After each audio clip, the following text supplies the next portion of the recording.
Mary had a little man. The fourth, we believe that all men are created equal. To the magnificent mosaic that is America. From radio beacon to radio beacon. I have a dream today. Change has come to America. Believe me. Help is on the way. Knock, knock. Who's there? It's a figment of your imagination. Randi Rhodes Show. Turn up your mind. The number of open FBI domestic terrorism investigations this year has increased significantly.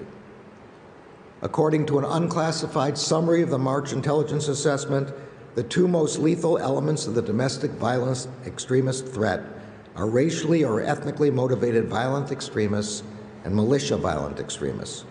In the FBI's view, the top domestic violent extremist threat comes from racially or ethnically motivated violent extremists, specifically those who advocated for the superiority of the white race.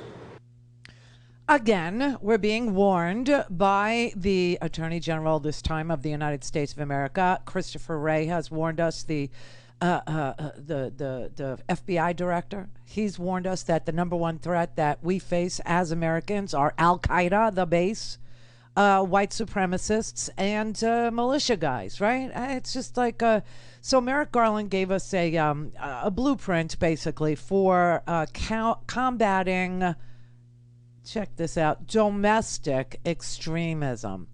Yeah, Al-Qaeda has moved in. And they're not from another country. They're homegrown. They're here. They're our fellow citizens is what it is. I mean, this is unbelievable. So today, Merrick Garland gave a very long explanation of what the blueprint for combating domestic extremism in this country should look like. This was a much anticipated, much awaited discussion that Merrick Garland had with us today after Joe Biden had ordered a review of all of our federal agencies to tell us what's going on with domestic extremism in this country. Biden wrote in the strategy document that was released today, quote, "We cannot ignore this threat or wish it away. Preventing domestic terrorism and reducing the factors that fuel it demand a multifaceted response across federal government and beyond." And so what we're going to now do is we're going to enter into information sharing with technology companies to and expand our hiring of intelligence analysts to improve the screening of government employees for their ties to domestic terrorism, to look at our recruitment of military personnel. I don't know if you saw this or not, but in the New York Times, there's a story about how military weapons are disappearing and they're being recovered, found, discovered at crime scenes across this country. So we have an internal problem is what it is. Now, the thing that's missing from all of this is a law, a domestic terrorism law. We don't have one. We don't have one. And the reason we don't have one is because we haven't been able to figure out how to separate somebody who is poised to commit domestic terrorism violence and someone who talks about committing violence. We don't want to infringe on privacy rights of domestic terrorists. We do want to infringe on privacy rights of childbearing aged women. That we have no problem with. Just let's get right up in there. Let's just get right up in there and protect that embryo, protect that fetus. But when it comes to sitting at a keyboard and typing out digital threats, no, we haven't figured out a way to not infringe on somebody's right to privacy. It's just so unbelievable. But, you know, we've had all kinds of domestic terrorism in this country. I mean, people know that we had a fatal shooting of 5 police officers in Dallas. We had a shooting at a congressional baseball game. That was done by a Democrat or a guy who identified as being, anti-Republican. Let's just put it that way. I don't think they've ever figured out what that guy's problem was for real, but we do know that he asked all the people, this was when Steve Scalise was shot. He asked everybody at that baseball game if they were Republicans before he shot them. So we know that was something in his head. We know that was a factor in his attack. Okay. But now we've got like domestic terrorists that seriously, wear it on their, clothes. I mean, they have patches and they wear KKK, insignia, and they walk with the Confederate flag through the Senate after they breach it and, beat police officers senseless and crush them and, drag them and tase them. By the way, I have to tell you, Ron Johnson, Wisconsin, I'm not sure what the hell you're going to do about this mistake, but Ron Johnson sounds exactly, what is this? Oh, Ron Johnson sounds exactly like Vladimir Putin when it comes to talking about a terrorist attack on the U.S. Capitol. I want to play you these two clips side by side, okay? This is Vlad. Everybody's talking about this summit or whatever it is. It's going to be two separate press conferences so that, Biden can go tell Vladimir Putin, what a pain in the ass he is, basically, I guess, and lay out some red lines that he's going to tell Vlad you can't cross. And Vladimir Putin is probably going to deny that the hacking ever even occurred. He's going to deny that he has done anything, against, Navalny. That, Navalny is just like the insurgents that breached the Capitol. I mean, this is really Putin's defense. It's whataboutism, right? When you ask Putin about the poisoning of Navalny, the jailing of Navalny, the cruel torture. So Navalny had to go on a hunger strike to draw attention to his incarceration for being an opposition, a guy who opposes Vladimir Putin and wanted to run against him, was actually politically engaged and running against Putin. He wasn't armed and dangerous. He wasn't beating police officers. He wasn't hurting people. He wasn't, tasing police officers. But, Vlad had him poisoned, right? And then jailed after he survived. And so when he was asked about that, he said, well, what about the insurgents at the Capitol? What about arresting protesters in America? What about that? I want to ask you, did you order the assassination of the woman who walked into the Congress and who was shot and killed by a policeman? Do you know that 450 individuals were arrested after entering the Congress, and they didn't go there to steal a laptop. They came with political demands. 450 people. We're talking about the Capitol riots. In our interview, President Putin often changing the subject to his criticism of America. Isn't that persecution for political opinions? There you go again, Mr. President. What about America when I've asked you about Russia? Yeah, and so what does he bring up? Just what the insurgents in this country bring up, okay? Just exactly what they bring up. Ashley Babbitt. That is what Vladimir Putin pointed to. The killing of Ashley Babbitt, who obviously had 5 guns pointed at her after she was climbing through a broken window and trying to enter onto the floor of the house, right, in order to stop the certification of a free and fair election, right? That is what the insurgents in this audience will do too. The whataboutism. What about Ashley Babbitt? What about Ashley Babbitt? Ron Johnson does the same damn thing. The same thing. We've seen plenty of video of people in the Capitol, and they weren't rioting. It doesn't look like an armed insurrection when you have people that breach the Capitol, and I don't condone it, but they're staying within the rope lines in the rotunda. That's not what an armed insurrection would look like. Isn't it amazing how Ron Johnson parrots Vladimir Putin's talking points just with such ease and effortlessly? No, they didn't stand in the rotunda. They were crushing police officers in the hallways. They were hunting Mike Pence. They were hunting Nancy Pelosi. They were running through the Capitol offices asking, Nancy, where are you? All things Randi at RandiRhodes.com. Go for launch. Speaking truth to power, The Randi Rhodes Show. Let me go through this newly announced government plan. It contains four pillars. The first pillar is for agencies across government to really understand and analyze and share information about the full range of domestic terrorism threats nationwide, even those threats that could be influenced by foreign actors. Now, this includes a new system that will be developed by the FBI and DOJ that will track these domestic terrorism cases nationwide.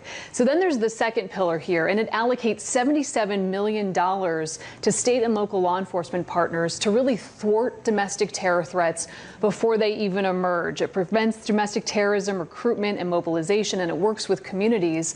And it even includes a commitment from the Department of Defense to train and alert service members or retiring military that they could be targeted by violent extremist actors, since, of course, we've heard from prosecutors after January 6th that some of those charged were former military and even current police officers from across the country. How sad is that? How sad is that? That people in a position of trust are part of an insurgency, part of a terrorist organization, that they are domestic terrorists trying to break this country into shards. I mean, and there are transnational actors. There are, domestic extremists here in the United States who are reaching out to transnational connections because individuals in Russia and Hungary, Viktor Orban's Hungary, Poland, they are very ideologically connected in that they believe in white supremacy. They believe in autocracy. They don't believe in free and fair elections. They don't trust their neighbors or their friends and family anymore. So, the Department of Treasury here has to get involved now to track money that's being funneled into, the United States to support white supremacists in this here country. There's $100 million that will be in the 2022 budget for the hiring of new prosecutors and investigators and analysts. I mean, I just can't believe the amount of money that we're going to have to spend on finding, the next Dylan Roof or finding, like the next Marjorie Taylor Greene. So everybody's wondering, like, why did Marjorie Taylor Greene suddenly apologize for her anti-Semitic remarks about Jewish space lasers and masks, are the same as, the golden star. I mean, gold stars are good things. She meant the yellow star of David. And she apologized yesterday because apparently she got caught. Apparently she is targeted and got caught being somebody who perpetuates the big lie, perpetuates fraud, perpetuates anti-Semitism, perpetuates white supremacist narratives, and the violence that naturally comes from these fraudulent conspiracy theories. QAnon yesterday, the FBI warned yesterday Christopher Wray, who's testifying right now up on Capitol Hill. Chris Wray is in front of Carolyn Maloney's oversight committee in the House. I have it running in the background here, so if anything gets interesting, we can go to it, but we're monitoring it. But yesterday, Chris Wray from the FBI warned our lawmakers that the QAnon people are planning on becoming more violent. So you have now the Attorney General of the United States coming forward saying, the problem is not Antifa, which Trump wanted to suppress any investigation into his supporters, including and up to the insurrection on January 6th, which Mitch McConnell does not want to investigate. You know why? Because they were part of it. And now there's emails, hundreds of them, that show clearly that the Trump administration was using the Department of Justice to nullify the results of the election based on, his entire theory, his operating theory, which was rejected by every single court. It wasn't what he was telling people who call me, who think was being investigated. It had nothing to do with fraud, because there wasn't any. Rudy Giuliani, as I said yesterday, did not put any evidence before a court that suggested or showed or elucidated or claimed that there was fraud in the election, because there wasn't any, and Rudy wasn't willing to lose his law license. Sidney Powell didn't claim any fraud happened. She tried to tell people, and Rudy tried to tell people outside of the court that they had mountains of evidence that was going to show that Dominion flipped votes in Michigan, and that, you know, there was Italian satellites that were switching votes. And they never presented any evidence of any of these conspiracy theory frauds because they never happened, number one. And number two, they weren't willing to lie to the court.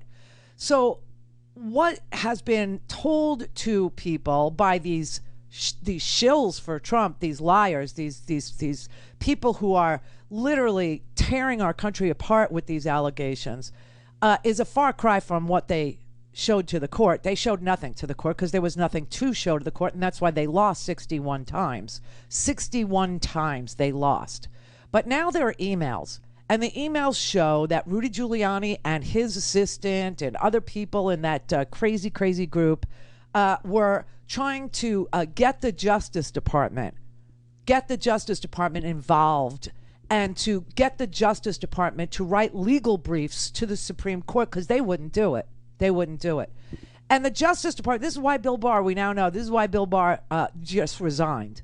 He had gone all the way. He wasn't going to go any further. He made his statement that the election was free and fair, and then he resigned. So Donald Trump picked an acting attorney general named James Rosen. And James Rosen was written to hundreds and hundreds and hundreds of times. And now those emails were released to the Oversight Committee, to Carolyn Maloney's committee, who then provided them, because they're not classified, provided them to the New York Times. And the New York Times went through them.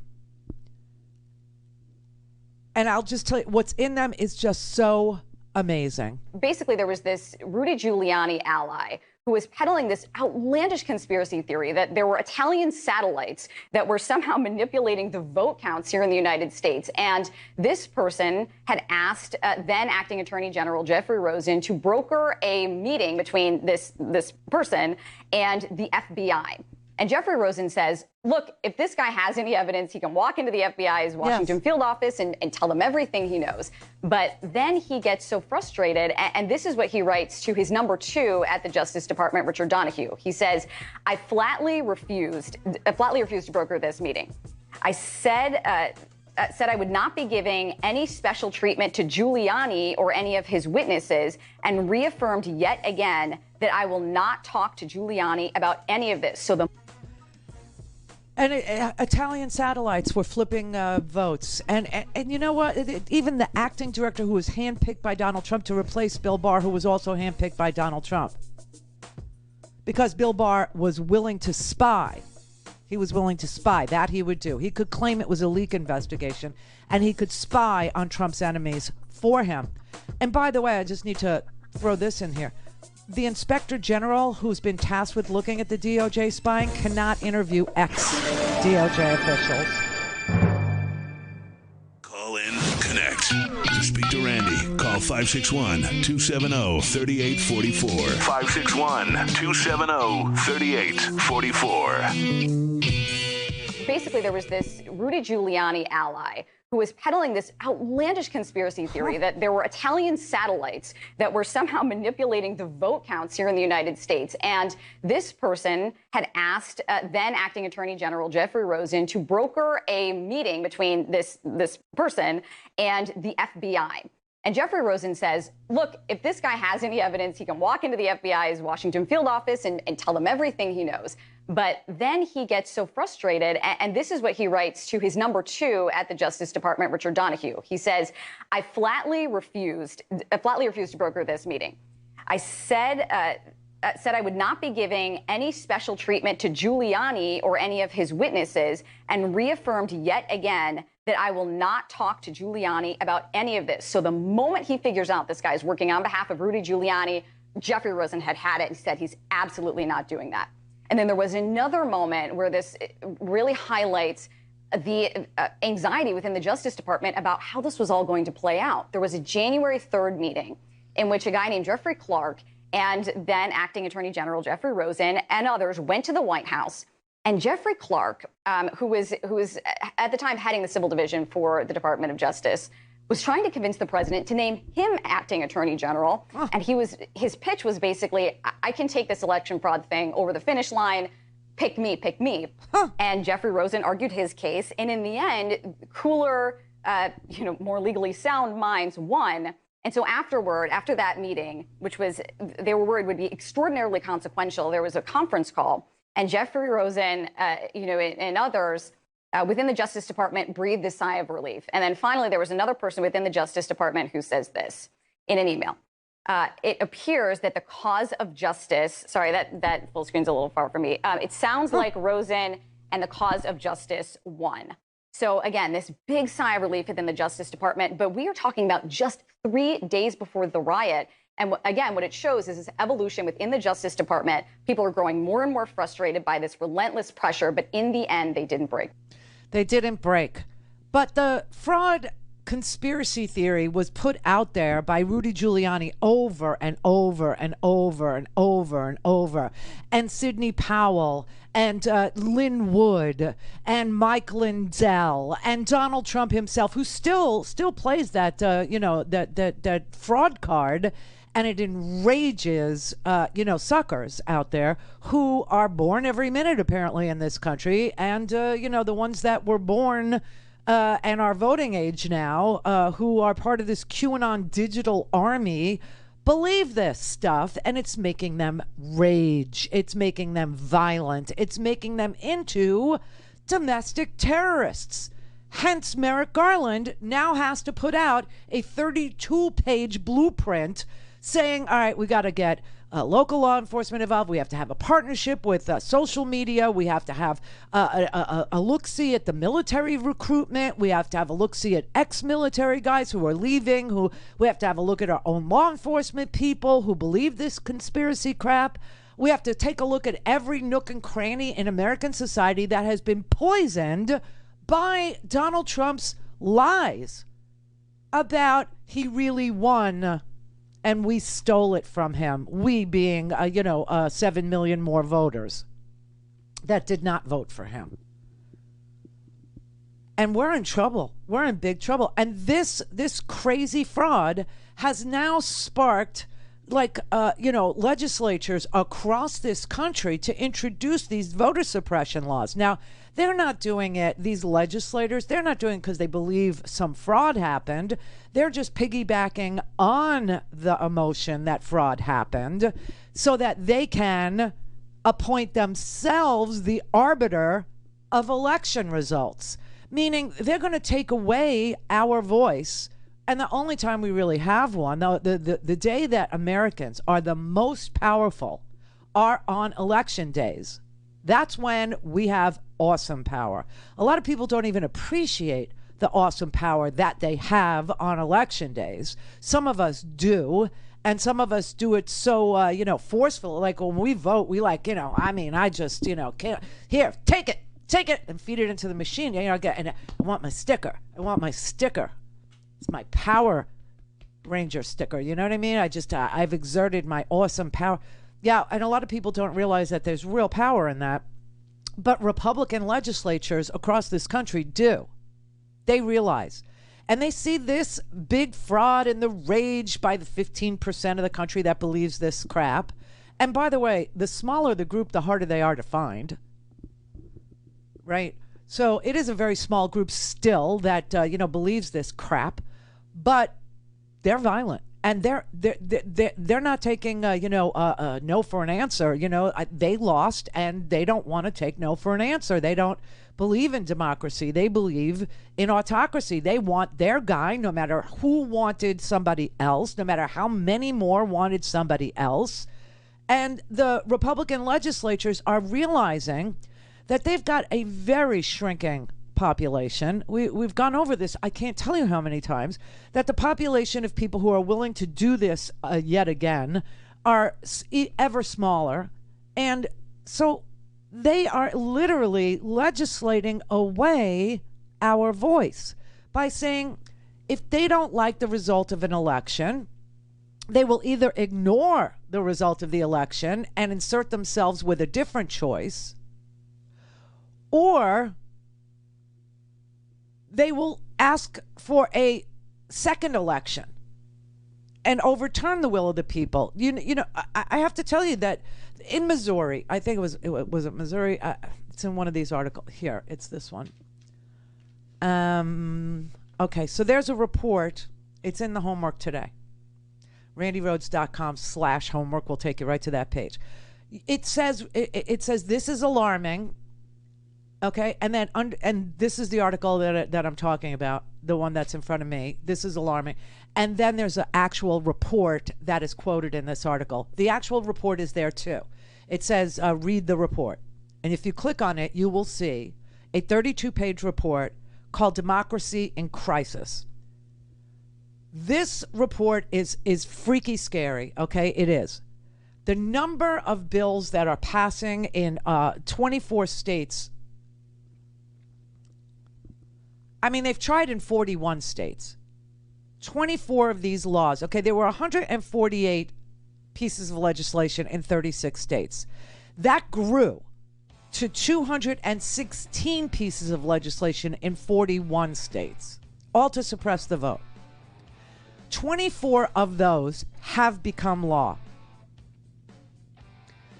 What they have done in these 24 pieces of legislation that have become law in various states is they are threatening election administrators with criminal penalties that are aggressive and in your face, and replacing them, okay, saying if you help somebody to vote when you're not supposed to help somebody, or if you mail a ballot to somebody who didn't request a ballot, it's a felony, okay? They're making criminal helping someone to vote.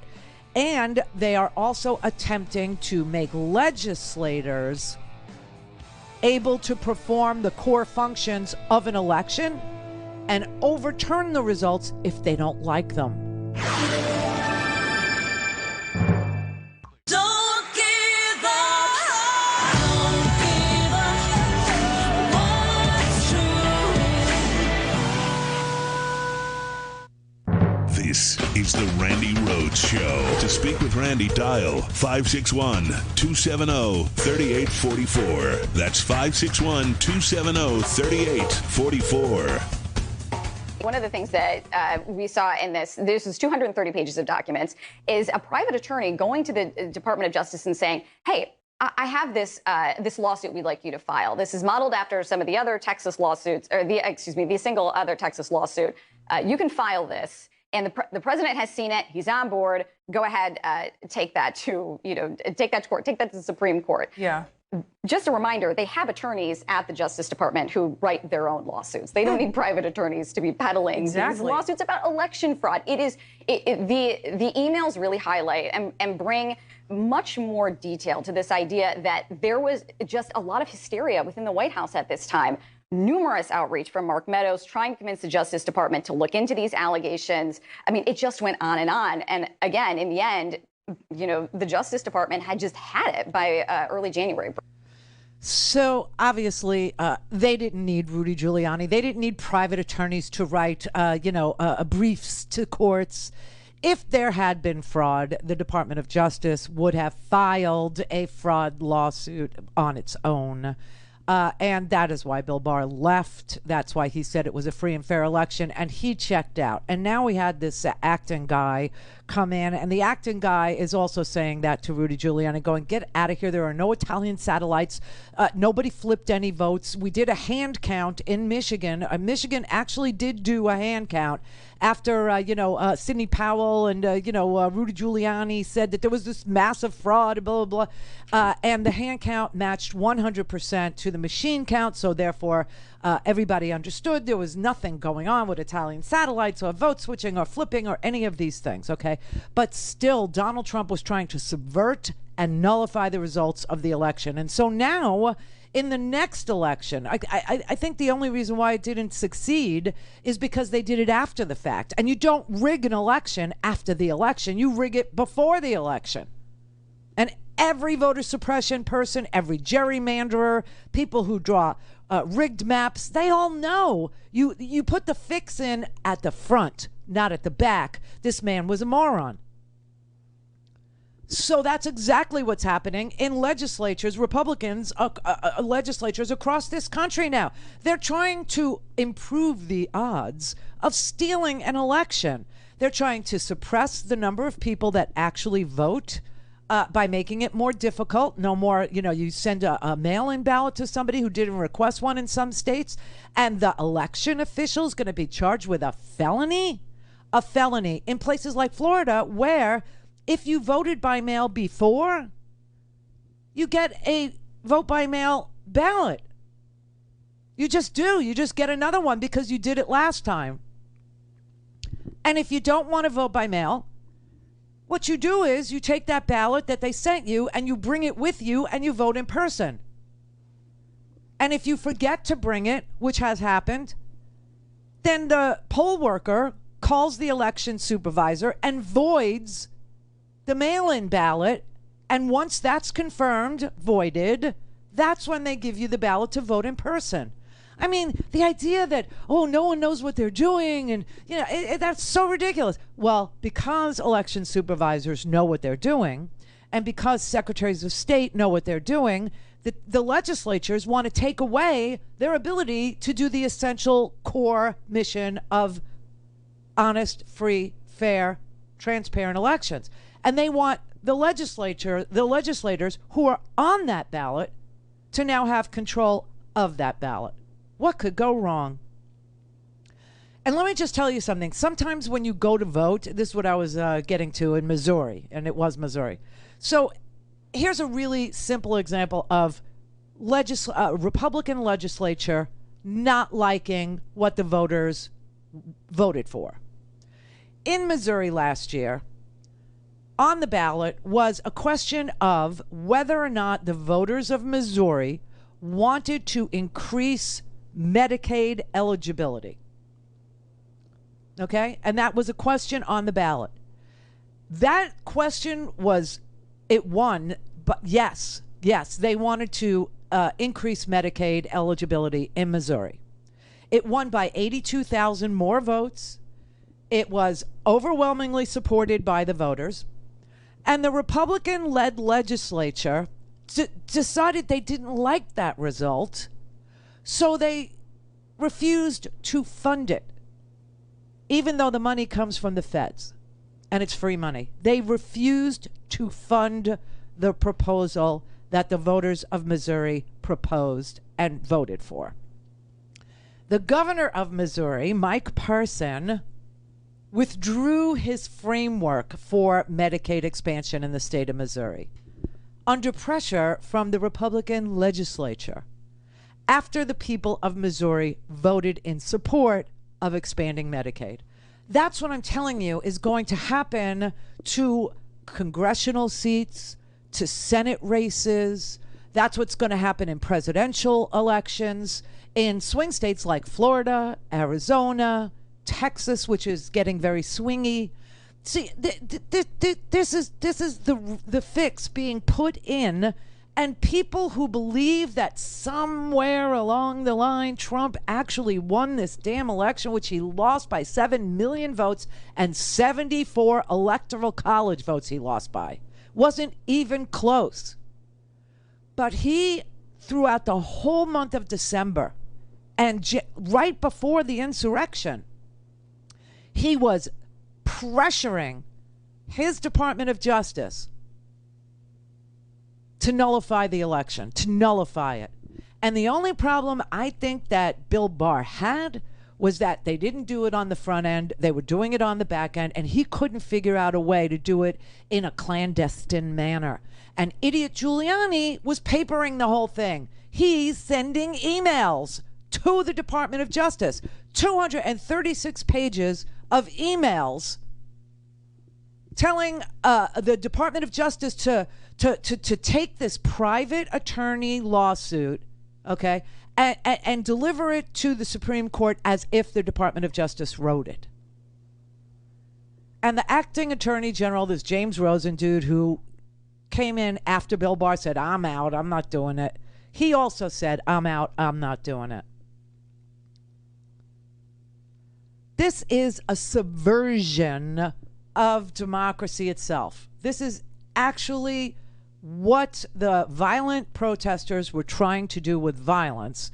Now you have Republicans trying to do with law. They're trying to make it legal. Why? Because they need to improve their odds. People are voting in Republican states for things like Medicaid expansion. Well, we'll just not fund it, but what are we going to do about all these voters that want stuff? What are we going to do about them? Well, we have to suppress them from getting to the ballot box in the first place. And then in the second place, if we don't like the results, we have to give ourselves the power to overturn the results of the election. You know, we're not winning popular votes anymore. Why? Even Donald Trump in 2016 lost the popular vote by 3 million votes. Okay? The only thing that saved us in 2016 was the Electoral College. And now that isn't even working for us. So we have to reverse all the progress we've made on accessing the ballot. We have to find ways to legally thieve. We have to find ways to legally steal. And so changing the rules at the outset to make the rejection of the popular will of the people is now becoming part of our legal process. It's limiting your voice is what it is. Now, you can sing and dance about free speech all day long. You could tell me, oh, well, when I, tweet violent things and threaten people and harass people on social media, that's my right to free speech. Well, my right to free speech is nonviolent and non-harassing. It's using my vote. And when you go and try and limit my voice through my vote, that's when I get pissed. And that is what's happening here. That is exactly what's happening here.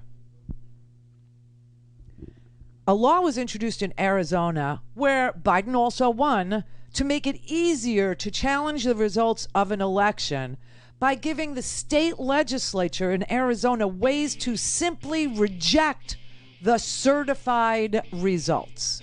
Just reject them. Just say, we get that the Secretary of State oversaw. We get that there was no fraud. We get that there were hand recounts. We get that they matched up completely 100% of the time. That the poll books actually added up to the same number of ballots that were collected. So we know no stuffing of any ballot box could have occurred because the poll books are the same number, right? So they understand that it's become so documented that you can't steal an election anymore. So they simply gave themselves the right to reject a certified result in Arizona. I'm telling you, if anybody who remembers reading about Jim Crow, so that was suppression of black votes in the South, and now we're all black.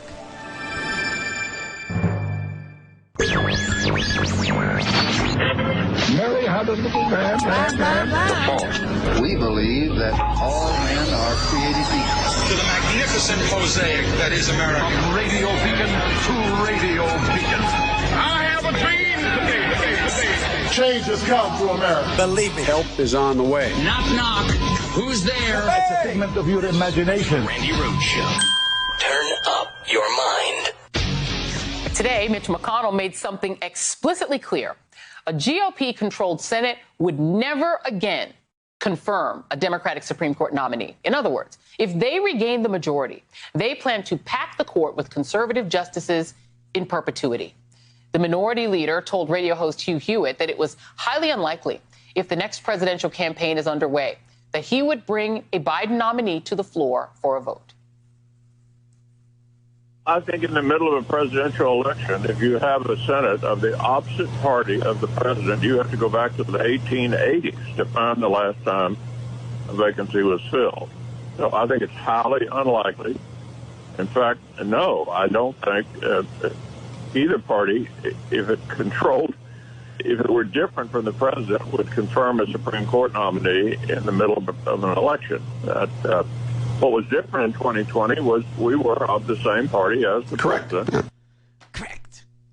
So Mitch McConnell, here's a rough guide, okay?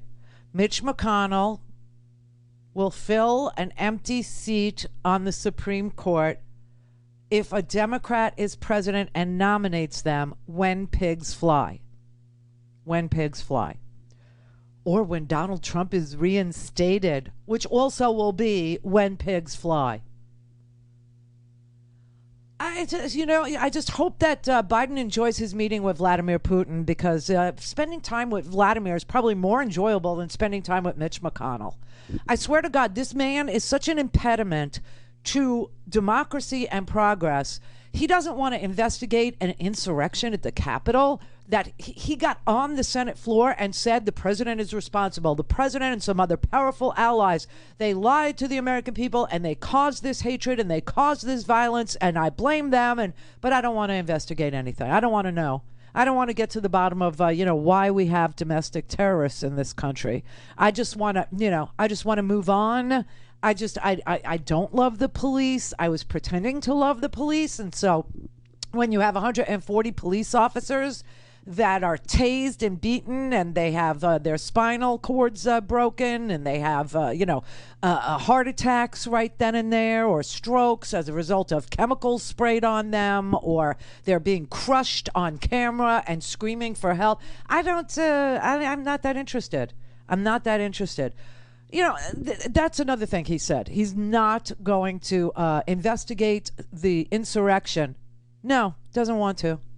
Late last week, the Democratic leader and the Democratic whip gave in to the urge to pick at the scab of politically motivated investigations that have become their party's favorite weapon against the previous administration. Mitch, shut up. Also, he doesn't want to investigate the spying that occurred at the DOJ against Democratic enemies and the enemies of the people, the press, the free and fair press. That's another thing he doesn't want to look into. He says it's a smear. It's a smear of Bill Barr. If we look into the DOJ spying on Eric Swalwell, spying on Adam Schiff, spying on Washington Post reporters, spying on New York Times reporters, spying on CNN. CNN sucks. I mean, he is so anti-democratic, this man, because he makes money being an autocrat. He makes a lot of it. The donors love Mitch McConnell's hands-off attitude when it comes to their wrongdoing, and this endless investigatory route that they take whenever the Democrats are in charge. It's really sad. It's really sick. It's unbelievable how all that exists for Mitch McConnell is donor money and politics. And there is nothing in his wheelhouse that remotely resembles democracy or free speech or access or Medicaid expansion, health care, infrastructure investment. Nothing at all should get done. Nothing at all should get done when you have a Democratic president. I mean, including filling an empty Supreme Court seat. He said he wouldn't even have a hearing, never mind in the middle of an election year, 2024. And of course, you remember Amy COVID Barrett was confirmed during the height of the election. You remember that, right? You do. So we voted in November and she was confirmed in October. Yeah. 8 days after Ruth Bader Ginsburg passed away, 8 days later, we had her name. Mitch McConnell put her name. Donald Trump had nominated her because Mitch McConnell told him to, because that's what the Federalist Society told him to do. But he won't even have a hearing, he says, in 2023, a non-election year. It's too close. Now, he did all this to Merrick Garland, right? He did this to Merrick Garland when Obama nominated Merrick Garland a year out, a year before an election, a year before. And he's just going back to the same playbook, the do nothing for anybody that, votes in the majority. So I'm telling you, the idea that Republicans got from all of this is no matter what the American people vote for, no matter what the American people say they want, whether it's in a red state like Missouri and they say that they want Medicaid expansion, whether it's 7 million more people voting for Biden because they didn't like the Amy COVID Barrett crap that they saw and it motivated them to get up and go out and vote, or they voted because they didn't like Donald Trump, and the racism, and they wanted that to come to a screeching halt. The lesson that the Republicans took from that was we need to fix elections better. And if people still overcome all of the suppression efforts that we put in place, we need to take unto ourselves the ability to ignore the will of the people. That's what Mitch McConnell is saying right there. He's saying that even though we all voted for a Democratic president, 7 million more of us and 74 more electoral votes went to Joe Biden than did Donald Trump. Joe Biden got 306 electoral votes. It doesn't matter to Mitch McConnell. He will do exactly what Missouri is doing to its voters. Ignore them. Ignore them. Refuse to fund it, refuse to bring it up for a vote, refuse to, even have a hearing, refuse to debate, refuse everything. Just use whatever political tools you have to undo the will of the American people.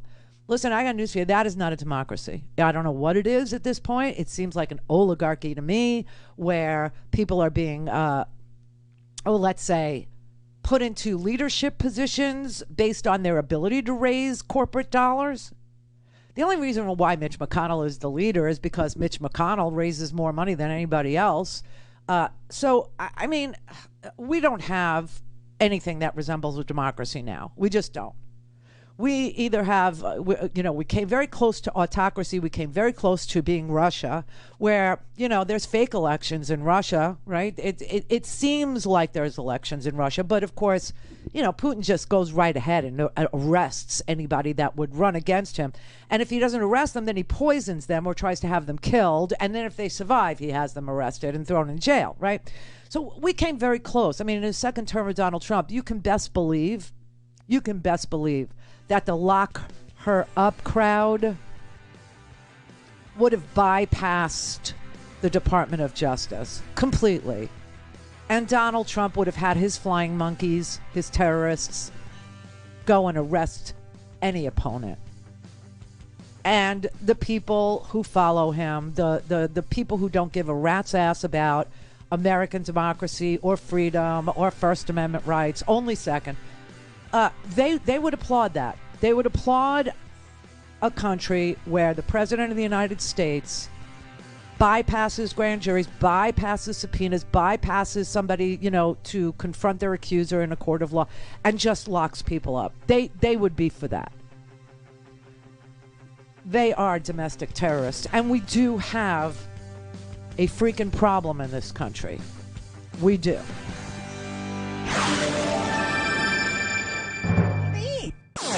All things Randy at RandyRhodes.com. Go for launch.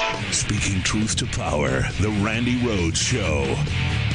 We're almost there. We're almost there. We're almost there. Stay on target. Stay on target.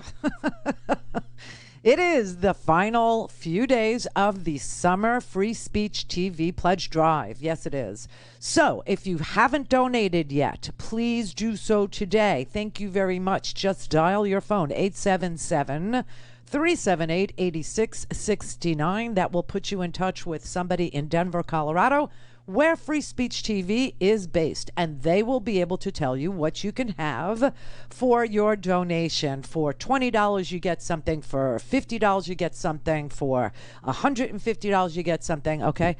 And they'll be able to tell you exactly what those premiums are today.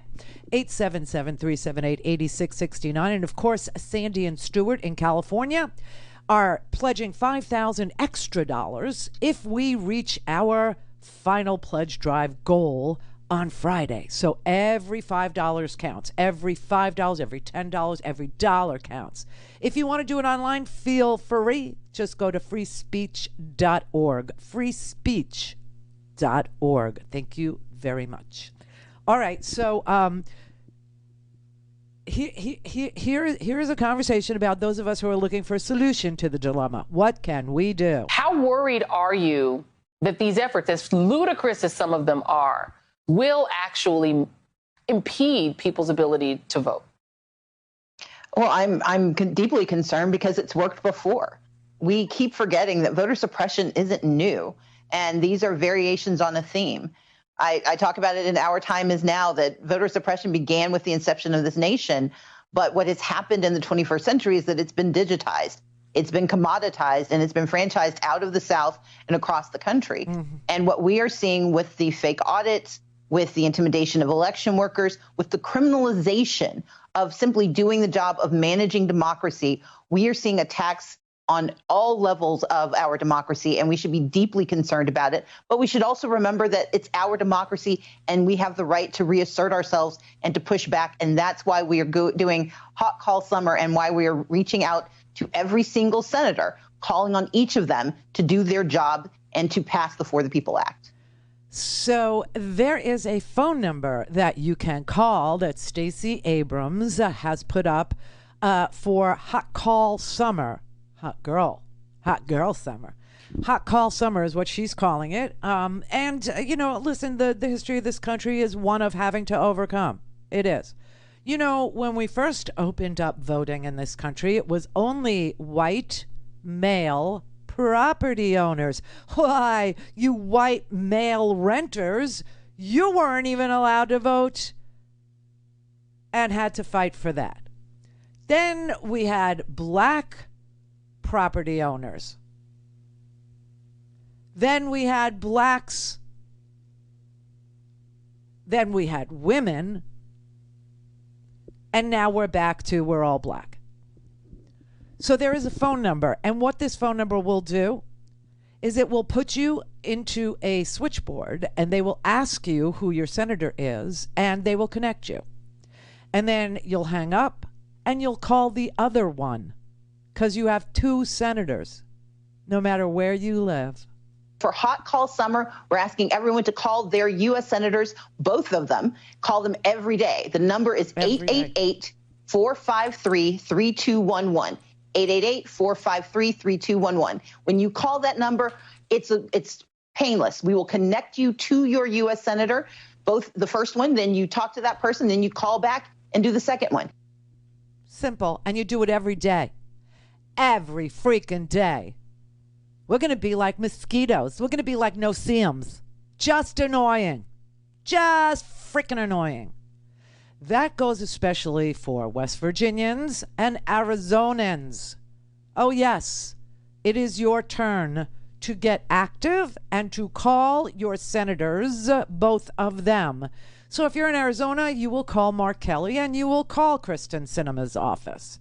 If you are in West Virginia, you will call Miss Capito and you will call Joe Manchin. And on it goes. And you'll do it every damn stinking day. Every day. Until Joe Manchin and Kristen Sinema and others who may not love everything that's in H.R. 1, because it will cut off the dark money. It will cut off their entire social life. What do I mean by that? Well, there are breakfast fundraisers that lobby shops have. And they're on behalf of corporate clients. That's how that works, right? Corporate clients go to a lobby shop and they hire the firm. They hire, whatever the firm is. And then the lobbyist is tasked with delivering for that corporate client. And the way the lobbyist ingratiates him or herself into the legislator's life is by holding fundraisers for that legislator. Also, getaways. Little weekend jaunts to Martha's Vineyard or to the Caribbean or to, the mountains in the summer and in the winter to the ski resorts. Oh, yeah, that's what exactly goes on.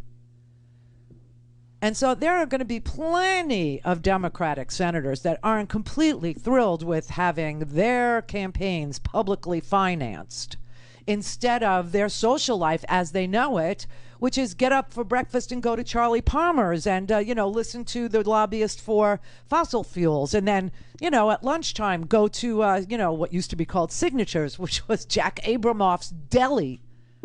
Okay, yeah, the lobbyist actually owned the restaurant. He figured out how to make money coming and going. Also ended up in jail, but yeah. Okay, and then there's a cocktail party fundraiser, and then there's a dinner fundraiser, and then there are the weekend fundraisers, and then there are the vacation fundraisers, right? They may not be thrilled to find out that they won't have the ability to raise all this money So everyone needs to do it. Everyone needs to call 888-453-3211. 453-3211. Deborah in San Francisco. Hi, how are you doing today? Hey. First time caller. Ooh. Anyway, I listen to you day in and day out. Besides voting and donating, what else can we do about this injustice? Okay, so I just gave a phone number. I really want you to call it. It's 888-453-3211. And Okay. you're going to talk to Dianne Feinstein, and you're going to actually leave a message for her office or talk to somebody in her office, and you're going to tell her that this filibuster has to go when it comes to voting rights.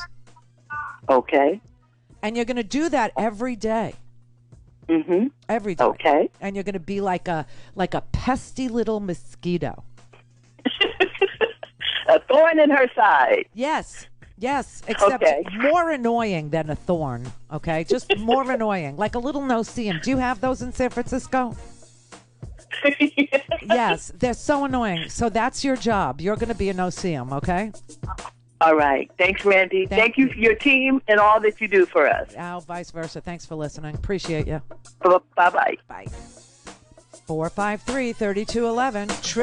888-453-3211. Call in, connect. To speak to Randy, call 561-270-3844. 561-270-3844. Nothing spying did occur. Late last week, the Democratic leader and the Democratic whip gave in to the urge to pick at the scab of politically motivated investigations that have become their party's favorite weapon against the previous administration.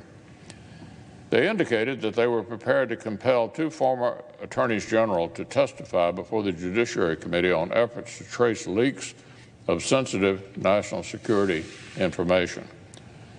In case anyone had forgotten, our colleagues are among the same Democrats who spent years demanding repeated investigations of a Republican president while turning a blind eye to the clear abuses of power that infected the investigation of his campaign. So any outrage from Democrats that allege criminal leaks within their own ranks rightly drew the attention of federal investigators rings completely hollow. You're an oozy pussy scab. You're a gravy sore in democracy. You don't want to investigate spying that went on at the behest of Donald Trump inside the DOJ against enemies of the president, including the press, CNN and the Washington Post and the New York Times and his congressional investigators, Swalwell and I mean, this man is so phony. How many investigations do we have into Benghazi? How long did that go on? And Hillary Clinton's emails. Now there's emails showing that the President of the United States tried to use the Department of Justice not just to spy on his perceived political enemies, but also to nullify the results of a free and fair election because he lost. God, Mitch, you are so in league with Vlad. The idea that you are destroying democracy in front of everybody's face is breathtaking. It's just, I mean, it's unbelievably breathtaking. And you know, Michael Schmidt from the New York Times, who was one of those that they all know what happened. If this was a mistake, then you think that the Justice Department would have reached out to McGahn to say, hey, look, you know, we were looking at something else. Your stuff got soaked up in this thing. You're obviously a very important person that was in the government at the time. You were the Justice Department's chief witness against the president and an existential threat to the presidency, to Donald Trump's presidency at the time. We just wanted to give you a heads up on this. Instead, the McGahn's learning of this through notification from their providers or from Apple or such. So you would think that this may have come across someone's desk earlier if it was something that was inadvertent. Right. In terms of perception, one of the unfortunate things here is that here we are a few weeks into this story. We know that the Justice Department tried to subpoena records from five sort of different entities. One bucket of those people was the enemy of the people, Donald Trump's biggest enemies, the New York Times, the Washington Post, and CNN. Okay, so those were the first three. The next one we know about is Adam Schiff, the president's chief critic on Capitol Hill, who was leading the investigation into Russia's meddling in the election. The next one is Don McGahn, the chief witness against the president in the Mueller investigation. Look, my guess is there's other subpoenas out there and such, but the five that we know about fit very neatly into the category of the president's greatest enemies. And these are not enemies that Donald Trump talked about behind closed doors. These are enemies that Donald Trump tweeted about, that Donald Trump talked about in public interviews, in public statements on the South Lawn of the White House, and in private to his aides. That is Michael Schmidt. He is a reporter, a damn good one, the Washington reporter for the New York Times. Isn't it interesting that the president only spied on people who were witnesses against him, a la his own White House counsel, Don McGahn, and other reporters who were also putting out information about Donald Trump's fraud and Donald Trump's reliance on Russia's interference, and then the two House impeachment guys, Swalwell and Schiff, and that there was no leaking. They never found any leaking, and the only way that Don McGahn and anybody that Donald Trump used the Department of Justice to spy on found out was through the provider, through Apple, because they had put gag orders on Apple as well. Listen, here's a handy little solution for that problem. No secret subpoenas. I've been anti-FISA court since the inception of the FISA court. America is not a place where justice should ever be done in secret. Okay? You don't go and get warrants on people in secret, and you don't have subpoenas with gag orders attached to them so that you can investigate your political enemies. And then on the back end, when the Inspector General for the Department of Justice, who is a guy whose name you know, it's Michael Horowitz. It's still Michael Horowitz. Okay? And so when the Inspector General is now tasked with going and finding out what the hell happened, how was DOJ spying on reporters and the White House counsel, who was a chief witness against Donald Trump, and two House Democrats who were the chief prosecutors in the impeachments of Donald Trump. How in the hell did that happen? Just know this: Michael Horowitz, the Inspector General, does not have the ability to subpoena Bill Barr or Jeff Sessions or Rod Rosenstein or any ex-DOJ employee. The Inspector General is only allowed to speak to actively serving Department of Justice officials. He's not allowed to speak to ex-anything. And so Bill Barr knows this. See, Bill Barr is the cover-up king, okay? He did it in Iran-Contra, for God's sake. And he's back to do the cover-up for Donald Trump and do the spying for Donald Trump and then and Bill Barr knows that Horowitz can't call him. He knows Horowitz can't call Sessions. He knows Horowitz can't call anybody that isn't currently employed at the Department of Justice. So he believes he got away with it. That's why they requested, the Senate Republicans did, and the House Republicans, Democrats, requested that Barr come and testify. Now, they can issue a congressional subpoena, but the IG, the Inspector General, he can't subpoena Bill Barr. He can't subpoena anybody that was part of the Trump administration that isn't there. This is why yesterday you saw the National Security Director at the Department of Justice, John Demers, suddenly resigned. He suddenly resigned. Now, you know what's interesting about him? Barr says he has no recollection of issuing subpoenas. Sessions, I don't know what he says, but Rod Rosenstein, who would have been in charge of that because Sessions had recused himself, remember? So Rod would have been the deputy who would have issued the initial subpoena. Now, Barr just renewed them 3 times. But they both say, Rosenstein and Barr, they have no recollection of doing that. But John Demers suddenly resigns. That keeps him out of the reach. This is the Randi Rhodes Show. To speak with Randi, dial 561-270-3844. That's 561-270-3844. His name is John Demers, Morgan, and Justice Department officials say that this departure was long planned. He had been asked to stay on. He ran the National Security Division during the Trump administration. He's a Trump appointee, and Obama officials had asked him to stay on until the summer. But it doesn't appear to be an accident that this news emerged today amid this imbroglio over the question of the Justice Department secretly seizing the phone records of members of Congress and the news media, because in this job as the head of the National Security Division, John Demers would have been at least briefed on this. Whether he was in the decision chain, we do not know. But he was one of the career officials who would have known about it because it's right within his purview.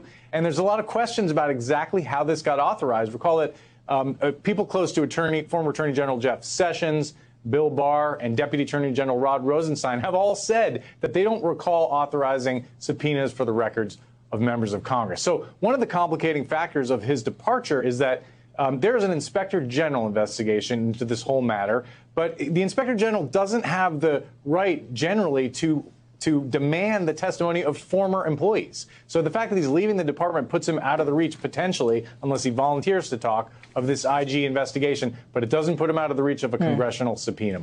See what I'm telling you? See what I'm telling you? It puts him out of reach of Michael Horowitz, the Inspector General at the Department of Justice. It's just so fascinating how he just suddenly resigns, knowing that that puts him out of the reach of Michael Horowitz, the Inspector General, on Spygate, okay, which only captured Trump's perceived political and legal enemies. His own White House counsel, Don McGahn, and his wife. The children of Eric Swalwell and Adam Schiff. New York Times reporters, plural. Washington Post reporters, plural. And CNN Barbara Starr at the Pentagon. So fascinating that all those people were identified by Donald Trump in various tweets, in various speeches, in various rallies as being the enemy of the people, and those are the ones that were spied upon. And the last remaining Trump appointee in the Department of Justice, Mr. Demers, suddenly resigns yesterday, putting him out of reach. Now, if Barr doesn't remember, renewing subpoenas, and if Jeff Sessions doesn't remember issuing subpoenas, and if Rod doesn't remember issuing subpoenas, what was Mr. Demers doing? See what I mean? They aren't stupid people, okay? They know that it puts them out of reach of any IG investigation into Spygate. They know it.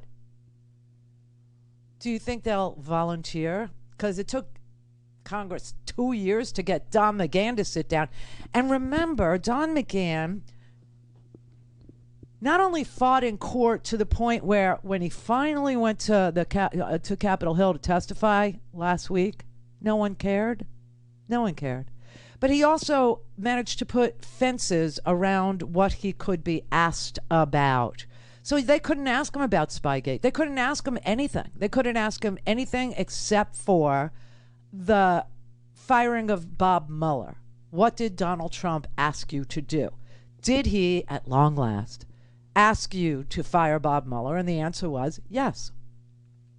And did he then ask you to falsify a letter for the record saying that you were never asked to fire Bob Mueller? Answer, yes. And that's it. That's what we got after 2 years. And now we find out Don McGahn was targeted because Don McGahn did talk to Mueller. Bill Barr is the cover-up king. The cover-up king. He literally covered up the entire Iran-Contra operation. I mean, literally kept people out of jail, literally got people pardoned for selling tow missiles, to Iran on the sly. How do you sell a tow missile on the sly? Well, Ronald Reagan figured it out. Selling tow missiles to Iran on the sly, probably to get hostages released at the beginning of his presidency, even before he was sworn in, and then taking the money, laundering it through Saudi Arabia and buying drugs with it, putting it into the streets of California, the crack epidemic, and, Washington Heights in New York, taking the money from the sale of the drugs and financing a secret war in Central America that we're still paying for with mass migration because we corrupted their democratic governance. Bill Barr. Brian in Florida. Hi, Randy. How are you? All right. I have a quick question for you. First of all, let me say that I am going to call our senators. I'm here in Florida also. Okay. But let me preface by saying, just like Joe Manchin in West Virginia, who doesn't listen to the people, why would they change their mind if I call? Because you're going to annoy them. First of all, let me tell you, the thing that they're most afraid of, as you can see, is the people showing up. It is what they fear the most. When the people show up, it freaks them out. This is why they're so big on voter suppression. Anything they can do to keep you from having your say, they will do. So calling them, when their phones light up in their offices, it freaks them out. Know why? They think they might lose if they go against all Even these if phone it's the calls. same person calling every day? Every day. Cool. I'll do it. Every day. Every day. And it won't just be you. It'll be... No, I realize that, but don't they keep a list of the people that call? Yes, they do. But they also know that the people that call are the people who vote. And typically the people who call are the people who vote in primaries. And we do. Yeah. And so you need to make yourself, you need to make yourself annoying. Because the one thing that they don't like is when people are paying attention and do something. Anything. Making a phone call, sending a postcard, sending an email. They don't like it. As my husband would say, I am annoying. Well, there you go. Put it to good use. Take your natural predisposition and make it work for you. Make it sing. That sounds good. I will do that. All right. But that was going through the back of my head. It's like Manchin. Listen, the only thing they're afraid of is losing. That's the only thing that they're afraid of is losing. Now, Mitch McConnell obviously hates Donald Trump because he's now the minority leader. Sure, he didn't lose, but he's the minority leader. And the more Senate seats that go, to the Democratic Party, especially here in Florida, you're calling two Republicans who aren't going to sound like they give much of a crap. But trust me, that freaks them out. I will trust you. I've trusted you in the past, so I'll trust you now. I'm telling you, it works like a charm. When there aren't any phone calls, they just assume you don't know anything about this, that you don't know about the voter suppression efforts. And if you did, you didn't care, that you're about them, that you're with their program, which is to let people just, go to the Capitol and try and overthrow an election and have no investigation whatsoever. And then on the back end of that kind of violence say, you know what? The only reason why that was a bad idea wasn't because of the violence. No, the only reason that was a bad idea is because they tried to fix it after the election. We need to fix it before the election. And that is what this is about. This is about getting them to say, we need the For the People Act. We have to get voting rights, because people will vote in a primary and people will vote in the general. And not only will we lose our seats, but we'll be stuck in a minority. Now, that's the second thing. The first thing is losing an election. That's the biggest fear. The second thing is being in the minority party where you have absolutely no ability to pass anything. Therefore, the lobbyists don't consider you a valuable player. And therefore, you get less fundraisers. You get less breakfast at Charlie Palmer's. You get less little congressional trips. That's why they don't want to be in the minority. It makes them less valuable players, right? And you don't draft them. You don't go out there and spend your money on them. You go and you spend your money on Chris Coons. Really? The Democrat from Delaware? Yes, because he can affect change. He can shove something into an omnibus package. You can't. You can't. So just remember, when you show up, they get scared.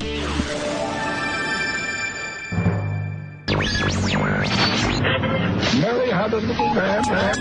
The fault. We believe that all men are created equal to the magnificent mosaic that is America. From radio beacon to radio beacon. I have a dream today. Change has come to America. Believe me. Help is on the way. Knock, knock. Who's there? It's a figment of your imagination. Randi Rhodes Show. Turn up your mind.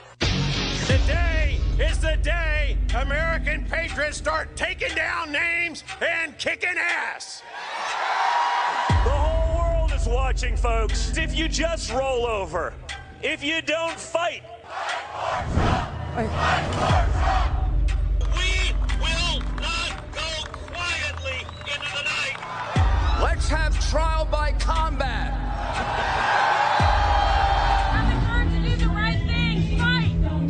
If you don't fight like hell, you're not going to have a country anymore.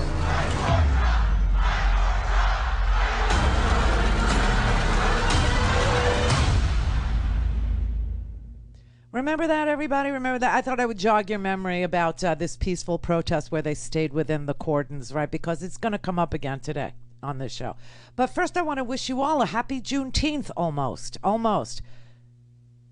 Joe Biden is going to sign a piece of legislation today making Juneteenth the day that Major General Gordon Granger went to Texas and told Texas, about 250,000 Texas black folks, that they were free 2 years after the Emancipation Proclamation, 2 years after the end of the Civil War. It took 2 years to get to Texas. Like your electricity. Like that. Texas, I don't know what your deal is. I really don't. I mean, you want to be your own country so damn bad. You really do. Your grid is not connected to the national grid, so there's nothing I can do to help you. There's nothing I can do. But your brilliant governor, okay, your brilliant governor has a grid that doesn't work when it's too cold 4 months ago. Now it's too hot 4 months later, because it only works at room temperature or something like that. I don't know. So that's it took 2 years for Texas to get the information about the Emancipation Proclamation. And Congresswoman Sheila Jackson Lee from Houston, who has been a friend of this show for probably 20 years, okay, I've known her that long, had sponsored the first federal holiday in, like, I don't know, since what, Martin Luther King Day? Since then. And it finally got passed in the Senate unanimously yesterday. That's crazy, but it did. And then it passed the House by 414 to 14. Don't even ask. There are 14 people that just don't believe in celebrating the Emancipation Proclamation. I don't know. And they're Republicans. And this was Lincoln's, own document. So it's very interesting that they're not for Lincoln when, they're not for Lincoln. But they're for Lincoln when they're for him. I don't know what that means. So anyway, today is the last work day before the big Juneteenth holiday, which will be June 19th, which falls on a Saturday. So I was going to ask you what your plans were, considering we have less than a day to plan it. This is like, wow. So next year, everybody, next year in Jerusalem, I don't know. Next year, Juneteenth, we'll all be able to celebrate, I suppose, I guess. Somebody give me a 2022 calendar. Tell me what day it falls on. Because we get ripped off of holidays this particular year. I mean, July 4th is what, a Saturday or Sunday? Yeah, I'm going to make that into a 4-day weekend. You just watch me do that. I am going to do that. Because Brett needs to see his damn family, and so do I. And now we can go, now we can travel, now we can do, now we can be. So I'm going to New York, and Brett is going, where are you going? Syracuse, upstate. Oh, Syracuse. Very nice. Upstate. Okay. I never Visit the know whole if you're going fam. to Savannah or Syracuse. No more Savannah. And I know Juan listens every now and then. Juan, you're the next on the list. One of my best friends that lived in the area, he has been badgering me for just over 25 years to visit him in Austin, Texas. So one of these vacations, I got to go there. But this one's for love it. Have you ever I can't been? wait. I had one time, a couple days. It was as progressive and awesome and vibrant, and the food and the everything. I enjoyed myself very much in Austin. But this trip's going to be for Syracuse for my parents. Well, just make sure you don't go to Austin when they're having mass shootings, because that's bad. Got it. Right. And after September, Texas, every idiot's going to be able to have a gun. He signed it. Abbott did. I like I said, I 2 years to get news to Texas that African Americans are actually free people. And then electricity gets there about the same rate, and they charge you more for it there. And now you have shootings in liberal Austin. Okay, great. So we got some Supreme Court decisions today is what we got. They're out with a whole bunch. There was some yesterday about crack cocaine and the First Step Act and how it doesn't apply to this kid who apparently was charged as a career criminal. This kid was charged as a career criminal for like 2 other things that he did when he was like 14 that he got less than 4 months for. It's just a mess of a case. But Clarence Thomas wrote it, everybody. Clarence Thomas wrote it. It's so interesting how Tim Scott, the only black Republican, is supposed to do the police reform stuff, which is falling apart as we speak. And Clarence Thomas, the only black Supreme Court justice, is going to write the crack cocaine ruling. I just draw your own conclusions. I will be over here celebrating Juneteenth. But now, not only is Congress full of crazy people who have the power to declare war once again, because, another thing today, they're overwhelmingly going to vote in Congress to take back the 2002 war authorization. That has been, we had a seriously, manifestly insane president. You didn't know what he was going to do on any given day of the week. And now we have Joe Biden, and Congress decides to take away the authorization to, commit us to war from the executive branch. Wow. So, okay. So I'm celebrating the fact that, we have somehow taken back, the right to declare war and given it to the people's house. I don't. But so we know Congress is full of crazy people, and now they have the power to declare war, which sort of unnerves me. And the Supreme Court just issued a couple of decisions that everybody ought to know about. And the good news is we still have health care. That's the good news. The ACA was allowed to stand yet again. I mean, they have tried to destroy the ACA by legislation 71 times, the Republicans have. 71 times they wanted to take away my health care coverage, mine, because I have Obamacare, okay? I am self-employed, and I have Obamacare. And they wanted to take it away from me 71 times, the Republicans did. And you remember John McCain, famously went out there and gave it a thumbs down and saved it the last time. Remember that? Remember that, everybody? Okay. And so they went to the Supreme Court again. Third time, maybe third time's a charm. No, Supreme Court said, there's nothing wrong with the ACA. Okay. It's a valid law and it can stand. So celebrate the fact that we had 3 crazy people put on the Supreme Court by a crazy president, and we still have health care. That's the good news.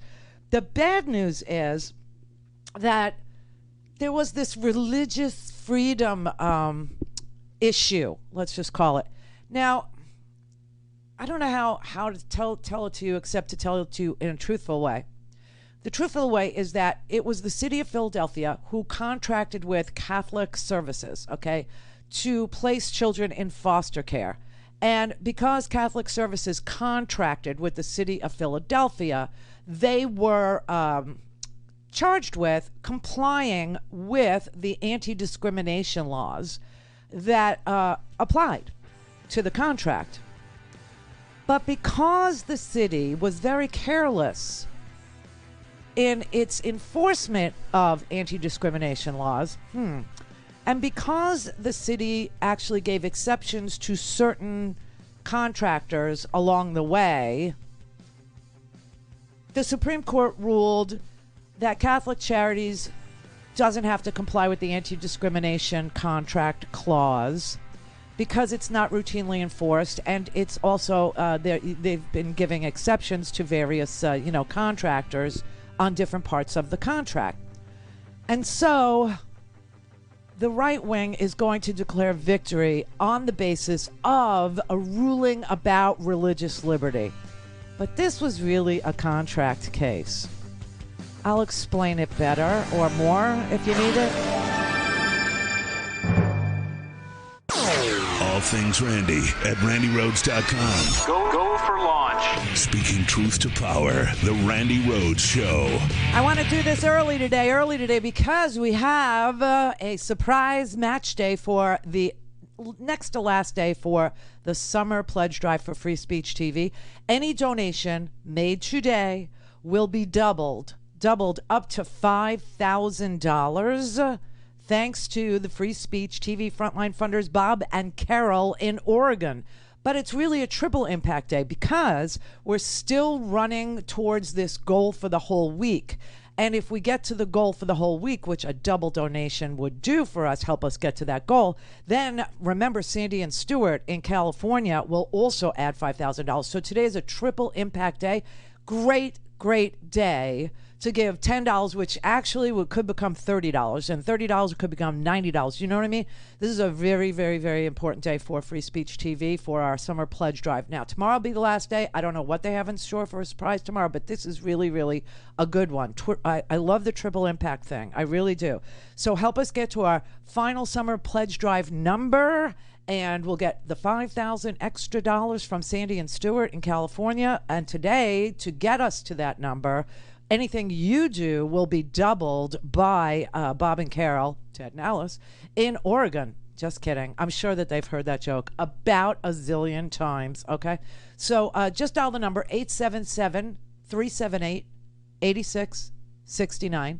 That's the number, 877-378-8669. Or make your donation at freespeech.org. And thank you very, very much. We're almost done. Okay.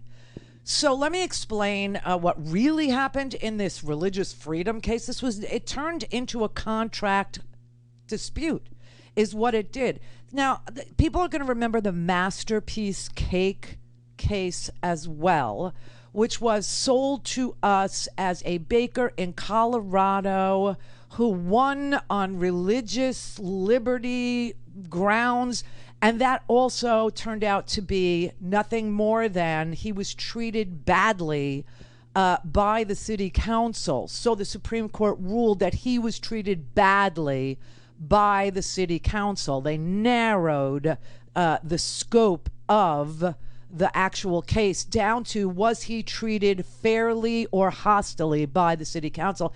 And they said that the Masterpiece Cake baker was treated hostilely by the city council. And that's all they ruled on, was whether or not he was treated well by the council. And they said, no, he was not. Now, people have been selling that idea to right-wing audiences ever since as you have the right to discriminate against people who come into your store. Well, in the mask situation, you could see how that reared its ugly little head and did not fly. It did not fly. If you are in private business, you could require somebody no shoes, no shirt, no service, no mask, no service, right? So basically, this case is also narrowed. It was very, very narrowed so that the freaks on the Supreme Court could avoid the whole issue of religious liberty being a right to discriminate. So what they did instead was they said, look, we're just going to look at Catholic Charities claim that the city of Philadelphia allowed for exceptions to the contract rules for various other contractors. Therefore, they should, make an exception for the Catholic Charities, anti-discrimination clause, and they should be excused from having to comply because it's not enforced all the time. And that's what they narrowed the issue down to.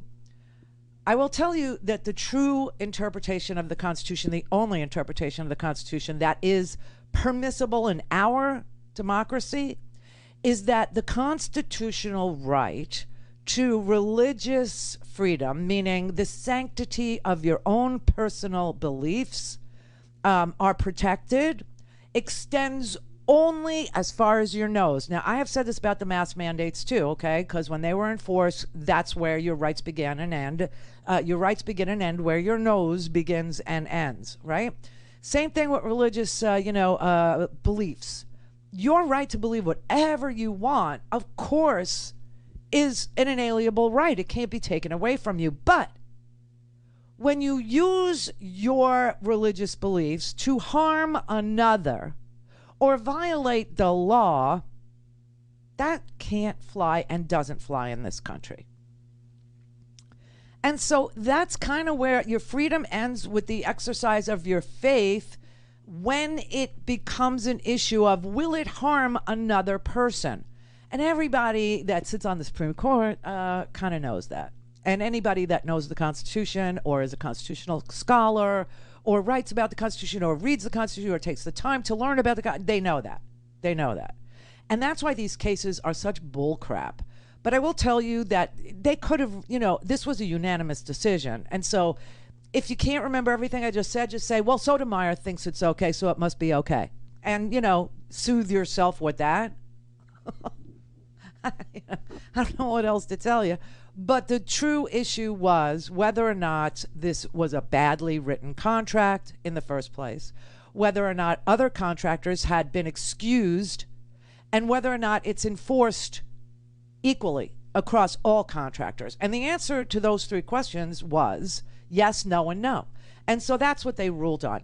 Now, the real issue that should have been dealt with is whether or not Catholic Services has the right to not place foster children in their care with same-sex loving parents who want to foster children.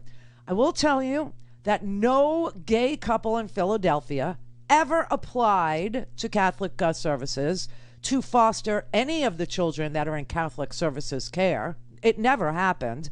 There are, I think, 30 or 20 other agencies in Philadelphia that also place children in foster homes. And that's where same-sex couples typically go if they're willing to foster somebody's child. And they are given children to provide loving homes to through those other agencies. So that's the way it's supposed to look. Now, if I were on the Supreme Court, I'm just saying, I'm wearing black today. Just, I need a doily. But if I were on the Supreme Court, I would have said exactly what the Third Circuit Court of Appeals said. The Third Circuit Court of Appeals didn't side with Catholic Charities at all, not even on the contract issue. The Third Circuit Court in Philadelphia ruled against Catholic Services, saying that the city is entitled to demand compliance with its non-discrimination policies when you contract with the city. And that's what I would have written down, and that would have been my dissent. But instead, the court was able to have a unanimous decision because it only ruled on whether or not the city allowed exceptions to other contractors. And since the city allowed other contractors to exempt themselves from various clauses, they said, okay, you have to do it in this case too. That's it. Call in, connect. To speak to Randy, call 561-270-3844. 561-270-3844. Actor. Because of January 6th, our Attorney General told us this week, we've got to change our country forever. And yet, given all the talking, the endless talking about January 6th, it is remarkable what we still don't know about what actually took place that day. Then have a commission. Until this Monday night, for example, when it was reported by Revolver News, we had no idea that at least 20 organizers and participants in the events at the Capitol have not been indicted, despite the nationwide dragnet for people who were there. Revolver News. This is interesting. The government knows exactly who these people are, they do, but has refused to charge them with crimes. Why is that? Well, because it seems like they may have had some connection to the government. Some of the people who broke into the Capitol, committed crimes while inside, and encouraged others to do the same, appear to have been in contact with the FBI before the event. Let that sink in for a moment. Okay. The events of January 6th that you keep hearing about endlessly, events that Democrats in Congress describe as an act of war carried out by white supremacists, as dangerous and historically significant as Pearl Harbor and 9/11. Those events, apparently, were at least in part organized and carried out in secret by people connected to federal law enforcement. What? Wait, what? Okay, the man whose defense to defamation and lying is no reasonable person would believe a damn thing I say, has just said for 2 nights in a row, I was going to ignore the first night, but he's now doubled down that the insurrection at the Capitol was a false flag operation, that it was conducted by our own government. What the actual... And the people who watch that channel and other channels like it don't know anything about the violence that happened at the Capitol. They don't. You know what they know? They know what Andy Clyde tells them, the representative from Georgia. There was no insurrection, and to call it an insurrection, in my opinion, is a bold-faced lie. Watching the TV footage of those who entered the Capitol and walked through Statuary Hall showed people in an orderly fashion staying between the stanchions and ropes taking videos and pictures. You know, if you didn't know the TV footage was a video from January the 6th, you would actually think it was a normal tourist visit. This is a normal tourist visit.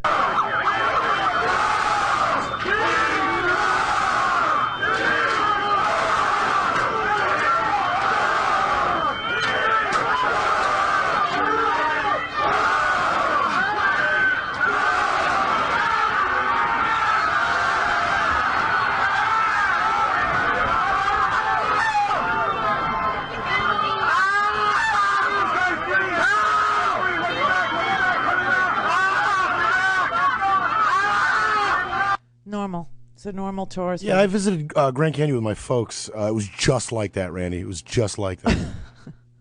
Yeah, if you take the helicopter ride and it starts crashing. I mean, this is so unbelievable. So Tucker Carlson is literally lying to his audience, hiding all these videos from them, telling them that the rally at the Capitol the night before, which I opened the show with, where Junior and Hawley, Josh Hawley, whose book publisher dropped him because he was like this, you know, go ahead, attack our own Capitol, go ahead, you know, attack your own government, people, do it for Trump, do it for your God, right? The Rudy Giuliani trial by combat, you know, all the speeches by you know, Gosar and crazy you know, congressmen, you know. That didn't happen either. None of it happened if you watch Fox News. What happened was a normal tourist visit, and now, okay, I don't even know how this audience like shifts in their mind this way, because at first it was Antifa dressed up as 3%ers and Proud Boys and Oath Keepers and other various white supremacist militias and misogynist groups, and right, it was Antifa. That was their first try at rewriting history.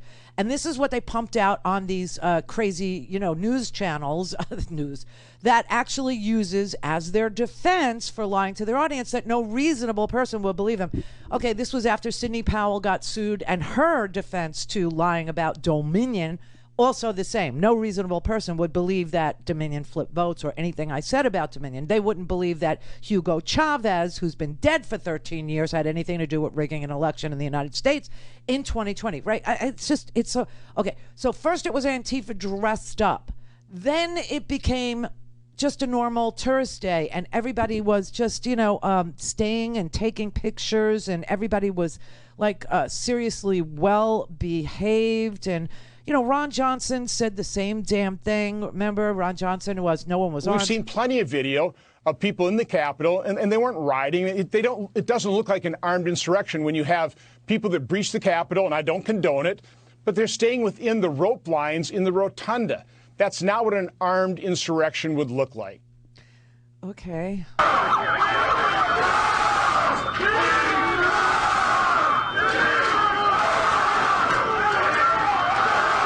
Okay, you get it, right? You get what I'm saying?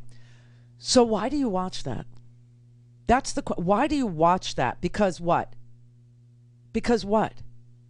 You like being misinformed or disinformed, or you like being, the dumbest guy in the room? You like the white supremacist, talking points? What is it? He is saying that January 6th was an inside job. It was an FBI plot, a false flag to see if anybody will Hitler salute it.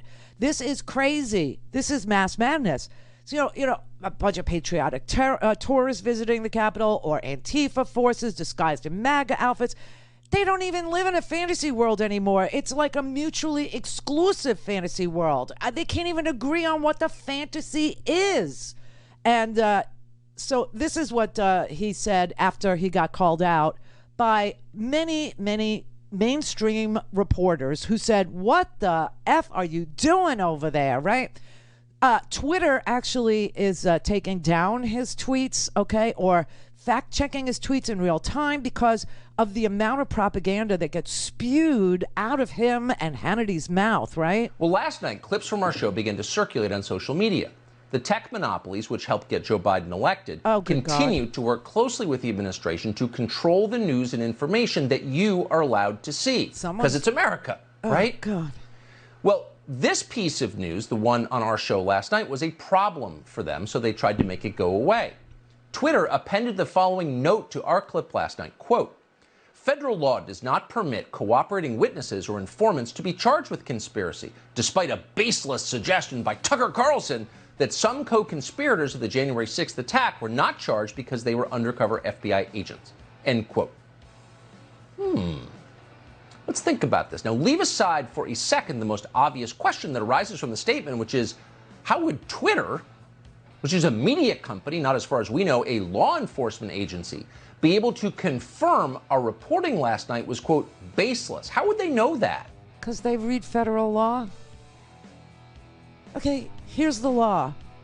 If you are an FBI undercover agent, you can't be charged as a co-conspirator because you were just pretending. You get that? You get that? And Twitter understands federal law because they have lawyers. That's how they know what you said was baseless. They know federal law. Wow, this is really, really disorienting, isn't it?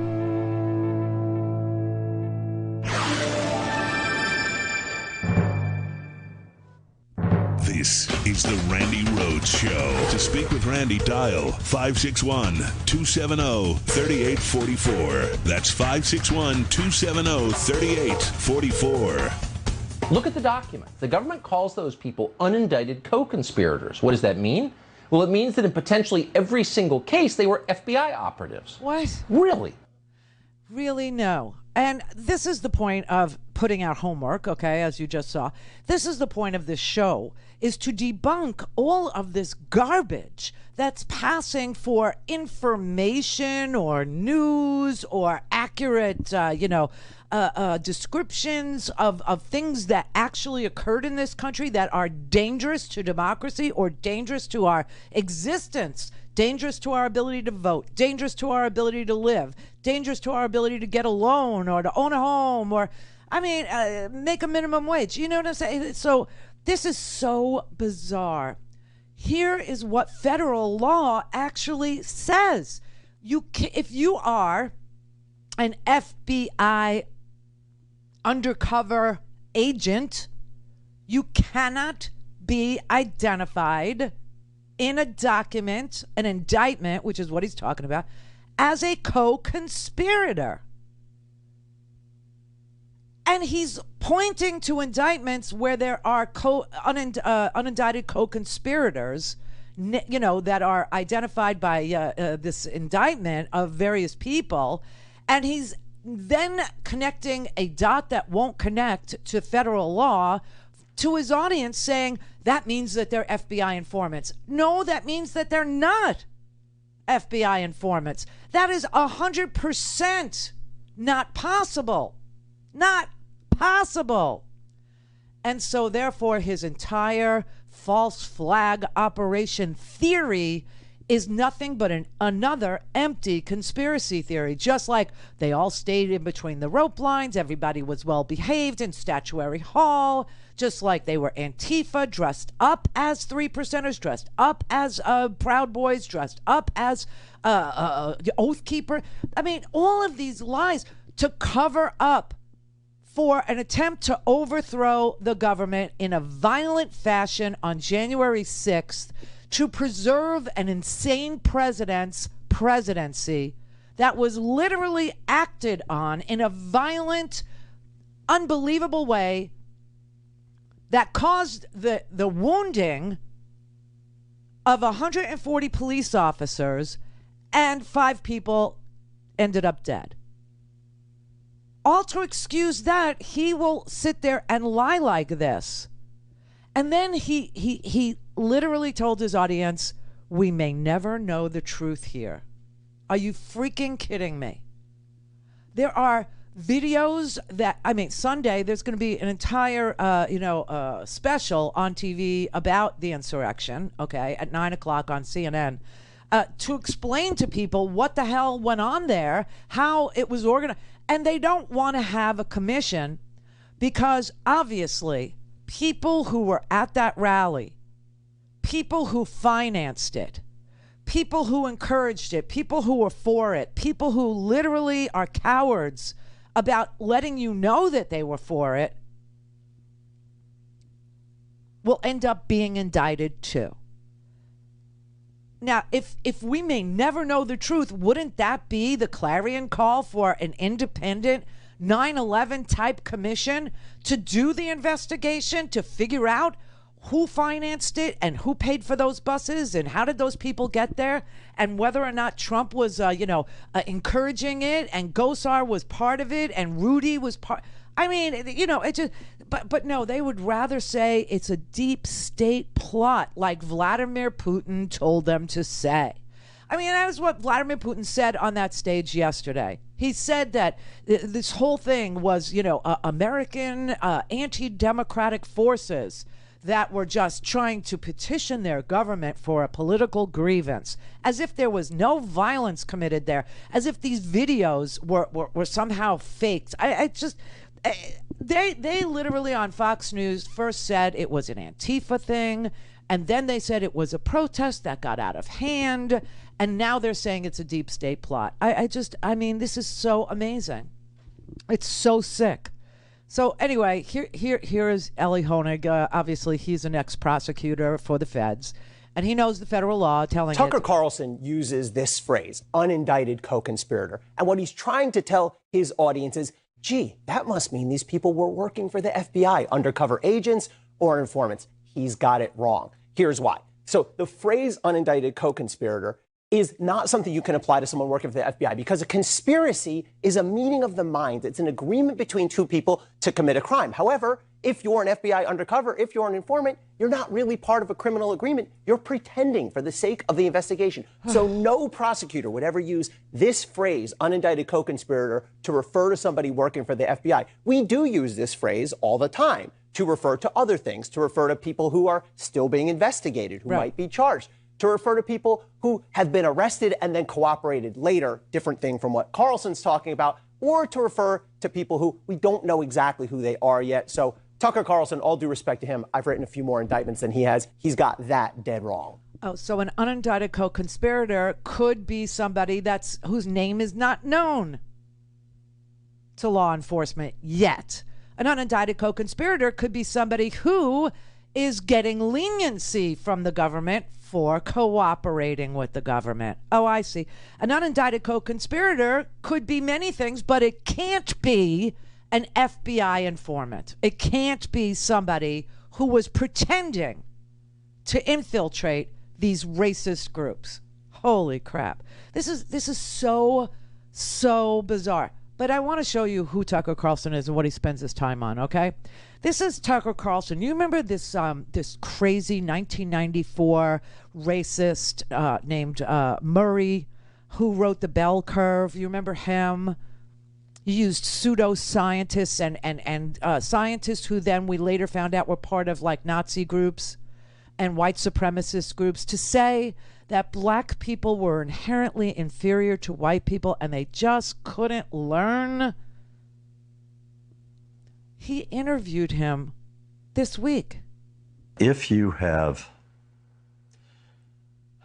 well, I have the data in the book. Essentially, you have registered nurses. And we have data on fairly large numbers of registered nurses, black and white. And the difference in mean IQ between the two of those is a dozen IQ points, which is a lot. It means you have a whole lot of extremely able black nurses. You have some incompetent white nurses, but it does mean you have a difference in job performance. And that's eventually going to be reflected in income as well. It's going to be reflected in the nature of their careers and the nature of how they end up and so forth. Same thing goes with virtually all kinds of jobs. The same thing goes for the kinds of jobs people end up in, so that you have entry into certain kinds of occupations is limited because the cognitive demands of those occupations mean that a whole lot of more white people qualify than black people, and even a higher proportion of Asian people qualify than white people. These are all differences which are driven not by irrational racism, they are driven by day-to-day realities of job performance and the responses of supervisors to job performances and the demands of the market. That is a very sick and twisted racist man. Did he just say science tells us black people are dumber so you can pay them less? Here. Why are they so mad at you? Well, race is the third rail, and it always has been, of American politics. Nobody wants to talk about differences in races, you know. Nobody wants to believe that there are any differences that cannot be fixed by better education, better nutrition, less poverty, and the rest of it. Wait, let me just ask you to pause there. And by the way, I'd love to, I'd rather not talk about race at all. I don't like the topic.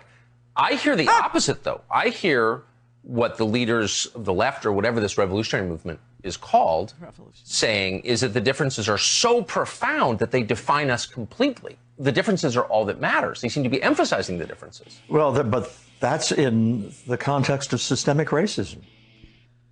This is the sickest, most twisted channel that has ever come down the pike, and I include OAN, which is just complete fantasy, okay? This man, Charles Murray, who wrote The Bell Curve in 1994, has been pushing this IQ thing that has been debunked 18,400,922 times. There is no difference in the ability to learn between the races, all of them. Access to opportunity, having your neighborhoods burned down like Tulsa or the Jacksonville, separate but equal, racism, discrimination. Holy crap! Mary had a little man. The fault. We believe that all men are created equal. To the magnificent mosaic that is America. From radio beacon to radio beacon. I have a dream. Change has come to America. Believe me. Help is on the way. Knock, knock. Who's there? It's a figment of your imagination. Randi Rhodes Show. Turn up your mind. All right, so this is Biden signing the bill to make Juneteenth a federal holiday, which we all have like 5 minutes to plan now. There it is. June 19th will be a federal holiday. I believe it'll be the 12th federal holiday in the United States of America, the first federal holiday since M.L. King Day. Mr. President, is Election Day next? Is the plan to sign Election Day a national holiday? All right. Well, thank you, everybody.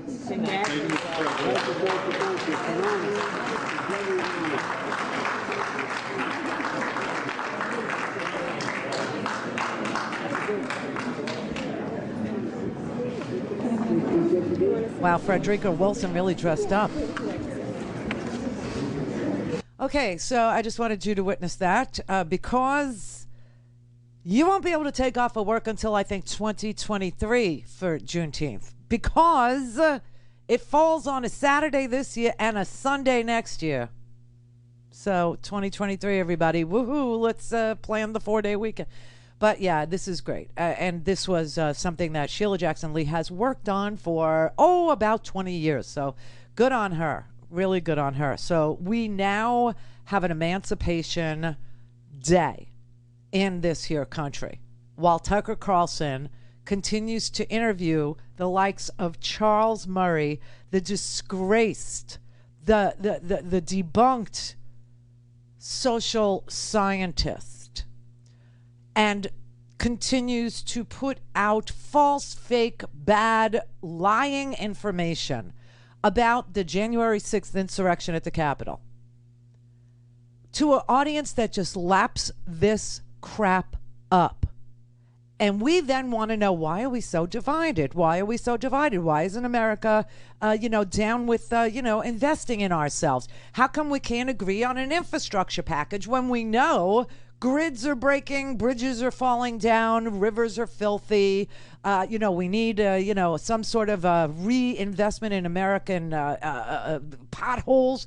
We can't agree on that. It's because of this crap that passes as news and no regulations on them to comport with standard accepted journalistic practices.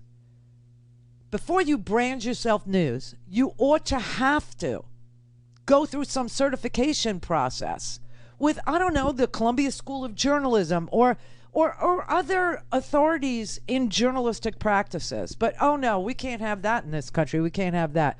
Meanwhile, he keeps on telling people different things about the cause of the insurrection. First, he says it was Antifa. Then he says it wasn't even an insurrection. It was just a protest that got out of hand. And now they're telling their audience that the reason why, there are unindicted co-conspirators means that it was an FBI false flag plot. Alex Jones much? I mean, how is it getting this crazy? And by the way, this isn't even peak crazy. Peak crazy, I'm about to play you, okay? I just first wanted the reaction from Michael Fanone, a police officer who was tased 3 times, beaten by, these insurrectionists, beaten mercilessly. I mean, and now being denied that even happened to him by various members of Congress who watch Fox News. There's a conspiracy theory out there on the right at this moment that this was an FBI insider operation, and it's baseless, it's a lie, but it's getting an assist from the right-wing media that you're talking about. And I wonder, I'm talking about Fox. What is your message to hosts who I at least have no doubt that they know that this is crap, but they're saying it anyways? Right. What is your message to them? I've never been approached about doing any media appearances on Fox News. I would love to do an appearance on any show on Fox News, and I would challenge any of the 21 members that voted against the gold medal bill, acknowledging police officers that have a skewed view or just plain lying about January 6th, to come on those shows and talk to me and listen to my experience and what hundreds of other officers went through on January 6th at the insurrection. Just saying, Fox News viewers, don't ever hear the truth. Capitol Police officer that did the shooting actually appeared to be hiding, lying in wait, and they gave no warning before killing her. Question again, why hasn't that officer that executed Ashley Babbitt been named when police officers around the country are routinely identified after a shooting? Ashley Babbitt, to be clear, was crawling through, and it's on video, a broken window into the speaker's lobby near a number of members of the House of Representatives with a crowd of rioters behind her. The MPD, Internal Affairs, as well as the DOJ, looked at this. They cleared the officer who shot her in April. I wonder what you think hearing that congressman describing her as being executed by a cop. This is the congressman whose siblings put out like campaign ads asking people not to vote for him. That's right. I mean, I think those statements are moronic. And I also find it ironic that, you know, while a lot of members of his party were talking about why we didn't shoot everybody in the head that day, that he would be taking, you know, the opposite approach and calling a police officer a murderer. What do you think this says? I mean, we're here talking about just incredible disinformation, denial of reality about what happened when it's so clear. There's so much video. You couldn't get more video. You couldn't have more pictures of what happened to tell you what happened. Personal experiences, accounts like yours, people speaking out. What does it tell you about the future of the country that we cannot seem to see eye to eye on just basic verifiable facts? Yeah, I mean, I think that's like one of the issues, you know, that's most disturbing to me is the degree of tribalism in this country. You know, and we've been heading in this direction now for quite some time. And it's just gotten to like an unbearable point. I mean, it's sad because I know lots of people who source their news from one particular news network and they don't have any appreciation for what happened on January 6th. And then when I talk to them or show them body-worn camera, they're absolutely floored. I mean, stunned. Their minds are changed? Oh, I mean, the ones that I'm close with, absolutely. Yes, ma'am. But they wouldn't know. I mean, if you only listen to a handful of representatives that go back to their districts and talk a bunch of bullshit about January 6th, and then you source your news from some, you know, specific news networks, you're not going to know. You're going to have no idea. They're going to have no idea. They're not going to know what really happened. They're not going to know reality. They're never going to see the videos of Michael Fanone being beaten. They're never going to see the videos of people throwing fire extinguishers at police officers. They're never going to see the videos of police officers being crushed with a group of protesters, a group of insurrectionists behind them going, heave ho, heave ho, heave ho, and police officers screaming, help, help. They're never going to know that. They're never going to see that. They're never going to experience what really happened on January 6th. That is bizarre. That is why this country is splitting apart. That is why people can't agree on the basic truths of what we need and what should be done, and voting and infrastructure and health care. I mean, it's so nefarious. It's so ugly. And that's not even peak crazy. Okay, you would think that the insurrection was peak crazy. No. The big lie is peak crazy.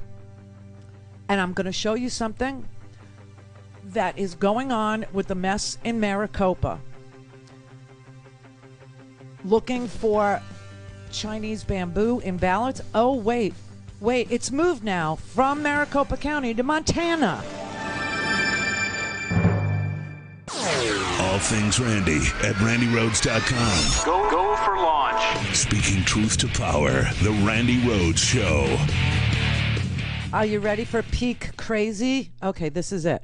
Watch this. On this piece of property in a remote part of Montana, people may at this very minute be analyzing voting data from the state of Arizona as part of the so-called Arizona audit run by the Cyber Ninjas, a company whose CEO had previously espoused Trump-style election conspiracy theories. What does Montana have to do with all this? Ken Bennett is a spokesman for the audit. Everything that Cyber Ninjas is doing, they're either doing with their own expertise or the expertise of the people that they're hired. And a contractor it hired is called Cipher LLC.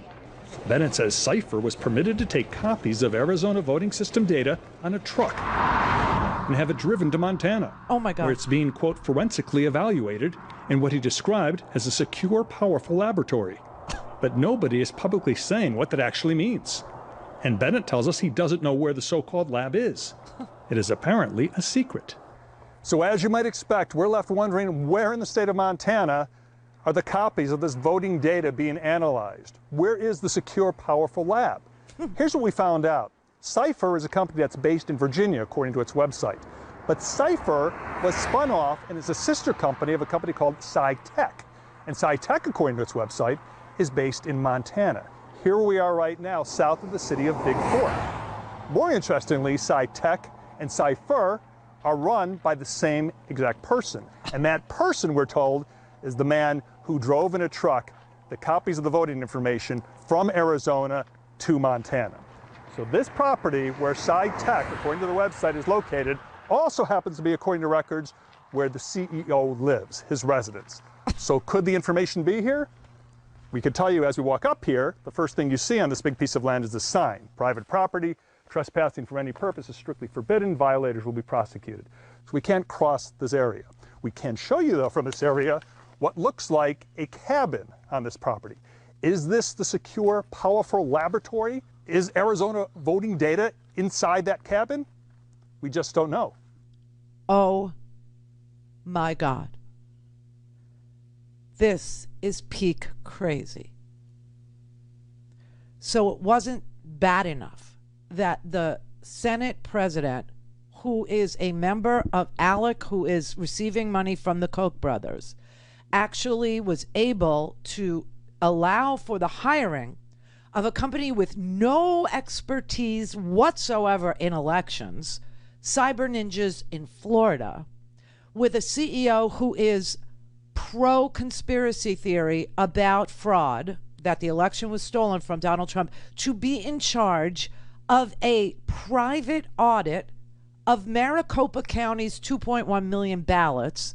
But now he's subcontracted to another company that is based in Montana in a cabin located outside of Big Fork, Montana. Gorgeous.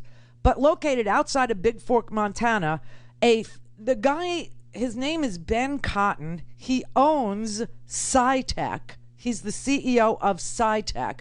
He is now picking up copies of the data, of the ballots, getting in a truck, and himself driving the data on those ballots to his cabin outside of Big Fork, Montana, telling people it's some sort of a super lab, and he's going to forensically look at the data in his lab in Montana without telling anybody what security measures are in place, where the lab is, whether or not objective observers are allowed. I mean, nobody even knows where this lab is because there isn't a lab. It's his freaking cabin. And we know this because when CNN was prohibited from entering the property, couldn't pass the property line, they decided to check it out by air. The boss who drove the truck to Montana, according to the audit spokesman, is Ben Cotton,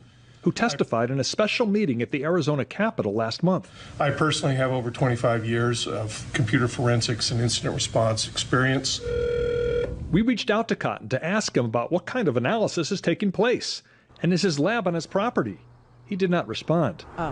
So we did some further investigating from the air. And we see that in addition to the building that looks like a cabin, there is on the right a large house in the clearing, and on the left what looks like a barn, and perhaps some trailers, but no people. A real estate website shows what appears to be that large house. Nice. And it all sits on 155 acres of land. So there is plenty of space here for a lab, and plenty of privacy for the boss. You can't make this Arizona's Democratic Secretary of State says she's very concerned about what's going on nearly 1,300 miles north of Phoenix. If it wasn't happening right in front of our eyes, we wouldn't believe it was happening. Is there a deadline for finishing this Montana analysis? According to the Arizona audit spokesman, no deadline. When it's done, it's done. Okay, this is peak crazy. This is insane. First of all, we have a federal law that says you must preserve ballots for 22 months after an election. Second, we've got cyber ninjas fingering those ballots and saying that they're nearly done. And then now the data is being stolen. The data is being put into a truck that is being driven by a man named Ben Cotton to his cabin without any observers or guarantees of security or any information about what measures are in place, or what is the lab supposed to do with this data, or how long will it be in possession of these of this data. Nothing has been told to the Secretary of State of Arizona. Nothing has been told to the person who's supposed to be in charge of observing it. This Bennett dude from the Secretary of State, Ken Bennett. He's the liaison between cyber ninjas and the Senate President, Karen Fann. I mean, they asked the Secretary of State in Arizona if he had any documentation on the Montana lab that would indicate that the lab was secure, and he said he hadn't seen any documentation. But Doug Logan from Cyber Ninjas here in Florida says, I trust Ben Cotton at his word with all this data. So now you've got lunatics who have complete unfettered access to the data of Arizona voters, and we don't really know what data do they have.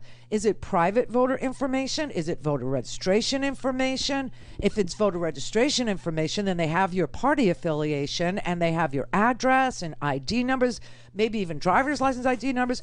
I mean, there is nothing here from both a security or a privacy perspective that guarantees the safe handling of personal voter data.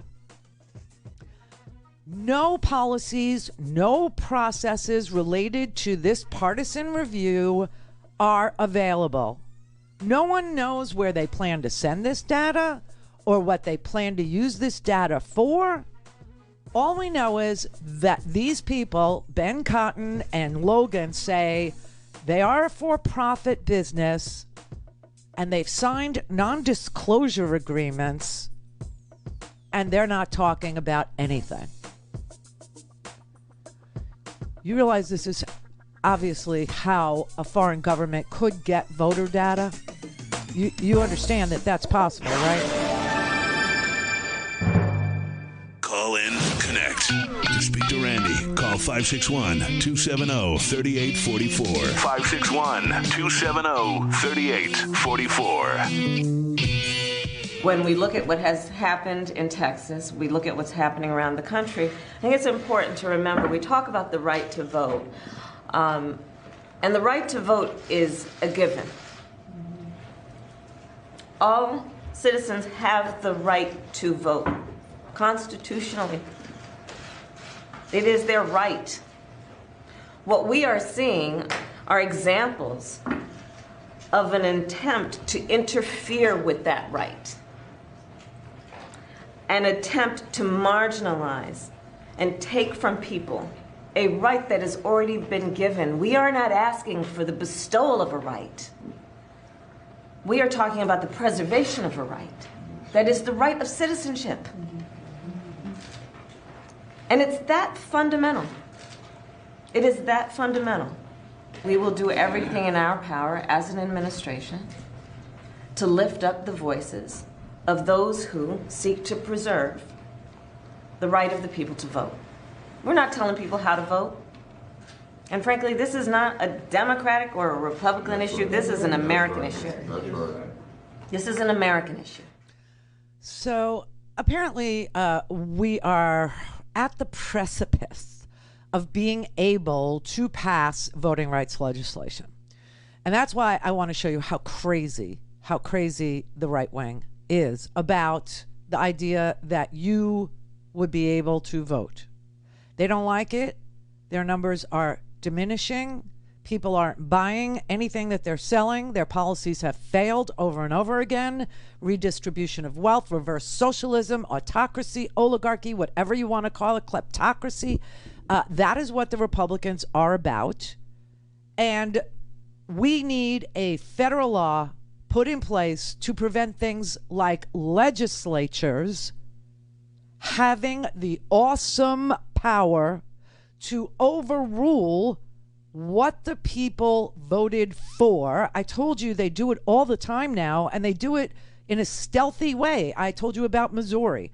Missouri voted, and it passed overwhelmingly, to expand Medicaid into Missouri. The Republican legislature didn't like what the voters of Missouri had chosen for themselves in a self-governance vote, and so they chose not to fund it, even though the money was coming from the federal government. Now you see what's going on in Arizona, where they don't like the results of an election. Not their election. Their election was fine. Members of the Arizona legislature, they were on the ballot too. They have no problem with the results for themselves. They have a problem with the president. And so they have farmed out to a for-profit company with zero election experience a privately funded or publicly funded private company audit, even though there were 2 audits done in that same county, and those audits produced zero evidence of fraud. And now they're taking and stealing the voter data. And I don't even know how far-reaching the data is. Is it into the registrations? What data does this man in Montana, what was he driving from Arizona to Montana with to his cabin? And is it for sale? Because data is a marketplace. You know that. People will buy your data. Who is buying this data? Why are they taking the data? What data is there? How personal is it? Does it go down to names and party affiliations? Does it go down to names and addresses? Does it go down to driver's license? I mean, we have no idea what they're doing with information on Arizona voters in Montana in a cabin outside of Big Fork. So we need federal legislation, and we need it badly. So yesterday I told you that Joe Manchin had put out his proposal to take out some of the stuff that H.R. 1 sought to address, like campaign financing. That is the big objection from people who are totally into donor money, like totally into being paid to legislate. Joe Manchin is one of those. And so he put out his list of things he could agree to in H.R. 1. If you took out federal financing of campaigns, if you took out public financing of campaigns, and if you took out, some of the gerrymandering, by computer, if you took out and you added voter ID, although he's willing to say that a utility bill could serve as valid ID. So, if you put that in there, if you made Election Day a public holiday, if you, did 15 days of early voting, if you did certain things, he could, vote for it. He could be down with it. And now H.R. 1 stands a chance. However, we still don't have 60 votes. We still don't have 10 Republicans. All this all of this negotiating that Joe Manchin is doing is negotiating with his own freaking party. With his own party. And we still don't have 10 Republicans who would pass a federal law that creates a floor under which you cannot sink in order to rig elections in the state, in order to gerrymander them, in order to end early voting, in order to prevent Sunday souls to the polls. Oh, that couldn't possibly have anything to do with race, could it? No. And so Joe Manchin has been negotiating against his own party. Well, let me just there are people that are saying we should go down with Joe Manchin's compromise, that we should sign on to it. Well, even if I said, okay, I won't do campaign finance reform, which is the cause of all of our problems. All of our problems.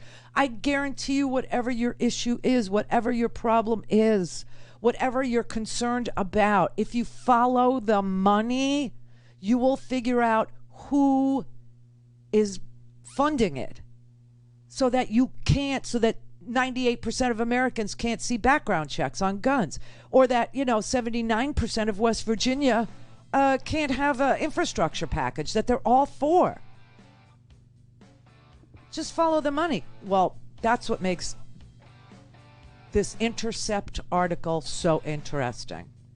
It was interesting to me because I know this group. I literally know them. I've been to dinner at this group's house in Washington, D.C. But the Intercept was able to get a copy, or at least, I don't know if they were invited. They're not very clear about it, but they were able to show you, they say it's leaked, a Zoom call of Senator Joe Manchin on the phone with billionaire donors. The Zoom call was hosted by a group called No Labels. I know them.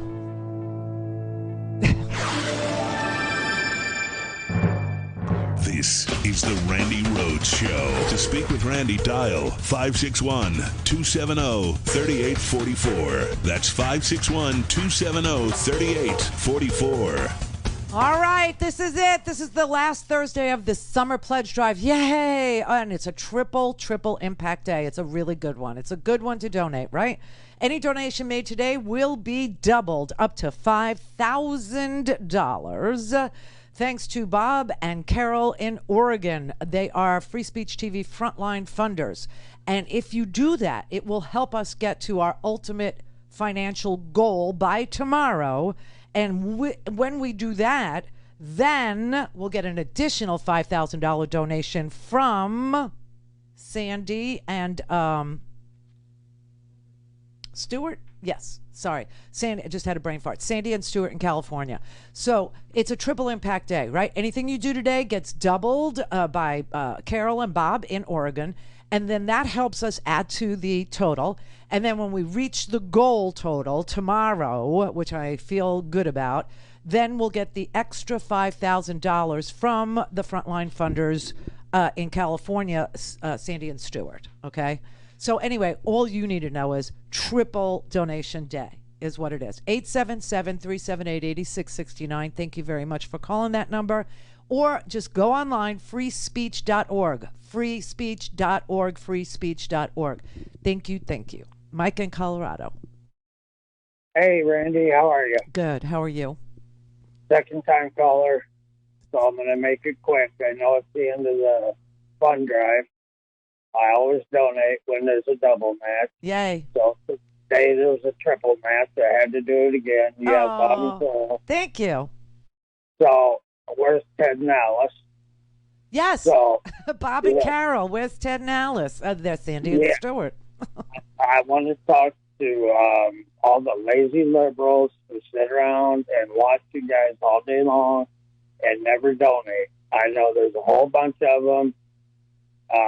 Who've got plenty of money to do it. They just got to get up and do it the first time. Yeah, the people who have plenty of money to do it, what's wrong with you? And the people who don't, I get it. You know what I mean? It's fine. It's fine. Enjoy. It's free. We're independent, and we're here for you every single day. So if you can't... Well, I'm on the edge, and every time there's a matching donation, that guy in San Francisco is my hero. And I hope Stewart and Sandy come to their senses and kick it in regardless of what happens. Thank you. Appreciate it very, very much. David in San Francisco. Oh, hi, Randy. Long time no talk. Hey, if I remember right, your husband's a lawyer. Lobbyist. It would seem to me that there could be some lawsuits against this ninja group for damaging public property. I've heard, I was listening to Stephanie Miller's show, and she was talking about, was it potentially the city is going to have to buy $6 million worth of brand new voting equipment because it's been compromised? Yes. And so, I mean, just damaging public property seems like a real easy lawsuit, if not maybe some criminal charges as well. So, you know, since these so-called neocons or fake conservatives believe in market forces, how about some market forces on their asses? Because they're costing the taxpayer $6 million to replace the voting machines, right? Yeah. And there's also a federal law that says that you must preserve ballots for 22 months after an election. Obviously, they didn't preserve anything, you know, without with the proper security. I mean, they didn't even list like any of the security measures or a procedure that they're following. I mean, this is just, that's why I said this is peak crazy. Now, when you bring up Howard, Howard is a retired lawyer lobbyist. But that brings me to this, which is where we went into the break. This is how I know the people that were on the phone with Joe Manchin, the billionaire donors. Okay, the billionaire donors were, according to The Intercept, who was able to get the video and the audio from this Zoom call. The billionaires were Louis Bacon, the chief executive of Moore Capital Management, Kenneth Tuchman, the founder of Global Outsourcing for Teletech. A global outsourcing company called Teletech. Howard Marks, the head of Oak Tree Capital, one of the largest private equity firms in this country. The Zoom call log included a dial-in from Tudor Investment Corporation. That's a hedge fund founded by Paul Tudor Jones. And also present was a whole bunch of influencers, Republican consultant Ron Christie, Joe Lieberman, he is the representative that they put on the masthead, let's say, of No Labels. But Joe Lieberman, you might remember, as the vice presidential candidate for Al Gore, a man who I spoke to the day that I went to vote in 2000, and I actually had his phone number because I had spoken to his wife the night before, Hadassah, on my show. And so I had contact information for the Liebermans, and I called him and I said, something's wrong. I went to vote, and I think I might have voted for Pat Buchanan. And Joe Lieberman's response to me that day was, it will be fine. And of course, you know that Al Gore won that election, but the Supreme Court said, stop counting the votes in Florida, and we got 8 years of W and wars. Well, anyway, the person who actually founded No Labels, I know Joe Lieberman is like the head of it now, or you know, they put his name out there as being, you know, a go-to.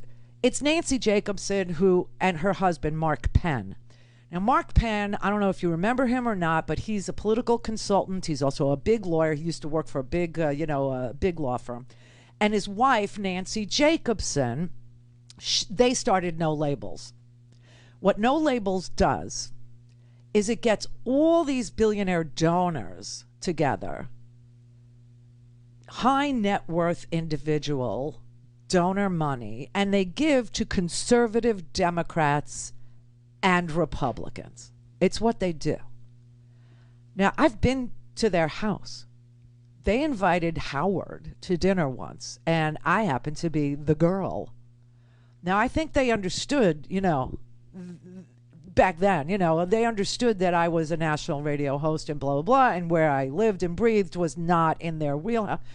But when I went to their townhouse, the Ungapachka, the over-the-top, the art collection alone, I was just sickened, okay? I mean, the amount of money that they bundle to influence politics. So it's not just the Koch brothers, and it's not just Americans for Prosperity, you know, but this is who Joe Manchin was on the phone with when The Intercept was able to get the audio of Joe Manchin's call with these billionaires who were all donors, right? And what Joe Manchin was telling them was that Mitch McConnell's obstruction on the January 6th commission to look into the insurrection, which is where we started with Tucker Carlson, denying that there even is an insurrection to look into, saying that it's an FBI false flag plot, and before that it was an Antifa plot, and before that and then in the middle somewhere everybody was well behaved and they don't know what we're talking about. Well, that's why we need a January 6th commission, and Manchin was for it. Okay, he was for a January 6th commission. And when Mitch McConnell made it clear to Joe Manchin that he was calling in personal favors, and telling all the Republicans to obstruct the creation of an independent January 6th commission, Joe Manchin was talking about this on this phone call, and he said the reason why that was so upsetting to him was because it proved that bipartisanship doesn't exist anymore, even on something so basic as the attempted overthrow of our government, needing to have a little look-see by an independent commission. And so he's on this phone call telling these donors, telling them that they need to, he doesn't solicit money. And this is the key to, whether or not he broke the law. If he was in his Senate office making this call. He was. Now, one of the few laws we have is you can't be in your Senate office trolling for dollars. That's why they have to leave and go to Charlie Palmer's for these fundraisers. That's why they have to leave and go to cocktail parties. That's why they have to leave and go across the street, right? They can't do it from their office. Well, he was talking on this phone call in his office, but he didn't actually blatantly solicit dollars. So they're saying, oh, he didn't violate any of the ethics rules. But what he's saying is to these billionaires, you need to start giving money. You need to start helping, not just money, but you need to promise, like a retiring guy like Roy Blunt of Missouri. You're going to deal with him in his next life, right? You need to give him employment. Mary had a little man. The fault. We believe that all men are created equal. To the magnificent mosaic that is America. From radio beacon to radio beacon. I have a dream today. Change has come to America. Believe me. Help is on the way. Knock, knock. Who's there? It's a figment of your imagination. Randi Rhodes Show. Turn up your mind. Let me be really clear on this. We will not take up a bill in the House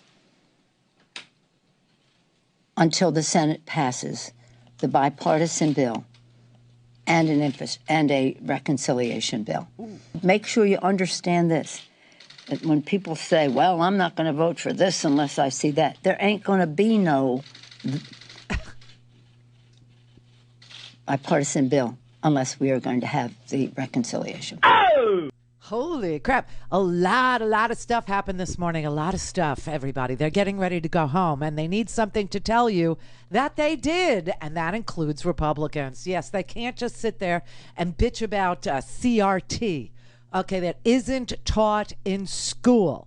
So they have to go home and show something. So today there's been an agreement between the White House, the Democrats in Congress, and the Republicans also for an infrastructure package. It is a fraction of what we need to be invested in us. It is a fraction, but it's something, right? So this is what happened. Oh God, so much happened this morning. So the infrastructure package is big, and I'll go through the points that are in the bipartisan package, a fraction of what needs to be done. The other thing that needs to be done, that the family plan that Joe Biden has with a big price tag on it, that will go through reconciliation, we now know. So we can pass that with 51 votes. We don't need any stinking senators to agree to help us pay for child care, elder care, to expand broadband, et cetera, okay? And Joe Biden just finished up a press conference where he announced that neither bill the reconciliation bill or the bipartisan package will get his signature unless they both arrive on his desk at the same time, and he will sign them both. Otherwise, nothing gets signed. Kind of smart, kind of good. All right, so we'll go through that. But then also this morning, this little, gem of a piece of information dropped about Rudy Giuliani. His law license has been temporarily suspended pending a hearing about his activities, not just in public, no, but yes, in front of courts. Seems that Rudy Giuliani has lied to courts, has lied to lawmakers, and has lied to the public at large in his capacity as lawyer for former President Donald J. Trump, and in concert with, connection with, in conspiracy with Donald Trump's failed effort at the re-election of 2020, which indicates that Rudy Giuliani is indeed being investigated into trolling around Ukraine for dirt on Hunter Biden. He's in a lot of trouble, Rudy Giuliani. So that happened this morning also. And on top of it, Nancy Pelosi announced, and this was in the homework yesterday and the day before, I believe, so that you could follow this, because it was follow the bouncing ball is what it was. At first, I believe it was Monday. What's today? Thursday? So maybe Tuesday. They all blend when stuff happens real fast. That Nancy Pelosi was indicating she would set up a House Select Committee to investigate the whys and wherefores, and also how to protect the Capitol going forward after the January 6th insurrection. Well, at first we got a report that said, I believe it was Tuesday night, that said that Nancy Pelosi indicated that she unfortunately had no choice but to set up a select committee in the House, because obviously in the Senate, the bipartisan commission that passed the House, okay, the bipartisan independent commission idea went down in flames on a partisan Republican no vote, right? And so Tuesday night, we heard that she was going to set up a House Select Committee with subpoena power to investigate what happened. Like, what were the causes? Who was riling them up? What were the financials? Who paid for the buses? Who paid for this? Who paid for that? You know what I'm saying? And so, and then also the security piece of the investigation. What steps can we take to make sure this never happens again? And then Wednesday, I believe Wednesday morning or right after, I don't know. We got a report that she said that was incorrect reporting, that somebody leaked that is not true. She's not doing it. And then today, she said, well, unfortunately, I am going to set it up. This morning, with great solemnity and sadness, I'm announcing that the House will be establishing a select committee on the January 6th insurrection. Again, January 6th was one of the darkest days in our nation's history. I've said it now 3 times. It is imperative that we establish the truth of that day and ensure that an attack of that kind cannot happen, and that we root out the causes of it all. The Select Committee will investigate and report on the facts and the causes of the attack, and it will report recommendations for the prevention of any future attack. Okay, so this is all positive. This is all moving forward. This is all fact-finding. This is all, investing in America. And yesterday, Joe Biden also had a press conference. I mean, this is there's so much going on right now that it's almost impossible to believe this is America. It's actually Infrastructure Week, and infrastructure is actually getting agreed to. It's actually time to investigate January 6th, and it's only June. Okay, it's only 6 months later. And that's going to happen. It was actually time for Rudy Giuliani to lose his law license, and that has actually happened. And yesterday, we actually had a press conference featuring the President of the United States, Joe Biden, actually talking about actual policy and actual initiatives to combat gun crime in this here country, with concrete explanations and plans that did not include gun grabbing, which is all Republicans leave you to believe is to be done. You know, the reason why crime went through the roof You know, they give you a general explanation in the mainstream media. I don't know why they don't actually experience, explain to people what really went on during the pandemic that Donald Trump failed miserably to contain. Miserably failed. Just insanely failed, then denied it was even going on, then offered miracle cures like lightsabers and drink bleach and stuff like that, and then hydroxychloroquine, and it will just go away, finally, is what he settled on. It will just go away. But people don't want to talk about what the effect was of courts being closed. And yes, courts were not operating. We were actually in the midst of a global pandemic that hit us so freaking hard that we didn't have courts operating. Also, you had mentorship programs end, stop meeting, no ability. You had people shedding jobs instead of, preserving jobs, especially in frontline, customer-facing industries, which keep kids off the street. You had churches that also offer mentorship programs and safe spaces for people to gather and talk about whatever. Those were closed to the public. You had people literally being released from prison with no services available. What did you think was going to happen in that case? No place to work, no churches to go to, no courts to hear cases, no mentorship programs. So, of course, we ended up with, violent crime increasing, gun crime increasing. So yesterday, Biden had this very long discussion of his policy, which, by the way, I copied and pasted from his website into the homework today. It is a very comprehensive anti-crime initiative. It involves all these things that I'm talking to you about because Joe Biden has worked for 30 years on the issue of crime and knows what doesn't work very well and what does.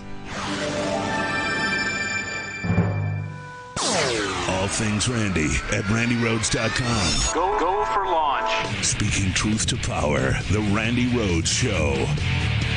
Look, the bipartisan bill from the very beginning was understood there's going to have to be the second part of it. I'm not just signing the bipartisan bill and forgetting about the rest that I proposed. I proposed a significant piece of legislation in 3 parts. And all 3 parts are equally important. And by the way, my party, everybody tells me what my party is. My party is divided. Well, my party is divided. My party is divided, but my party is also rational. If they can't get every single thing they want, but all that they have in the bill that before them is good, are they going to vote no? I don't think so.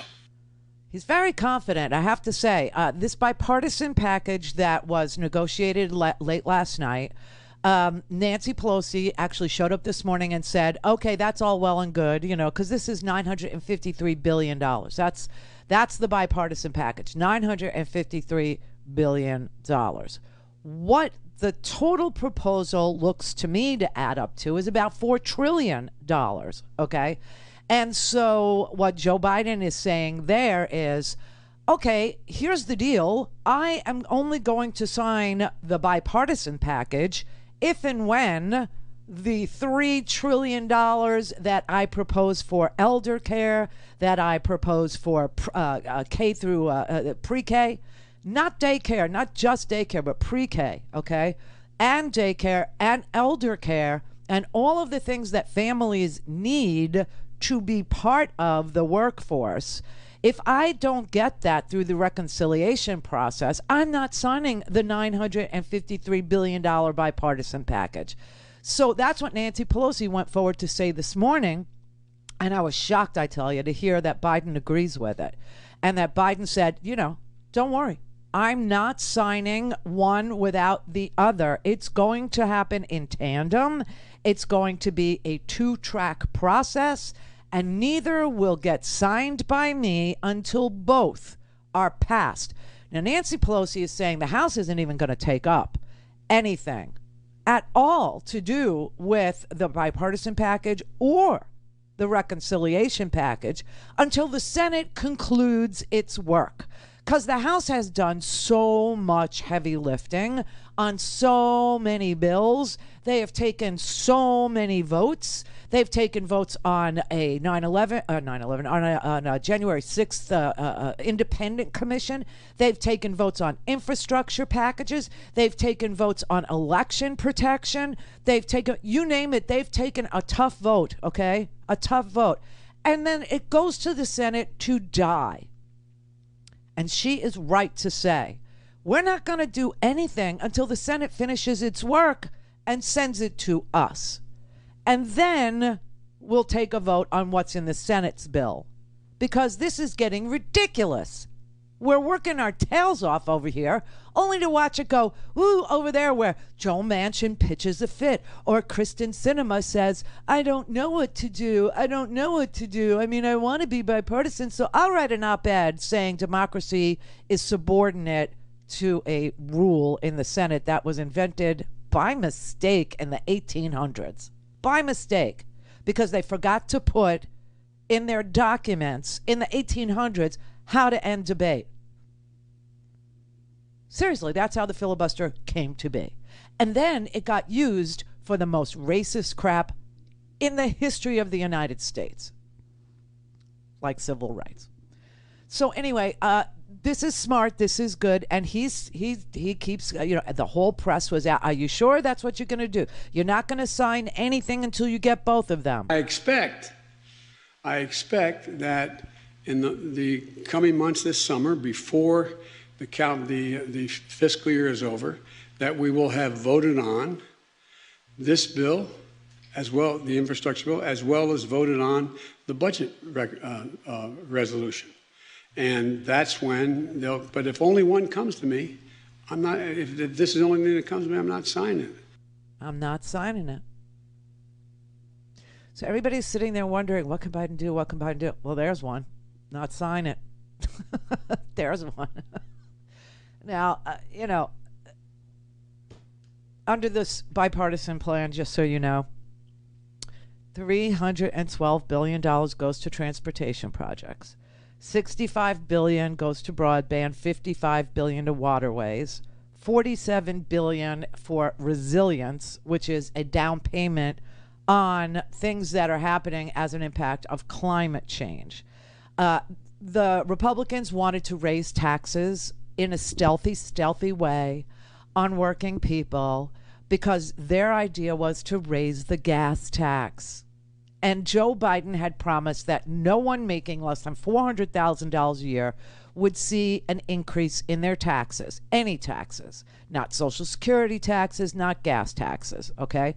And so he rejected it, and now they've decided that they will spend $40 billion in investing in the Internal Revenue Service Enforcement Bureau. They think that if they enforce the laws we already have, we would see $100 billion new dollars collected in revenue. And a separate infrastructure finance program will borrow money. It will leverage $20 billion in federal money, and it will turn the $20 billion into $180 billion in private financing on infrastructure. I am really against that. I just want you to know I'm really against that. Whenever you hear a public-private partnership, understand they're selling your roads and bridges. They sold your parking meters. Yeah. So big cities sold parking meters to private companies. And those private companies now actually charge cities on holidays. When the cities are closed for a holiday, they make the city pay them for the lost revenue in parking fees that they would collect. It's just a ridiculous scam on American people. But that is what the smaller part of the bill includes. That's what the Republicans agreed to, because they will never, ever raise taxes on their donor class. They will never raise taxes on hedge funds. That part of it is going to get done through the reconciliation process. That is what he's calling the budgetary process. That all the increase in corporate taxes from what was proposed was 21% now. Corporate taxes are 21%. Listen, if you're self-employed, you pay almost 30% in income in tax. But okay. And we all know capital gains, money making money, is taxed at a lower rate than labor is taxed. The whole thing is ridiculous. So the reconciliation bill will deal with the corporate taxes. It will deal with raising them. Now, what's proposed is from 21% to 28%. We'll see how far Joe Manchin is willing to go on reconciliation, okay? Because we're going to need all 50 votes, which is why this became problematic in the first place. But a win is a win, and if we get both these infrastructure bills passed, one by reconciliation, all Democrats, and the other one in a bipartisan manner, Joe Biden gets to declare victory, and so does American infrastructure.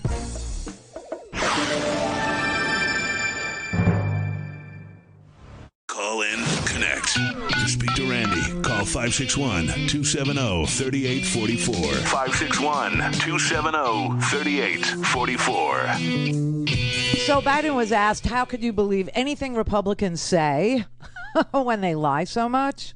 I work with a lot of these people who are in the room. I know them. Everybody knows, and you guys know. When certain senators tell you something, they mean it. And others you discount. Huh. Where I come from in my years in the Senate, the single greatest currency you have is your word, keeping your word. Mitt Romney's never broken his word to me. The senator from Alaska and the senator from New Hampshire, they've never broken their word. I'm from Maine. They've never broken their word from their friends. And so the people I was with today are people that I trust. I don't agree with them on a lot of things, but I trust them when they say, this is a deal. We'll stick to the deal. Just like I doubt whether you'll find any one of them say they don't trust me when I said, okay, this is the deal on these issues. This is the deal we'll stick with. But for example, and I made it clear today, there's other things in the environment I want to get done. I think we should have the $300 billion tax credit for dealing with the environment. It will be a giant tax cut for corporations, but it'll also be a giant move toward weatherizing every building in America and all the things we need to do.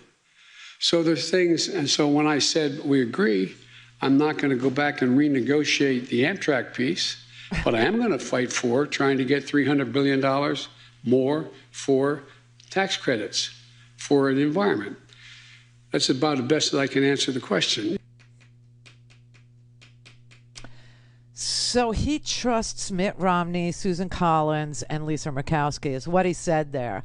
And then there are other people whose words must be discounted. I'm guessing Senator John Kennedy from Louisiana might be one of those. Yeah, I'm guessing that. This is really amazing. Okay, so let's rewind to yesterday. Yesterday, Biden put forward his anti-crime initiative, okay?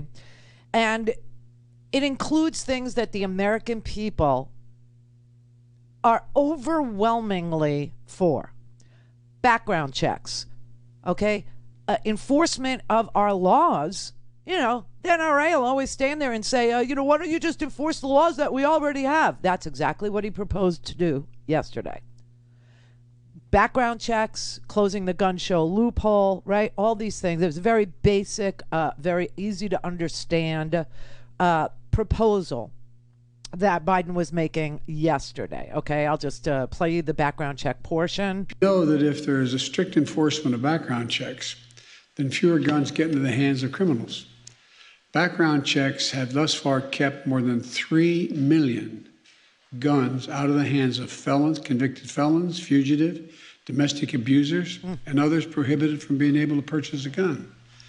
It's zero tolerance for gun dealers who willfully violate key existing laws and regulations. Let me repeat, zero tolerance. If you willfully sell a gun to someone who's prohibited from possessing it, if you willfully fail to run a background check, if you willfully falsify a record, if you willfully fail to cooperate with the tracing requests or inspections, my message to you is this: we'll find you, and we will seek your license to sell guns. We'll make sure you can't sell death and mayhem on our streets. It's an outrage. It has to end, and we'll end it. Okay, so that was the major portion of Joe Biden's proposal on guns, on the gun portion of the crime, okay? Here was Senator John Kennedy of Louisiana's response. We're going to have to do what Mayor Giuliani and Mayor Bloomberg did in New York City, and we're going to have to do it in all the major crime areas. We're going to have to bring back stop, question, and frisk, and apply it in a racially neutral manner. It is perfectly legal. It has been used for years. Chief Justice Earl Warren wrote the opinion in 1968, a case called Terry v. Ohio, that says it is perfectly legal to stop, question, and frisk if you do it in a racially neutral manner. And until we do this business of the confusion from the press conference and this business of background checks and it's just drivel.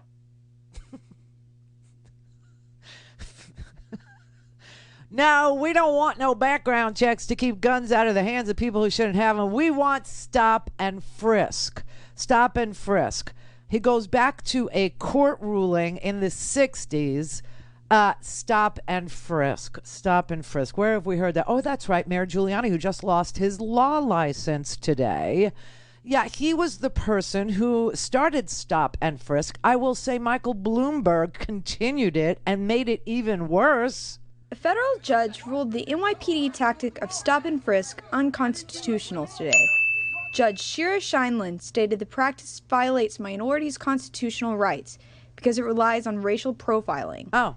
The policy, which allows police officers to stop, approach, question, and search people on the street, has been targeted by protest groups around the city, who claim that they are unfairly being targeted based on skin color. In her ruling, Judge Scheindlin stated the practice violated the Fourth Amendment involving unfair searches and seizures, and the 14th Amendment guaranteeing equal protection under the law. Oh, you forgot about Mayor that. Bloomberg came out against the ruling and vowed to appeal the decision. He credits stop and frisk for saving thousands of lives when guns are removed from the street. Throughout the case, we didn't believe that we were getting a fair trial, and this decision confirms that suspicion. And we will be presenting evidence of that unfairness to the appeals court. Oh, so what happened to that? What happened to the appeals? What happened to the appeals? In January of 2014, New York City's newly elected mayor, Bill de Blasio, announced the city would drop its appeal of a ruling by a U.S. district court that found the controversial policy of stop and frisk unconstitutional, and he would settle an ongoing lawsuit. Mayor de Blasio delivered the news at a community center in Brownsville, Brooklyn, a predominantly African-American neighborhood that's had more stop and frisk than any other part of the city. Interesting. We believe in ending the overuse of stop and frisk that has unfairly targeted young African American and Latino men. We believe in our obligation, the most fundamental one that there is in government, to keep people safe. And the values and strategies that keep people safe and that really give us lasting safety, those values are not compatible with a broken and misused stop and frisk policy. So the appeal was dropped. A lawsuit was settled when Bill de Blasio took over after Mayor Bloomberg. So let's ask Judge Shira Scheindlin, who ruled it was unconstitutional, whether or not crime increased in New York City when stop and frisk was repealed. Answer: no, it didn't go up. In fact, it came down significantly. Why? Because about 94% of the stop, question, and frisk profiling produced nothing actionable. No further police effort was necessary after the stop, question, and frisk. They were doing it to innocent people based on where they lived, based on their zip code, based on their skin color. See what I mean? So if we listen to the senator from Louisiana who doesn't want to do background checks, which 98% of Americans, including gun owners, are for, and we go back to what he says is constitutional but isn't, stop and frisk, then we're all black now, everybody.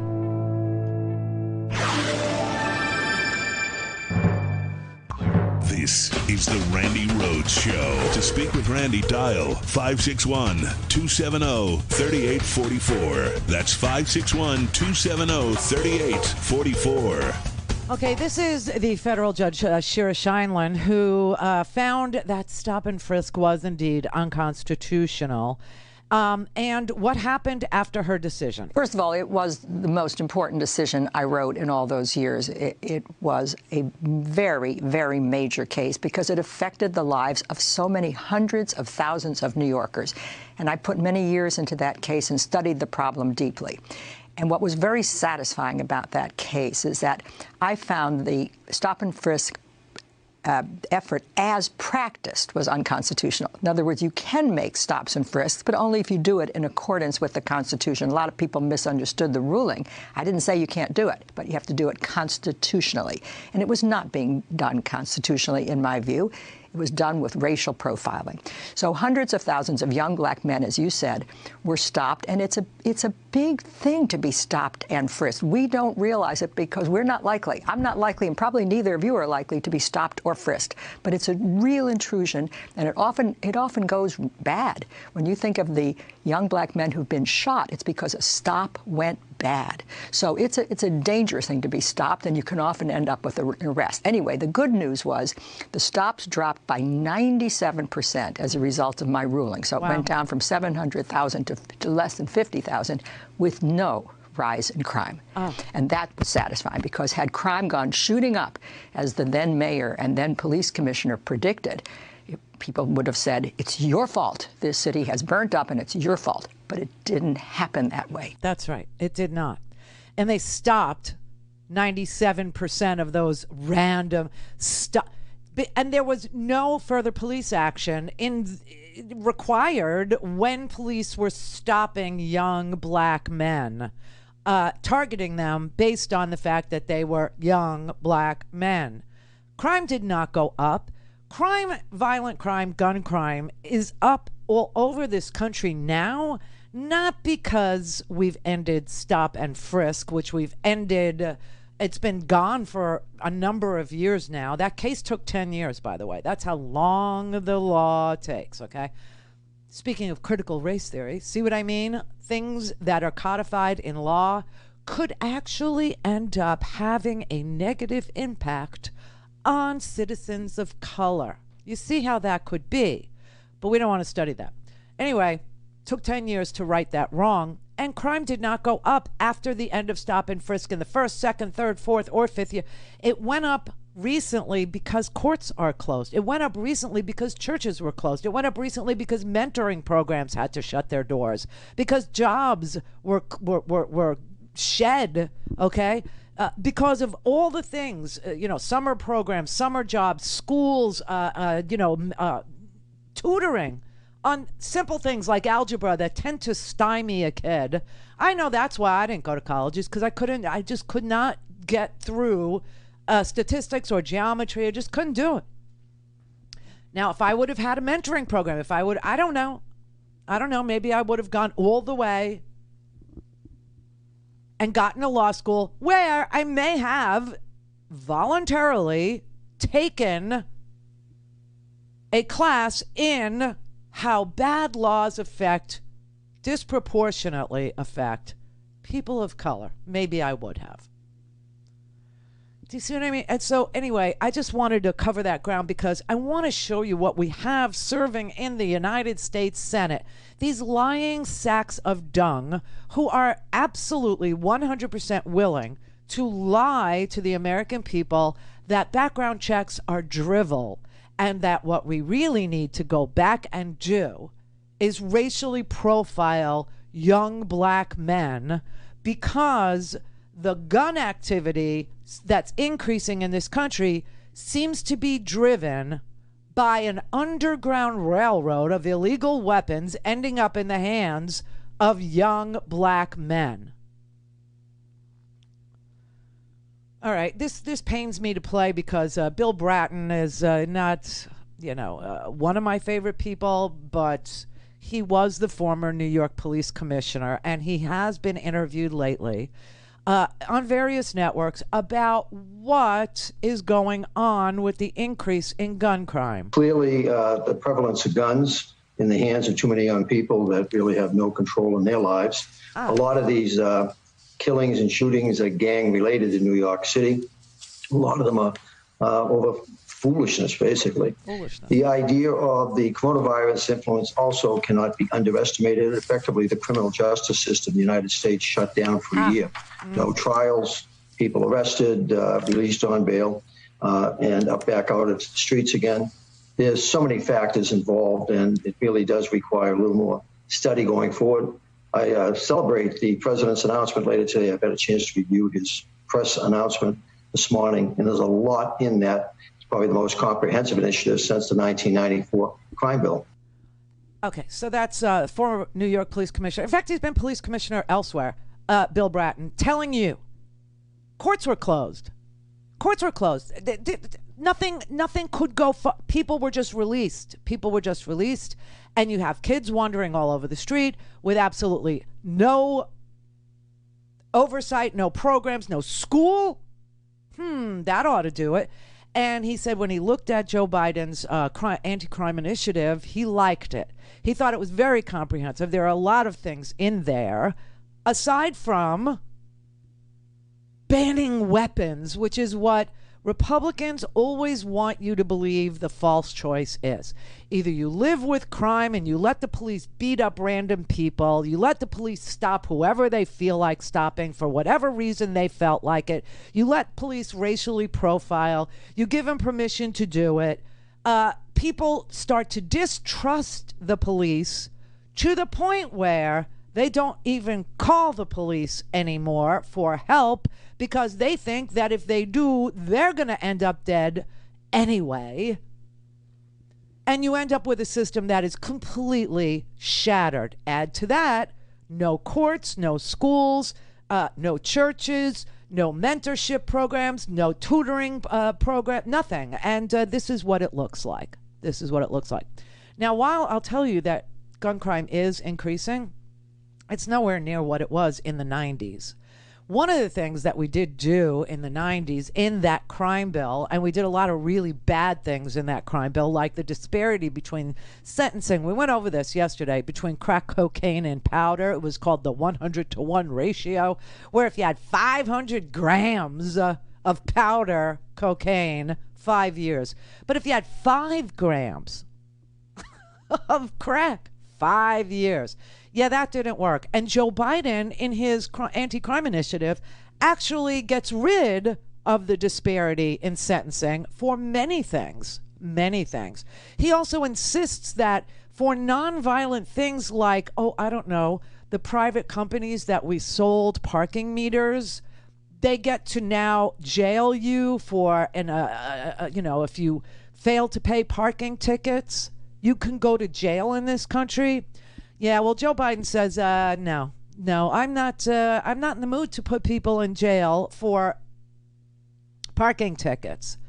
Now, why did that happen?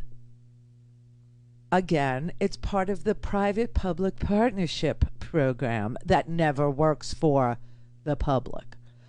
Prisons, for profit, parking tickets, for profit, equals enforcing parking tickets by imprisoning people in private prisons. What could go wrong there? See what I mean? There's so many things that start at the very beginning, like at the concept idea, that when you roll with the concept for a little while, you go, oh, that was a bad idea. Well, this is the nice thing about Joe Biden. Joe Biden was part of, in fact, he was the major driving force behind the 1994 crime bill. But Joe Biden has actually looked at the concepts that were enshrined in our law, sort of a critical race look at the laws, and concluded that a lot of them had the opposite effect of what they could have been. And he does away with them in this crime initiative. Isn't that special? Oh my God, the ability to say, I was wrong. The one thing he was not wrong on and still agrees with that was in that crime bill, there was a ban on assault weapons. Yeah, there was. There was a 10-year ban on assault weapons. No hunter, no marksman, no sportsman needs a magazine that fires 100 rounds. Okay? It's just not necessary unless you're going to come upon 100 deer and you need to kill them all. Okay? So, with guys like Senator John Kennedy, no chance of passing. None. Mary had a little man. The fault. We believe that all men are created equal. To the magnificent mosaic that is America. From radio beacon to radio beacon. I have a dream today. Change has come to America. Believe me. Help is on the way. Knock, knock. Who's there? It's a figment of your imagination. Randi Rhodes Show. Turn up your mind. Here's the truth. Racism exists in America. Xenophobia exists in America. Anti-Semitism, Islamophobia, homophobia, transphobia, it all exists. And so the work to address injustice, wherever it exists, remains the work ahead. That did not take long. No, because telling the truth just takes 2 seconds.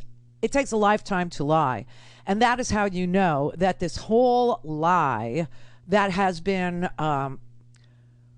built and fortified by the likes of one white supremacist, Steve Bannon, in tandem with the Heritage Foundation, Heritage Action, just psychos out there who are looking for the new issue to spawn outrage and division and hatred, have settled on critical race theory, which is not taught to K through 12. It's not taught to colleges. It's taught in law schools. It's a grad course. It's a voluntary grad course. You can study it at West Point voluntarily. You can, if you choose to, actually take a course on discriminatory laws and their effect on people of color at West Point. This just outrages Laura Ingraham and Steve Bannon and this lunatic fringy guy who used to work in the Trump administration. All of them actually are ex-Trump administration, hate to use the word officials, but all of them, Chris Rufo and Ian Pryor, these are all names that you will become literate in as the 2022 cycle of midterms begins. Because they've been looking for the new Tea Party. They've been looking for the new Obamacare. And they have decided critical race theory is it. Now, those of you who are constant clients, constant listeners, you know critical race theory is a 40-year-old study of law in the United States that focuses on the disproportionate or the beneficial effect that laws have had on people of color, indigenous people. Now it actually includes sexual orientation as well in the study of discrimination enshrined in law. Now, you can't make that up and you can't create it. Either it was a law or it wasn't. Either it's history or it isn't. Either it happened or it didn't. You can't pick and choose laws that you don't want to believe existed. You can't pick and choose history. You can't pick and choose truth. You can't pick and choose your news. It either happened or it didn't. Steve Bannon said out loud, "This is the Tea Party to the 10th power." Meaning we need to appeal to suburban women who forsook us in the last election. You know, there was a charge for the door. I mean, women were leaving skid marks. That's how fast we were running away from Donald Trump and white supremacy and a lunatic fringe crowd of the most disrespectful, violent, white supremacist, anti-Semitic group of people. Well, Steve Bannon decided that he was going to say that their children, they needed to come back to the Republican Party because their children were being taught to hate themselves. Their children were being taught that they were responsible for racism in America. And that has nothing to do with a grad course in law that looks at laws that really existed, some that still do, like the disparity between sentencing for crack cocaine and powder cocaine. See what I mean?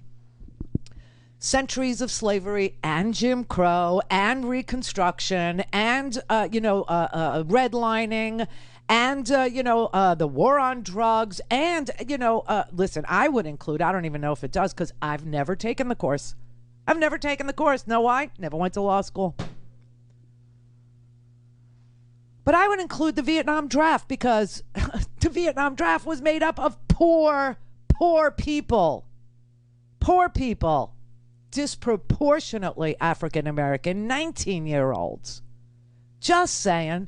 Anyway, they now are deciding that they're going to lie and tell people that their children are being taught that racism is their fault. They need to hate themselves for being whatever it is they are. I'm so sorry. And they're doing it in an effort to win over suburban women. That's why they went to the school boards. That's why Ian Pryor and Chris Rufo and all these activists who work for Heritage Foundation, they work for American Crossroads, Heritage Action Foundation.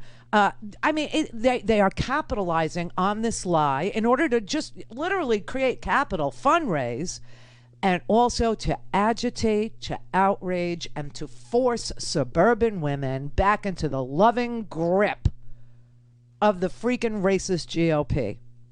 That's why Fox News in the last 3.5 months has talked about critical race theory 1,300 times. In just a little over 100 days, they have talked about critical race theory 1,300 times.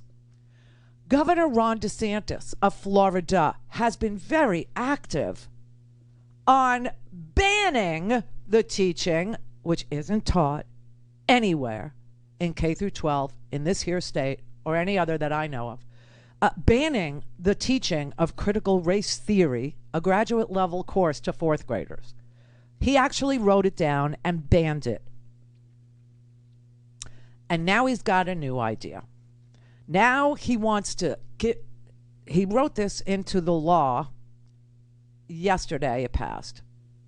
They're going to do a survey of college students, not graduate students, college students across Florida, and college professors. And they're going to ask them what their political persuasion is. They won't say what they're going to do with the survey. They won't guarantee that it will be an anonymous piece of paper either.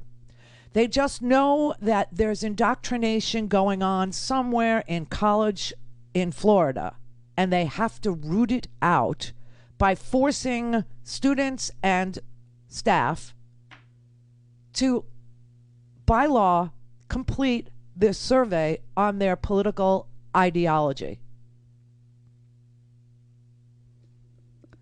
Now, I got to tell you, I live here in Florida, and trust me, there's no political ideology at like FIU or FAU or Florida. Okay, what they're not being indoctrinated; they're inebriated. The thing that you learn in Florida on campus is to party. So I don't even know what this is about, except that he needs to run for re-election. And he wants to be able to stand on a podium and scream indoctrination. This is really scary. This is very, very sick. But he's going to dictate what students will learn in Florida universities. I don't know how he's going to change it from learning how to party to something else. But this new Florida law forces universities to assess viewpoint diversity on campus every single year. And Ron DeSantis is threatening budget cuts to schools that don't measure up to his expectations. So their non-existent threat from the left is now met with a real threat from the right. All things Randi at RandiRhodes.com. Go for launch. Speaking truth to power, the Randi Rhodes Show. Okay, yesterday during an Armed Services Committee hearing, this happened. They say that your stand down regarding extremism did not help our military, it hurt the military. And I want to share with you that perspective, that it caused service members to otherize one another. It impaired group cohesion. And interesting to me is that I've heard those sentiments most frequently from units that are majority minority. That this was not particularly helpful. So I wanted to give you the opportunity to maybe share with us more specificity regarding the definitions that seem to be a challenge when Ms. Hartzler was asking questions. How should the Department of Defense think about critical race theory? Could I make a comment, Secretary? I'm sorry. Well, I'm very limited on my time, General Milley. Well, I just want to make a comment that the feedback I know, but I've gotten I've asked the question to Secretary Austin. I don't know what the issue of critical race theory is and what the relevance here with the department. We do not teach critical race theory. We don't embrace critical race theory, and I think that's a spurious conversation. And so we are focused on extremist behaviors, and not ideology, not people's thoughts, not people's political orientation. Behaviors is what we're focused on. And one final point, and thanks for your anecdotal input, but I would say that I have gotten 10 times that amount of input, 50 times that amount of input on the other side that have said, hey, we're glad to have had the ability to have a conversation with ourselves and with our leadership. So that's the Secretary of Defense, Lloyd Austin, telling Matt Gaetz, what the hell is critical race theory got to do with being Secretary of Defense or running the armed services, or why are you asking? And then the Joint Chiefs, Mark Milley, who has really come a long way since he had to apologize for being co-opted to march on Lafayette Square with Donald Trump in order to give Trump the illusion of credibility wearing his camo uniform. He wanted to answer that question, and he wanted to answer it because Matt Gaetz directed it to him. And here was his answer to Matt Gaetz. First of all, on the issue of critical race theory, et cetera, I'll obviously have to get much smarter on whatever the theory is. But I do think it's important, actually, for those of us in uniform to be open-minded and be widely read. And the United States Military Academy is a university. And it is important that we train and we understand. And I want to understand white rage, and I'm white, and I want to understand it. So what is it that caused thousands of people to assault this building and try to overturn the Constitution of the United States of America? What caused that? I want to find that out. I want to maintain an open mind here, and I do want to analyze it. It's important that we understand that because our soldiers, sailors, airmen, Marines, and Guardians, they come from the American people. So it is important that the leaders, now and in the future, do understand it. I've read Mao Zedong. I've read Karl Marx. I've read Lenin. That doesn't make me a communist. So what is wrong with understanding, having some situational understanding about the country for which we are here to defend?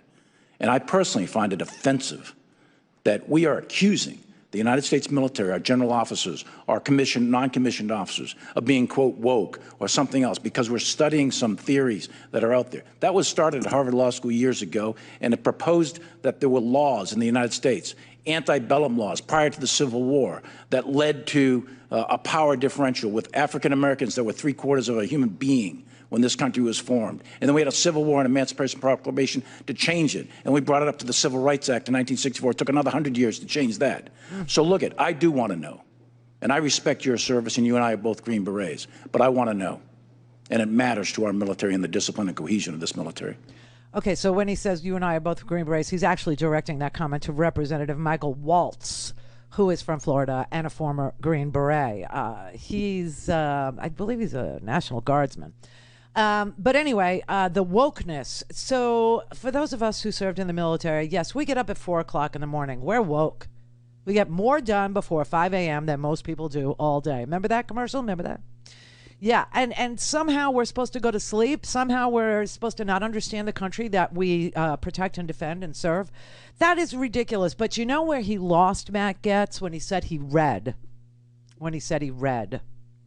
Not just that he read Mao Zedong or any of that. No, just that he read. Just that. That was the smirk on Matt Gaetz's face. But the smirk on Matt Gaetz's face is Matt Gaetz's face.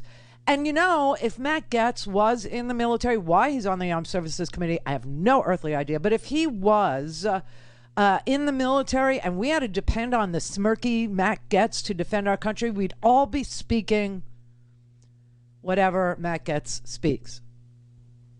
Whatever snide language Matt Gaetz speaks.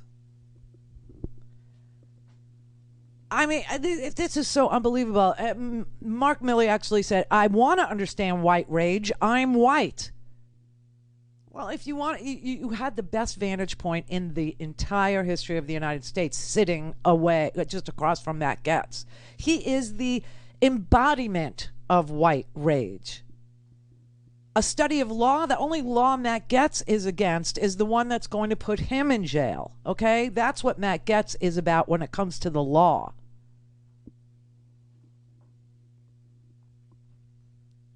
You want to know why those insurrectionists went into the Capitol, General? If I could just speak to you for a brief moment. They were duped. They were duped, just like you were duped into walking to Lafayette Square with him. They were duped. And you know that. And stop telling the Republicans you read books. That's what makes you a communist. But that was an amazing hearing yesterday, and it was supposed to be just, you know, just a hearing. Nobody was paying any attention to it. And then all of a sudden, idiot boy Matt Gaetz starts asking questions about critical race theory. Why? Because Steve Bannon and the Heritage Foundation and Crossroads, American Crossroads, and even the Club for Growth, yeah, Grover Norquist's anti-tax group, they all are now putting out pamphlets and talking points instructing members of the Republican persuasion to go out and campaign against critical race theory to get reelected in 2022. They live in an unreal world. They live in a place where they make up threats and then create actual threats to freedom of thought by threatening to withhold funding for public universities here in Florida if you don't complete the survey on your political thoughts. Holy crap, man. What is with these people? And how in the world do crazy Republican voters believe that the Republicans are about freedom? They just refuse to secure your right to vote. Now they're getting into your political thoughts, not even your political actions, your thoughts, and threatening to withhold money. Call in, connect. To speak to Randi, call 561-270-3844. 561-270-3844. Here's Marsha Blackburn. You're hearing a lot about critical race theory. So what is it? This is a form of teaching that teaches our kids that America is systemically racist and that you're either an oppressor or a victim, and judge a person by the color of their skin, not the content of their character. Oh, good God. Marsha Blackburn is quoting Martin Luther King to make a point that we're teaching children to hate themselves.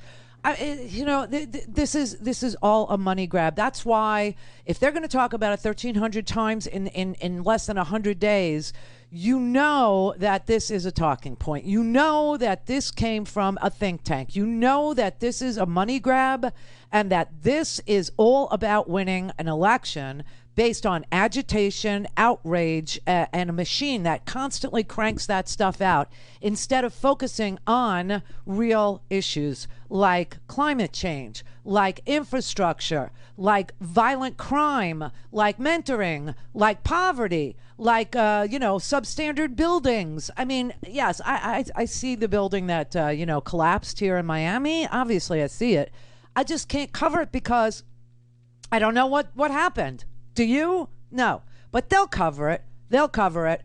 They'll say that it was a critical race theory, overload or something that brought the bill. I mean, honestly, they just make crap up. They just make it up. They just invent things to be outraged about and then come up with policies to address the unreal situation that actually impedes your ability to think. I mean, that's what Ron DeSantis is doing, banning something that doesn't exist, and now dictating what students will learn in Florida universities by taking a survey of their political ideology and threatening to withhold money if schools don't measure up to his expectations. Again, the non-existent news on the right about something that isn't being taught to your children in school is forcing a threat from them on your ability to think. He said, this is his quote. This is Ron DeSantis, Ron death sentence. He said, quote, "We want our universities to be focused on critical thinking and academic rigor." That's what critical race theory is. I will tell you this. People can think a lot of things when they hear the words critical thinking and academic rigor, but Ron DeSantis is not one of them. Nobody capable of critical thinking could walk into a polling place and vote for Ron DeSantis. But that's what goes on. They create these environments of threat all the time. And then they try to solve the non-existent threat by actually threatening you.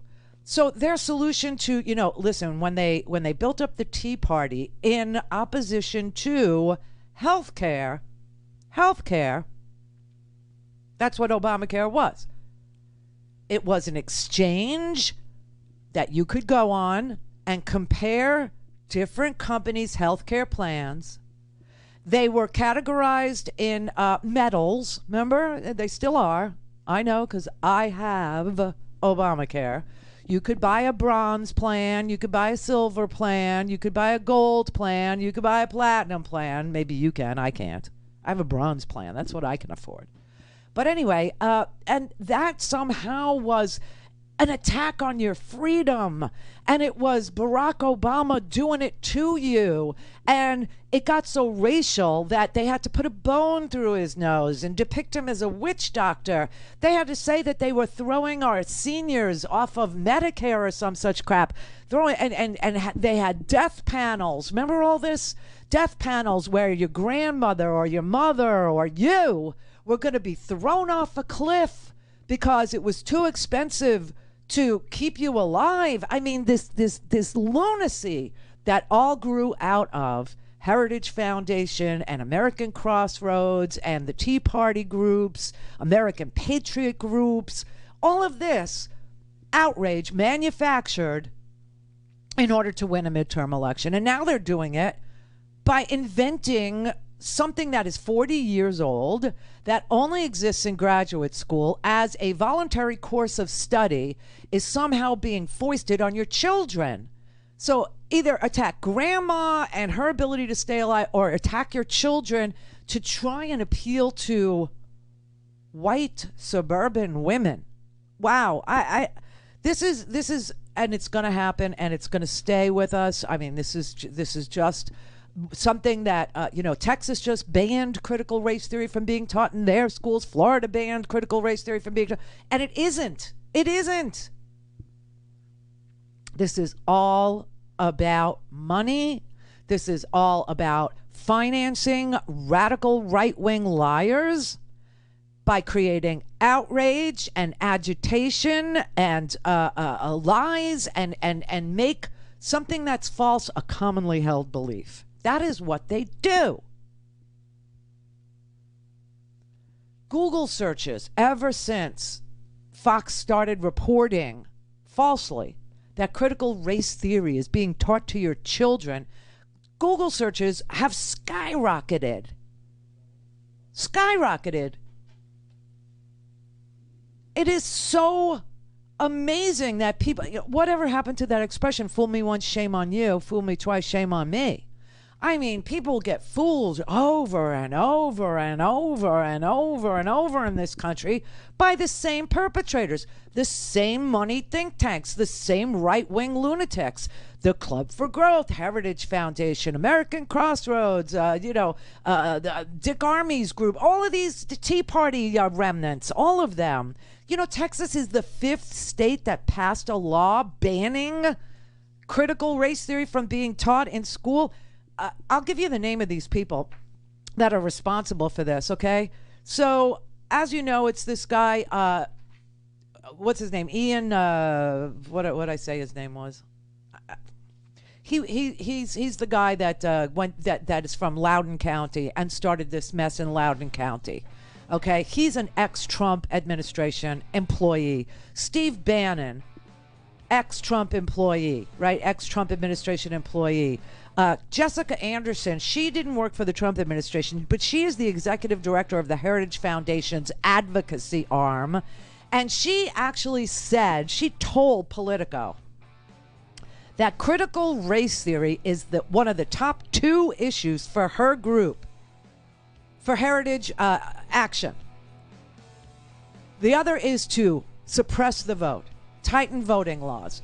So they have 2 issues over at Heritage, okay? And that's Koch brothers money.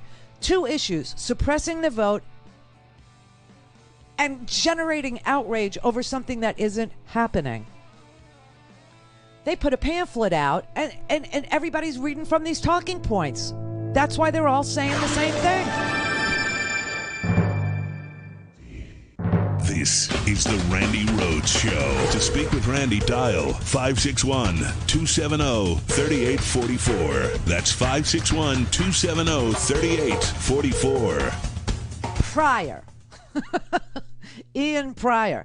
Okay, these people all worked for Donald Trump's administration. Ian Pryor worked in the Trump administration. Chris Rufo worked in the Trump administration. Obviously, Steve Bannon worked in the Trump administration, okay? And the Heritage Foundation is married to Republican legislators, okay? I mean, and it is Jessica Anderson, the executive director of the Heritage Foundation's advocacy arm, Heritage Action, said that they are prioritizing the teaching of critical race theory right alongside voter suppression as their number 1 and number 2 issues for the 2022 midterms in order to agitate and outrage people.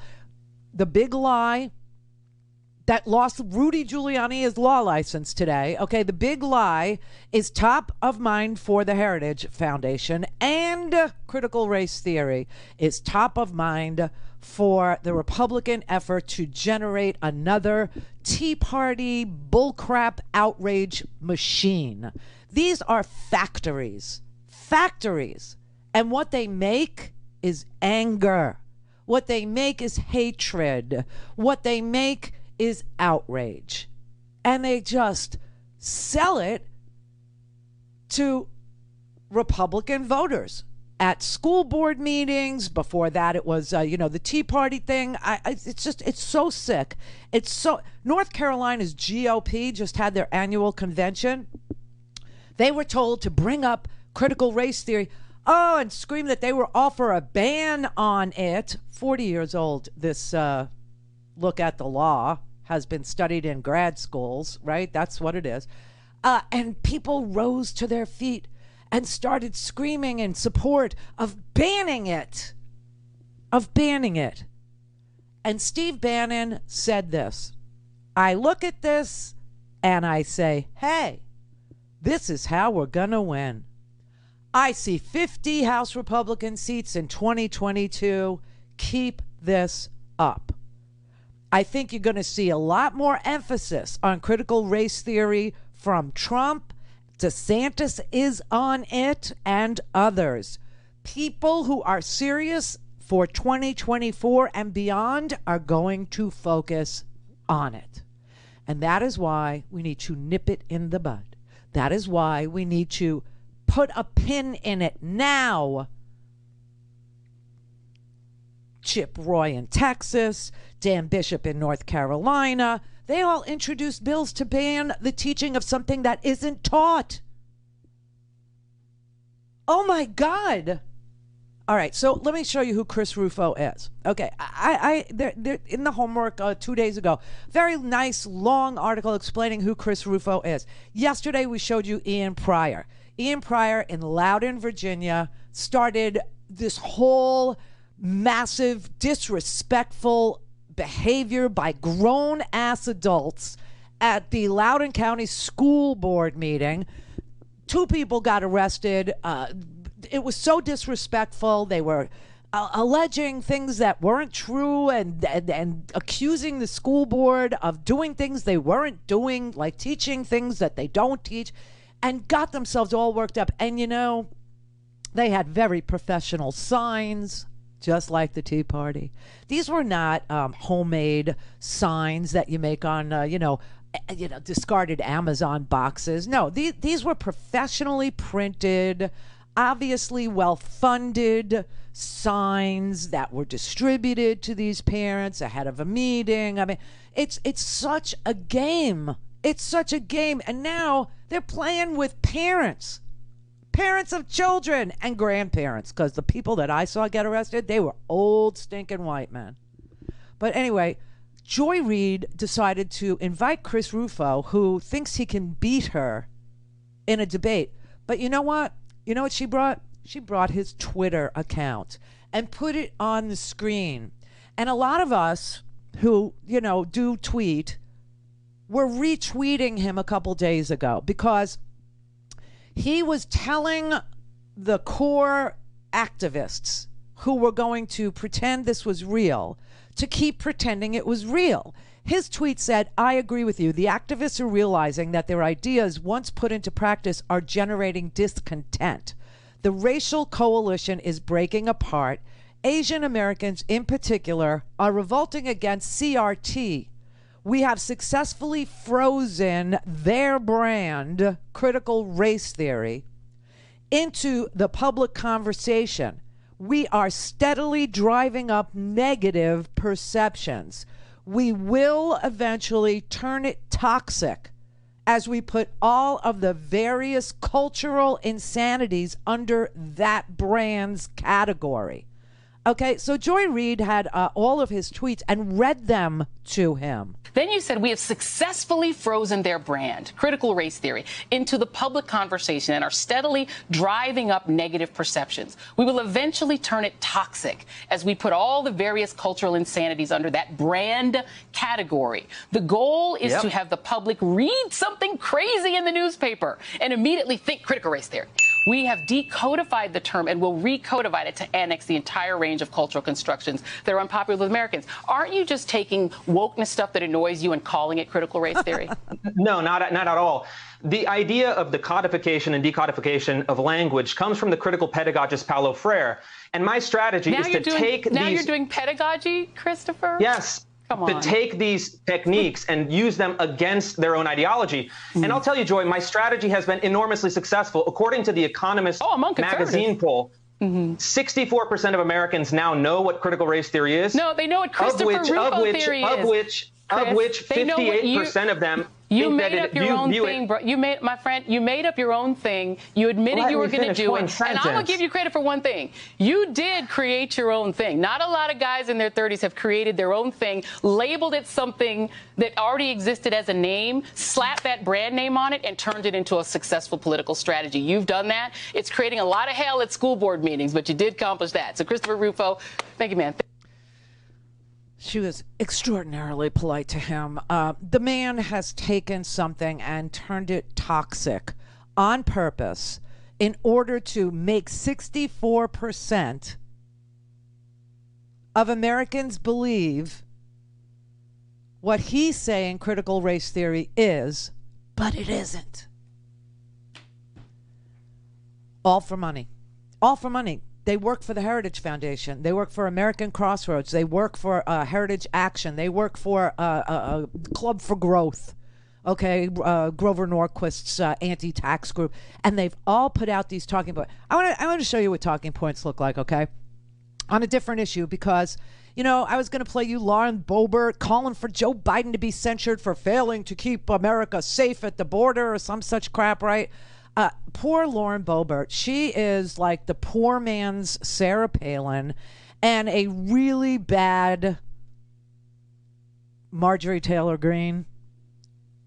The poor man's Matt Gaetz. I don't know. And she is just dying for attention. So she had this stupid press conference yesterday. I swear to God, she went to, one of the rooms where there's TV cameras in the House of Representatives, and she called for the censure of Joe Biden. I am proud to lead my colleagues in filing a bill to censure President Joe Biden for his dereliction of duty and failing to secure the southern homeland. Poor thing. Okay, I just want to show you what the talking points actually sound like. Crime, methamphetamine, border crisis, humanitarian crisis, cartel, illegal immigrants, hundreds of people, tens of thousands. Hundreds of thousands that are coming. Tidal wave of illegal immigration. That's what the talking point is. They all read off the same pamphlet. And they say the same damn words because they don't have very many words. And they're doing it now with our children as the pawns in their game. It was bad enough when they were using grandma and death panels. That's why I say poor man Sarah Palin. Now they're all incensed because Kamala Harris, they said, she needs to go to the border. She can't just look at everything that's going on in Central America. She can't just go to Central America. She has to go to the border. She has to go to So she's going to the border. Oh, no, that's the wrong part of the border. Wrong part of the border.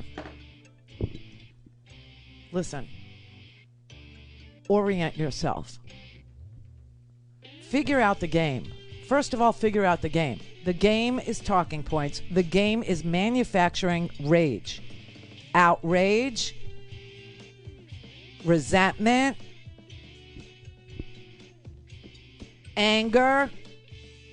Because angry people, they think, vote for them.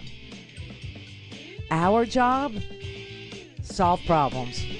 Solve them.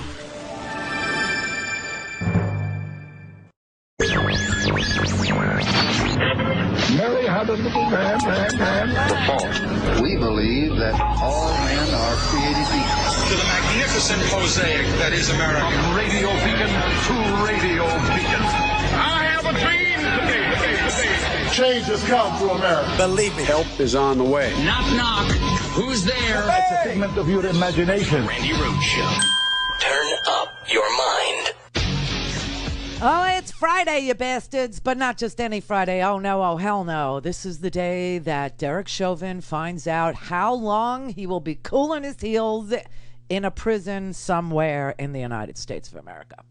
So the sentencing hearing for Derek Chauvin for the murder of George Floyd is underway. We heard the victim impact statements earlier. The little baby girl, the little daughter of George Floyd, she spoke about how her dad's death affected her.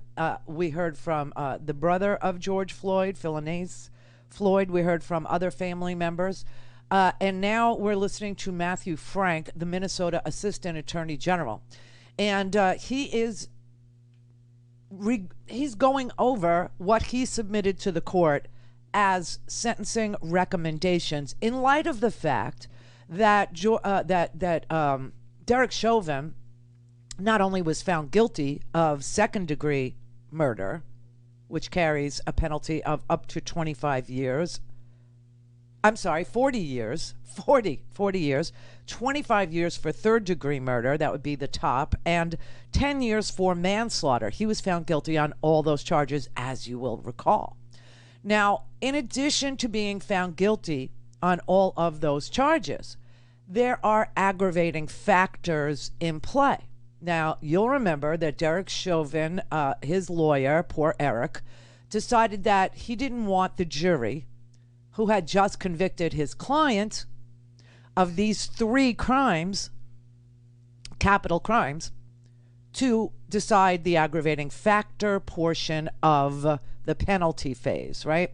So he actually said on behalf of his client, Derek Chauvin, that he wants Judge Peter Cahill to review the evidence and find whether or not Derek Chauvin met the threshold of beyond a reasonable doubt with aggravating factors in play.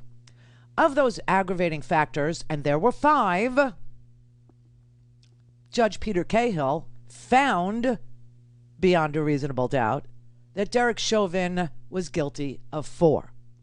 And those 4 aggravating factors were that he violated a position of trust as a police officer, that he acted with extreme cruelty when he nonchalantly stared into the face of a camera held by a 17-year-old woman and in the presence of a 9-year-old girl, put his hand in his pocket or on his hip or just nonchalantly stared down into a camera as if he were above the law, and stood there for 9 minutes and 29 seconds in the cruelest manner. Also, that he committed this act in front of children, just went over that, and that he committed these crimes, as part of a group. Now, you know that there were 3 other officers who haven't gone on trial yet. They will go on trial next March of 2022. I promise you that if the Judge Cahill, in this case, throws the book at Derek Chauvin, meaning 40 years for second-degree murder, 25 years for third-degree murder, and 10 years for manslaughter, they will all run concurrently, meaning that all those sentences go at the same time. So you only need to look at the top sentence, and then you'll know how long. But I predict that if Judge Cahill throws the book at Derek Chauvin, that these other 3 will leave skid marks to their lawyers' offices and beg for a plea deal. And that is another reason why this sentencing is so important. So important. All right, so right now, Matthew Frank has just concluded his explanation of his sentencing recommendation memo that he gave to Judge Peter Cahill. It is now my favorite time. It is time for poor Eric to stand up and defend the indefensible. The first thing he'll do, and he is doing right now, is putting Derek Chauvin's mom in front of the judge. So this is Carolyn Palenti. This is Derek Chauvin's mother. 19 years of his life to the Minneapolis Police Department. It has been difficult for me to hear and read what the media, public, and prosecution team believe Derek to be an aggressive, heartless, and uncaring person. I can tell you that is far from the truth. My son's identity has also been reduced to that as a racist. I want this court to know that none of these things are true and that my son is a good man. Derek always dedicated his life and time to the police department. Even on his days off, he would call in to see if they needed help. Derek is a quiet, thoughtful, honorable, and selfless man. He has a big heart, and he always has put others before his own. The public will never know the loving and caring man he is, but his family does. Even though I have not spoken publicly, I have always supported him 100% and always will. Derek has played over and over in his head the events of that day. I've seen the toll it has taken on him. I believe a lengthy sentence will not serve Derek well. When you sentence my son, you will also be sentencing me.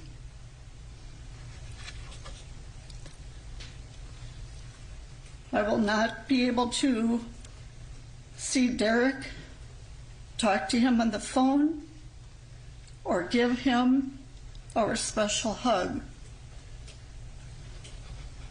Plus the fact that when he is released, his father and I most likely will not be here.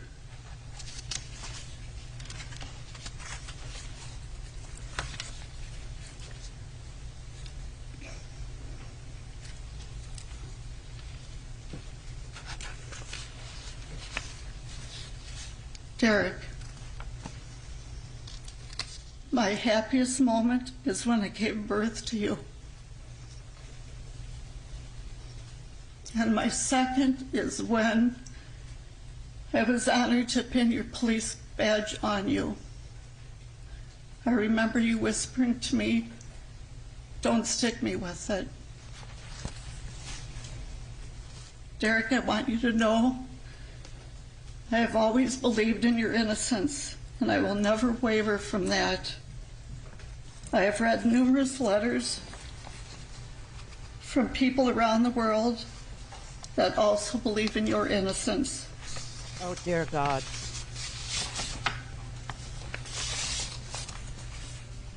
No matter where you go, where you are, I will always be there to visit you.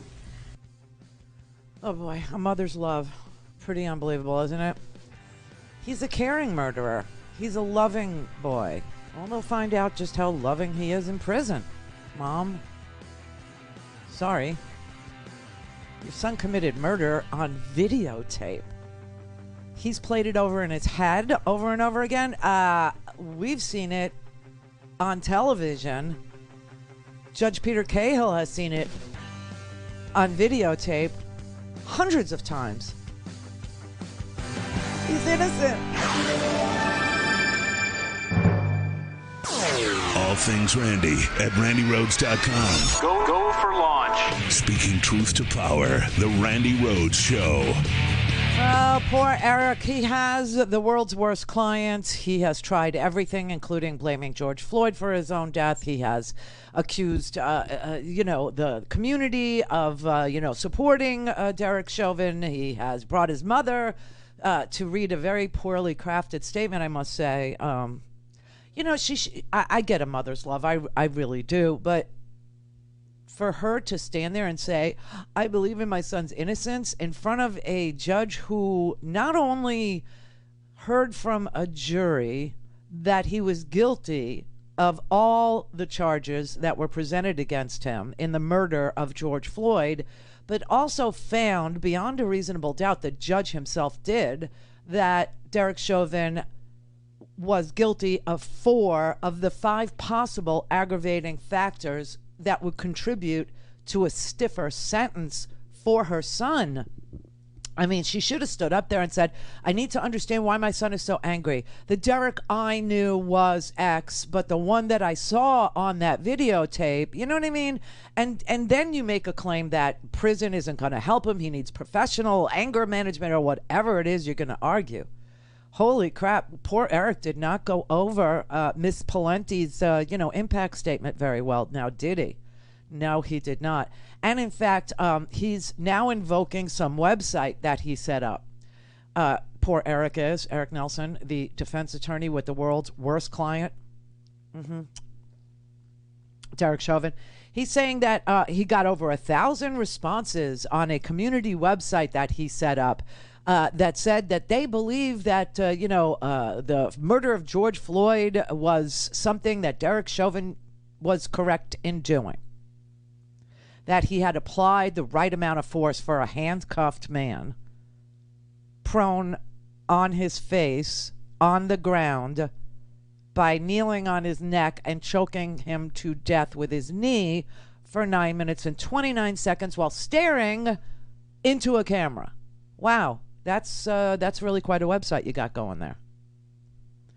But, he, like I said, has the world's hardest client. Told me that he was a solid police officer, that he did his job, that if somebody asked him to do a particular task, he never complained, he did it.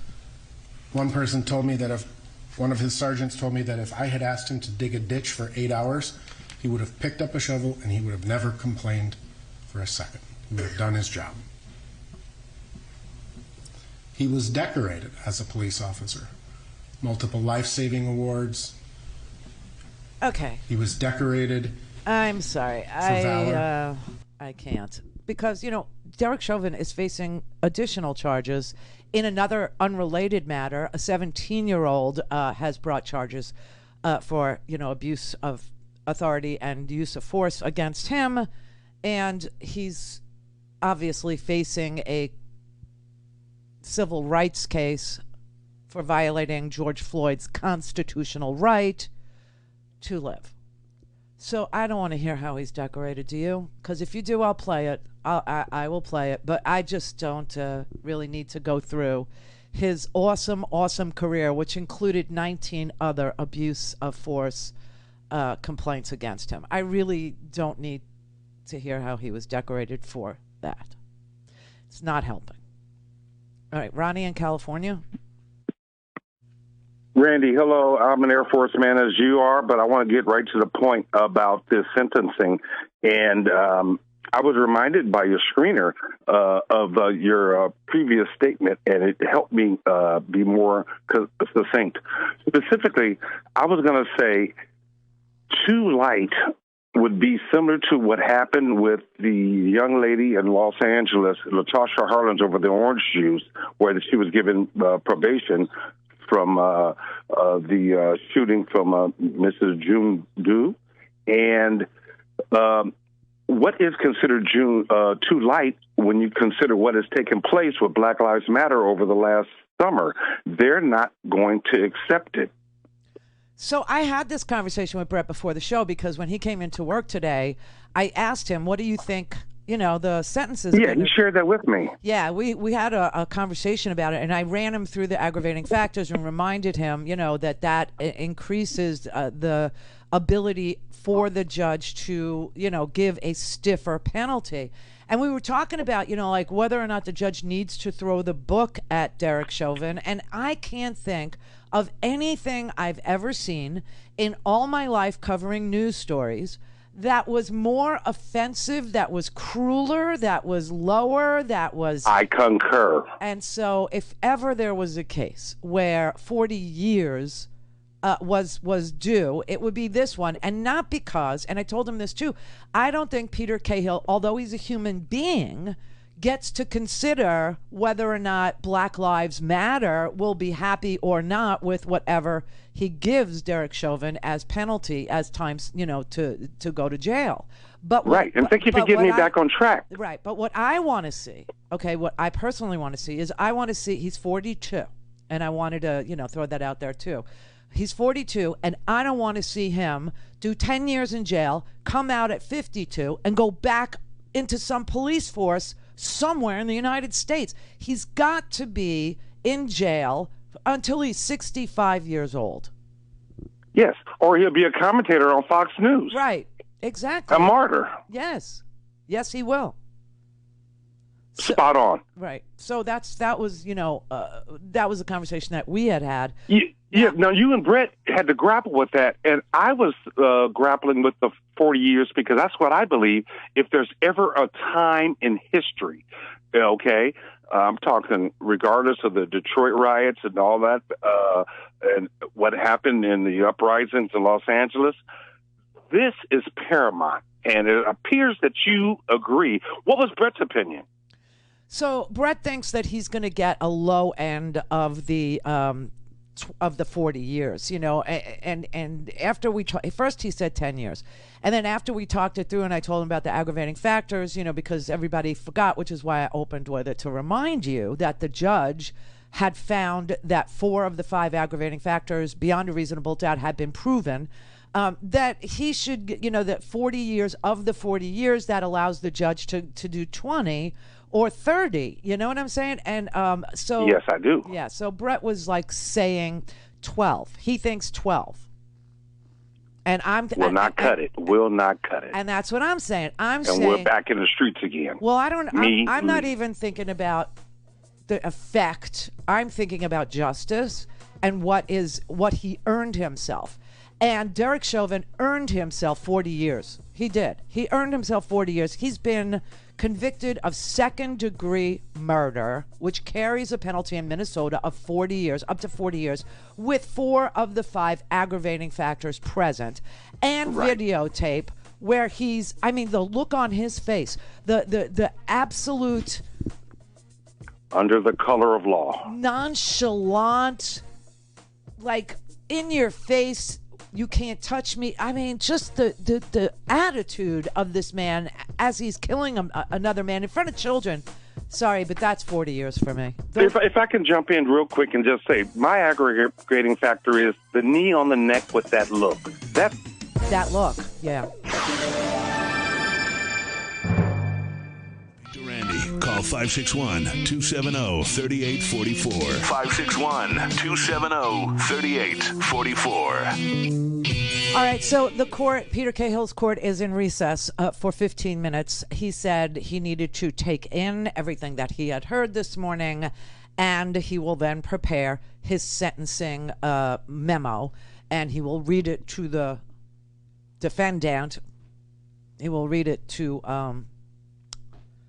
Derek Chauvin, and Derek Chauvin will find out just how long he's going to spend in the cooler. If there's anything that Judge Peter Cahill ought to take back with him into his chambers, it would be this. We used to have dinner meals every single night before we went to bed. My daddy always used to help me brush my teeth. Oh. Do you miss him helping brush your teeth? Yes. How do you hope that the world remembers him? Well, they help him because those mean people did something to him. Yeah. If you could say anything to your daddy right now, what would it be? It would be, I miss you and I love you. Judge Peter Cahill, I thank you for allowing me to share this today. George's life mattered. So my family and I, most of all, my niece, Gianna.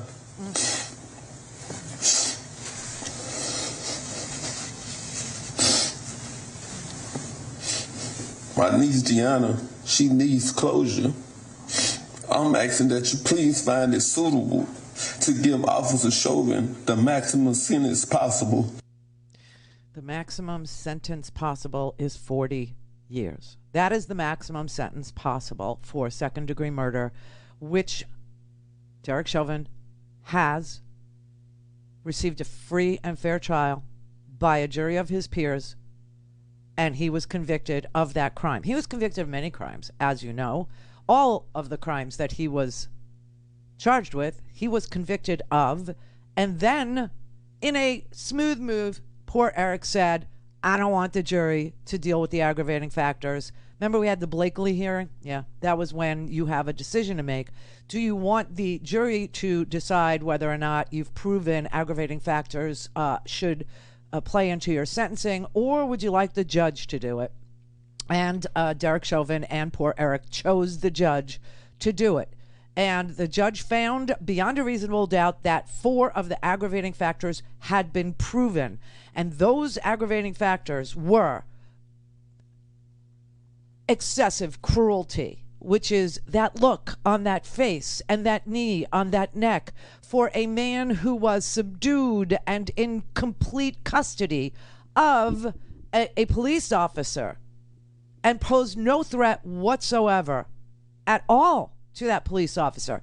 And in spite of that, the police officer decided to stare into a camera that was being held by a 17-year-old teenage girl who knew something was so bizarre about this, what she was seeing, that she filmed the whole thing, and thank God she did. You know, she was not nominated for a Pulitzer Prize, but she was given a special shout out, let's say, by the Pulitzer Prize committee for her work in documenting this cruel and unusual death. Let's hope it's unusual going forward, okay?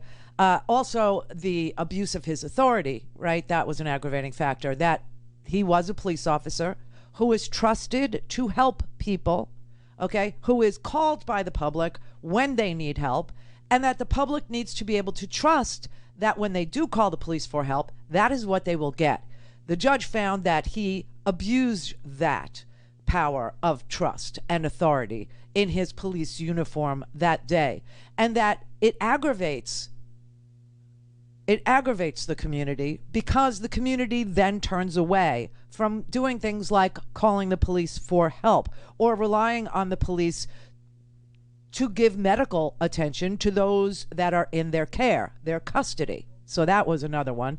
And then, of course, not only was this cruelty played on videotape, not only was it captured on videotape, the look on his face, I agree with you, that for me is why he deserves the maximum sentence of 40 years. But that he did it in front of children, who, for the rest of their lives, will carry with them that they witnessed the murder of a man on the sidewalk outside of a food store in Minneapolis.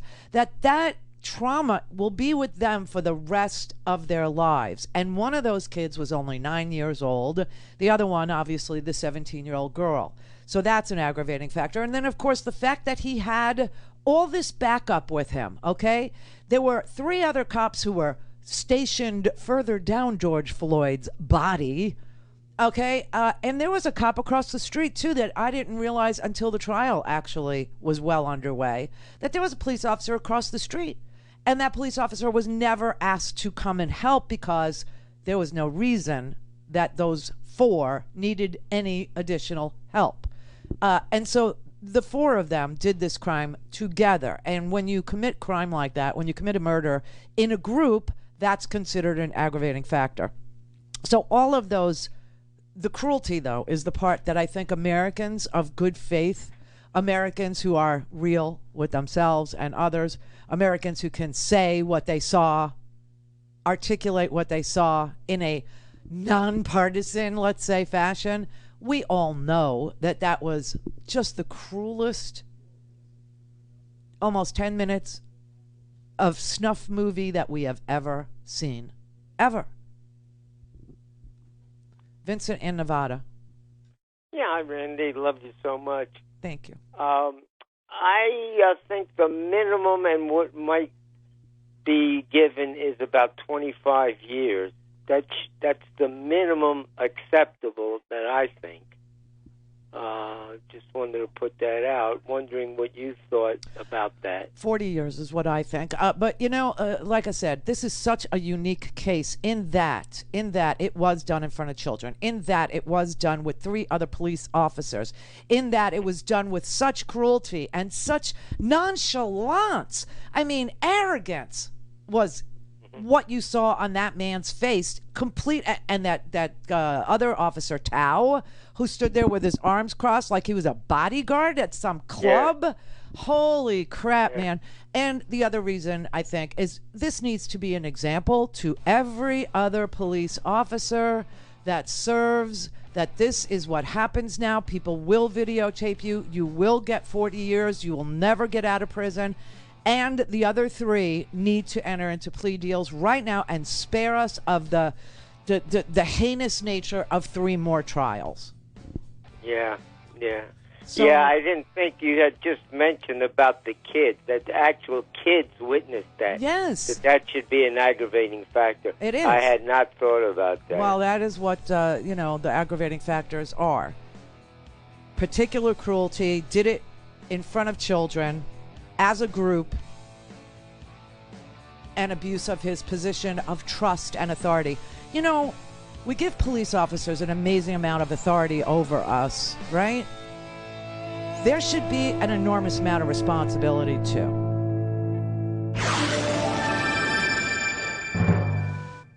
This is the Randi Rhodes Show. To speak with Randi, dial 561-270-3844. That's 561-270-3844. All right, we're in a recess in a courtroom in Minneapolis, Minnesota, where Judge Peter Cahill has the responsibility to sentence Derek Chauvin appropriately, considering the aggravating factors and the videotaped evidence, and a guilty verdict on all charges, second-degree murder, third-degree murder, and manslaughter, with 4 aggravating factors proven beyond a reasonable doubt. So we're waiting to see what that actually looks like. Pat in New Mexico. Hey, I'm just a little bit beside myself. I'm kind of like here, just kind of a little confused because you have this self-professed outrage against Derek Chauvin and for George Floyd, and yet, as is well documented, you've been a Bernie bro for a long time, maybe a lifetime. I wondered if you know how old Bernie is, and if you feel like maybe, like for one example, maybe more than James Comey, that Bernie gave us Trump, which gave us Gorsuch, which gave us Kavanaugh, which gave us Phony Barrett. And I wondered if you had any kind of self-awareness about that, and if you ever saw the irony. Derek Chauvin is what we're talking about. Yeah, Chauvin, I think you could connect the dots. You claim to be like someone, even though you didn't get out of high school, that maybe you were a law school candidate. I know there's a little bit of a stretch there, or maybe there's like a little bit of a stretch. You're like playing Twister at the Olympic level here. What the hell is going on? I know. You can't even get out of high school, right? And you think that you're a law school candidate. I mean, you talk about it, right? You talk about it. You say that you should be a lawyer like your boy, the Howard. Right. So connecting the dots, you should be able to move with me, huh? So you think, so my confusion is you support. What is your confusion? What is that drug you're snorting, drinking, smoking, shooting? What is this with you? What are you doing? Well, I was trying to downgrade my intellect so that you could have some understanding. I'm not shocked that you can't. Here's the thing, Randy. You wanna say that Derek Chauvin should get 40 years. Yes. And surely he should. Oh, good. But right? But why is there in your world? Why is there a but? Why is there a but? Why is there a but? In your world, you bring us Donald Trump by your Bernie bro support. I voted for Hillary. All right. Okay, that's really swell. You should be so proud, right? What do you want from me here? I'm not really sure where you're going or what's wrong with you, but you could tell me.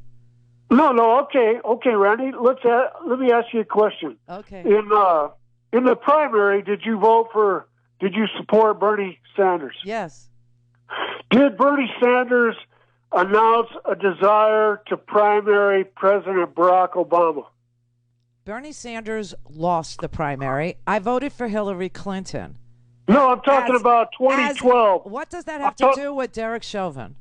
It has everything to do with it. Bernie bros are racist. You're a racist. I'm a racist. And Bernie's a racist. I'm a racist. Okay, good. Thank you. So can I just, can the black guy that works for you, you stinking racist, just say something real quick? One, he must have been the MAGA Riddler, because he was like, riddle me this, Randy. What does Derek Chauvin have to do with Bernie Sanders? And you failed, because nobody knows what he's talking about. And two, I think it's funny how your hate listeners, they know Howard, they know your education, they know where you live, they know the show. These hate listeners love you, Randy. They love you. Well, you know, it's a proven fact that people that hate you listen longer. So that is kind of the risk you run by being somebody who is, you know, strident, let's just say, and fact-based, that it runs into the risk of alienating people to the point of hating you, but they do listen longer. So, you know, it's kind of like a weird deal. It's a weird deal. But you, Pat, I didn't understand anything you were trying to say. Nothing. I am not responsible for Donald Trump winning the presidential election. Okay? There is no way that I contributed to Donald Trump being the 45th president of the United States.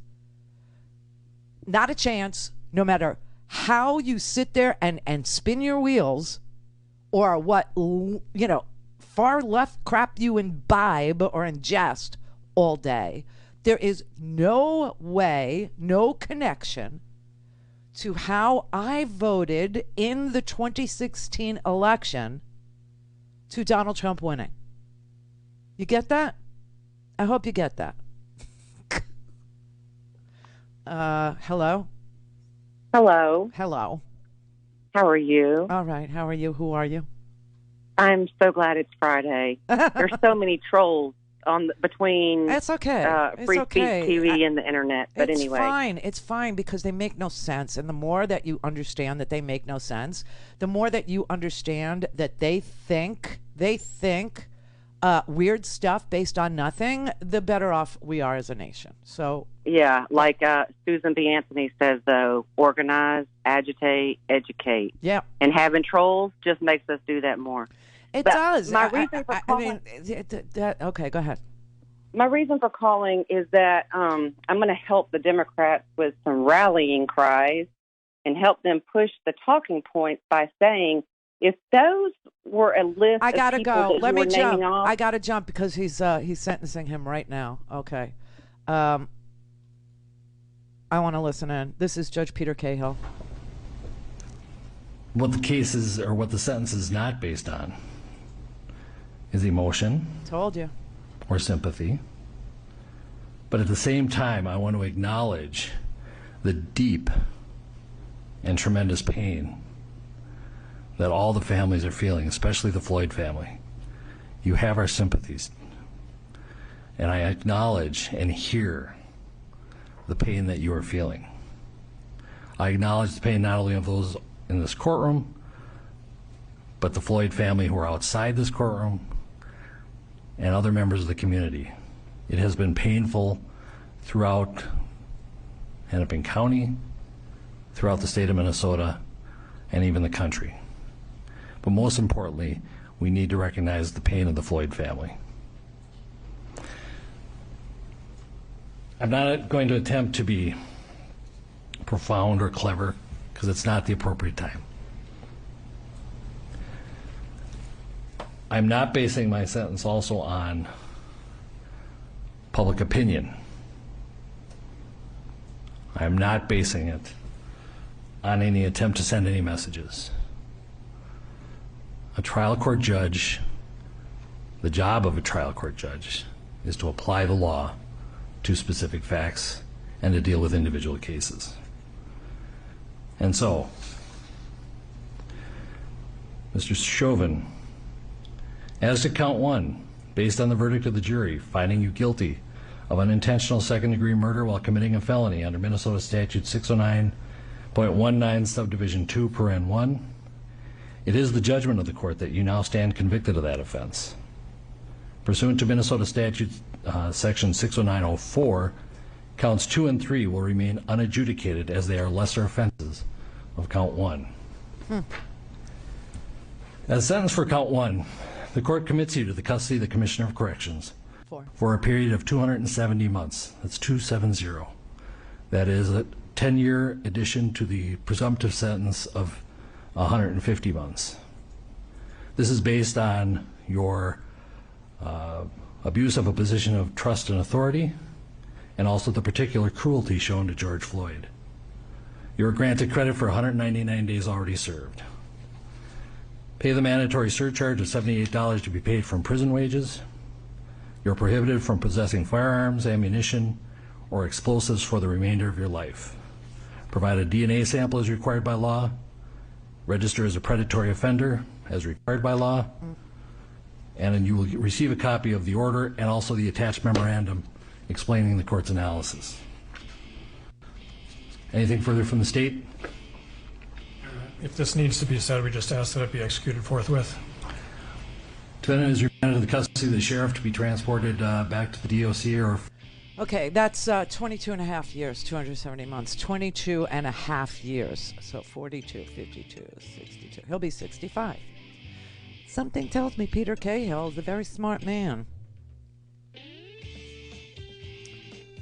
So there you have it. With the aggravating factors, adding 10 years to the minimum of 12 is 22 and a half years, 270 months. Bye-bye, Derek. Bye-bye. Don't let the door hit ya where the good Lord split ya. So glad to say I was wrong. See? I'm a high school dropout who should have been a law school candidate. Oh, my God.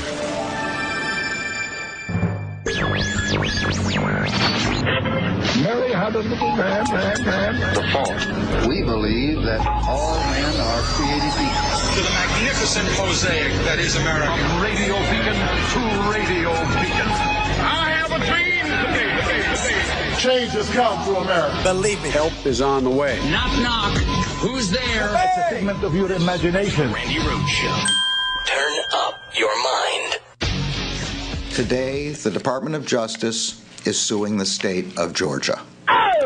Our complaint alleges that recent changes to Georgia's election laws were enacted with the purpose of denying or abridging the right of black Georgians to vote on account of their race or color in violation of Section 2 of the Voting Rights Act. Several studies show that Georgia experienced record voter turnout and participation rates in the 2020 election cycle. Approximately 2/3 of eligible voters in the state cast a ballot in the November election, just over the national average. This is cause for celebration. But then in March of 2021, Georgia's legislature passed SB 202.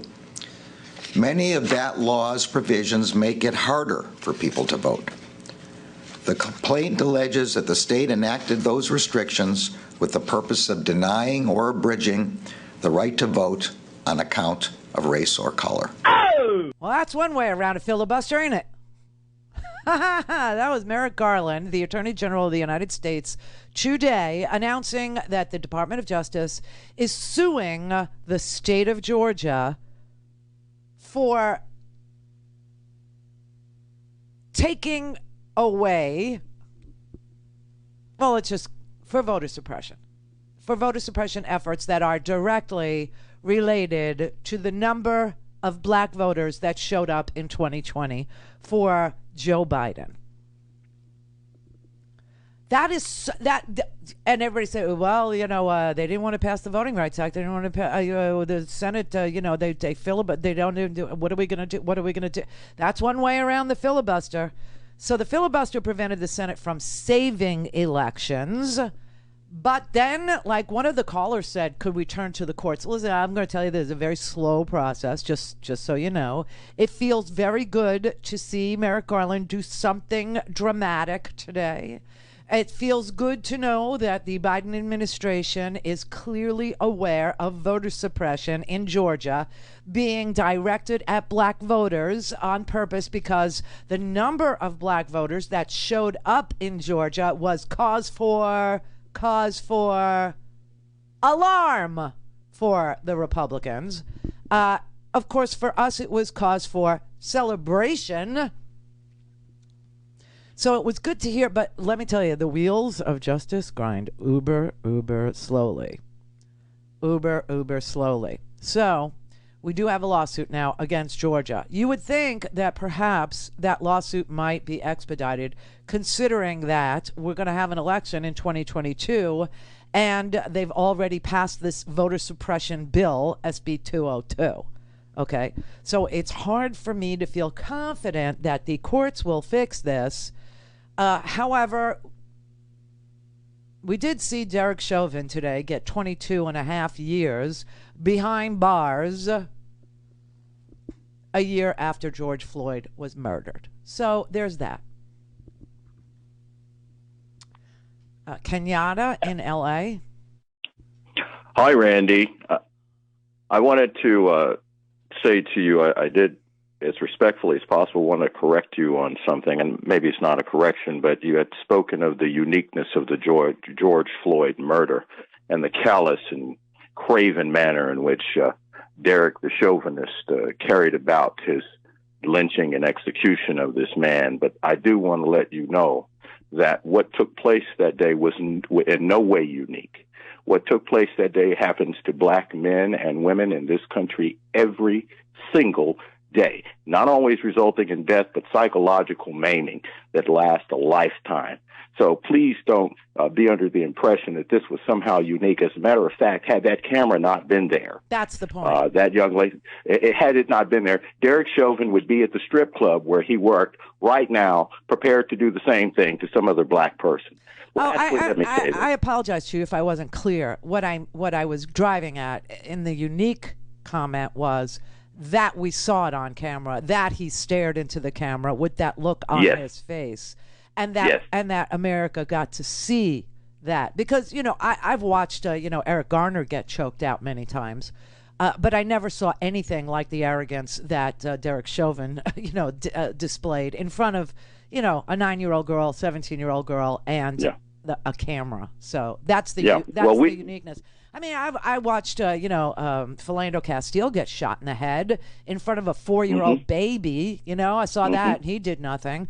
I've seen, Laquan McDonald spin around when he was walking away from the police. And the police lied and said, he was coming towards us with a knife, which was untrue. Right. A, he had no knife. B, he was walking away. So the unique part of the Derek Chauvin trial was the look on his face. Well, and I agree that definitely the camera being there, but again, I want to reiterate, that look is not unique. You can speak to any number of black people in this country that have had interactions with the police, and the level of disrespect, that look, that's not the first time I've seen that look. It's not. And I've been on both sides of the cuffs, Randy. I've placed them on people and I've had them placed on me. And so I can tell you that is not unique. Now, it may be unique for you, but it is a matter of fact for us. And let me say this to you. We just had the President of the United States mandate and sign a law that made Juneteenth a federal holiday. Yet, this is a country. I don't really care about that holiday, because if this country truly believes, as it says in its rhetoric, that our greatest sin, our original sin was slavery, why does it still refuse to apologize for it? Yeah. No, I said, it wasn't an original thought. I stole it from D.L. Hughley, who said we asked, he said we asked for justice and we got a holiday, I thought it was kind of, lame too. He said, and then he compared it to getting something from Amazon, where you ordered something from Amazon, they sent you the wrong thing, but the thing that they sent you was really dope, he said. And so you kept that thing, which was the holiday, but you still went back and ordered what you originally ordered, which was justice, right?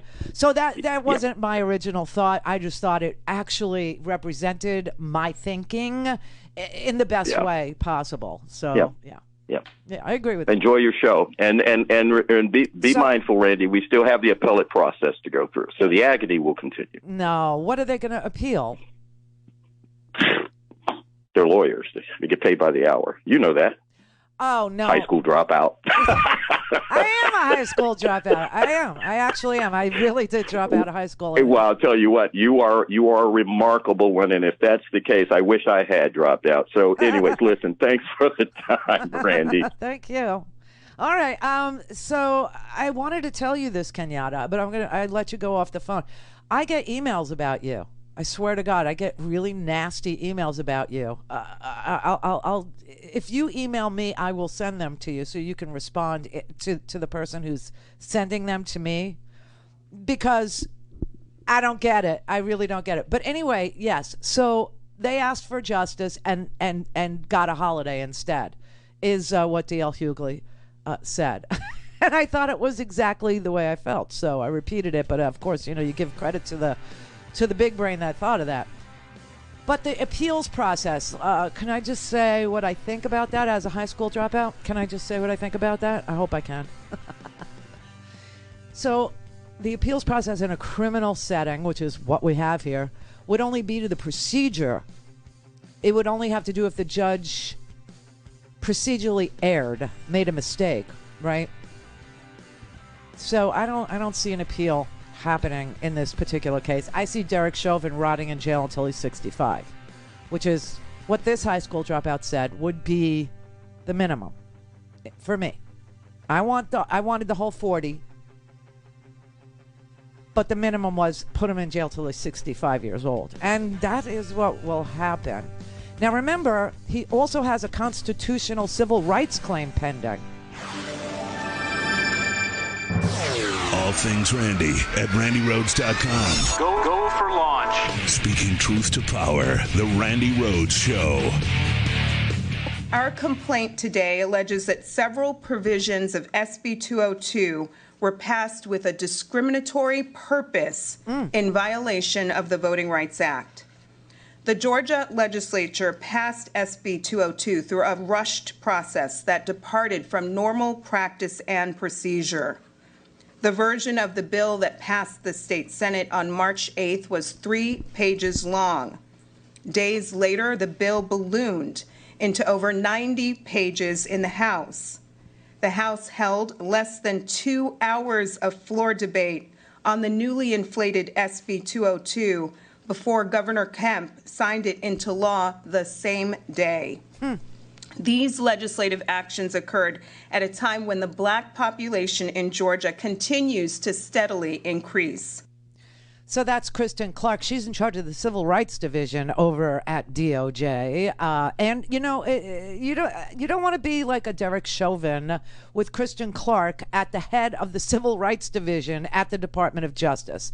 That was her speaking about Georgia's suppression attempts to tamp down all this voting that's going on by black people in Georgia. So Republicans, as you know, at the state level, are doing everything that they can to disenfranchise African-American voters, older voters, younger voters, Democratic voters. Everything that they can do. And, if Donald Trump was still in charge, his solution would be just shoot them. How do we know that? Well, there's a new book out. Yes, there's a new book out that... It's just frightening. It has conversations in it that apparently happened in the Oval Office between General Mark Milley, General Mark Milley, and Bill Barr, who was the former Attorney General of the United States, and Donald Trump. And Donald Trump was telling General Mark Milley that he wanted heads cracked open. He wanted protesters, the Black Lives Matter protesters, shot and killed. And when Bill Barr explained to the President of the United States that in order to do that, he would have to invoke the Insurrection Act, Donald Trump said, well, what does that do? And he said, well, it would put General Mark Milley in charge of the protests, meaning you would now be in charge of the protests. You would be in charge of the military acting against civilians who are protesting police brutality in front of their faces captured on videotape across this here country. And Donald Trump said, well, Mark Milley told him, he pointed to a picture of Abraham Lincoln in Donald Trump's Oval Orifice. Ew. And said to him, sir, that man, Abraham Lincoln, had an insurrection. What you have is protests. Not the same thing. So Donald Trump was unwilling to invoke the Insurrection Act, but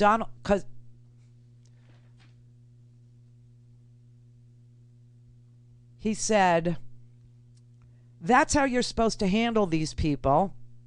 Crack their skulls. Trump told his team he wanted the military to go in and, quote, beat the F, except he said it, out of the protesters. And then he said, just shoot them. And then when General Milley and Attorney General William Barr pushed back, he said, we'll shoot them in the leg or maybe in the foot, but be hard on them. And General Milley pointed at Abraham Lincoln and said, he had an insurrection. What you have is a protest. And Stephen Miller then chimed in. And Stephen Miller, the white supremacist, self-loathing Jew that he is, said that the scenes that he was watching on television made us look like a third world country. And he claimed that they weren't showing it, but American cities had been turned into war zones. Quote, these cities are burning. And General Milley then looked at Stephen Miller and said, shut the F up, Stephen. Shut the F up.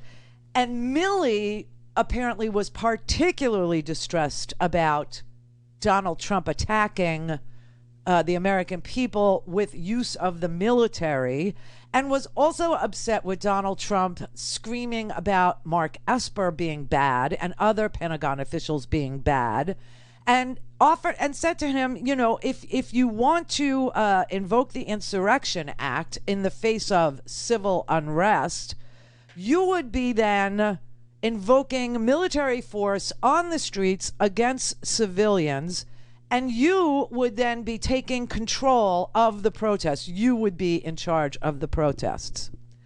And that's when he said to him, that guy, Abraham Lincoln, had an insurrection. What we have, Mr. President, is a protest. This is why Fox News hates General Mark Milley.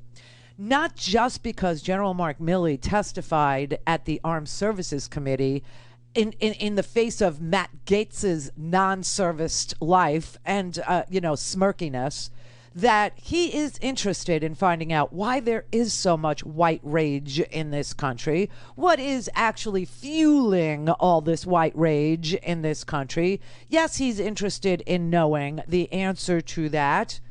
And, of course, that met with complete and utter disdain from the Fox News punditry, to the point where Tucker Carlson decided that he would call General Mark Milley stupid and a pig.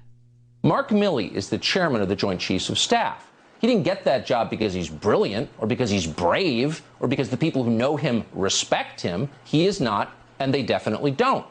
Milley got the job because he is obsequious. He knows who to suck up to, and he's more than happy to do it. Feed him a script, and he will read it. Hard to believe that man wears a uniform. He's that unimpressive. Notice he never defined white rage, and we should know what it is. What is white rage? He's not just a pig, he's stupid. That's white rage, Tucker. You're like memeing yourself. You are the epitome of white rage. You're rich, you're Ivy League educated, you are privileged, you are heir to the Swanson frozen dinner fortune, and you're still pissed off. The epitome of white rage. And it wasn't just him, it was all of the Fox News idiots just trashing General Milley because General Milley stood in between using the military against civilians who have a just cause, police brutality, police reform, equal justice under law. It is a just cause. And Mark Milley stood in the way of Donald Trump just shooting people, which is what Fox News would prefer.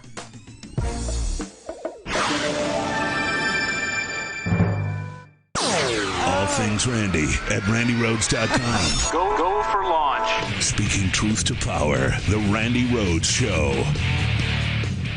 We are sending our tax dollars to this military to an attempt to weed out so-called extremists, which just means conservative evangelical, as far as I can tell. We're paying for that? Why is Congress not saying we're not going to give you a penny until all of this is eradicated from the military budget? Nothing. This is my offer to you. Nothing. That's what I would say. You got to defund CRT and the U.S. military at the very least. Push to cut the military budget, which a lot of the liberals used to be for, is totally different from the push to defund the police, because the left, they want to defund the police to dismantle it. We want to reduce and reorient military spending to save our military. Oh, wow. This is really, really something.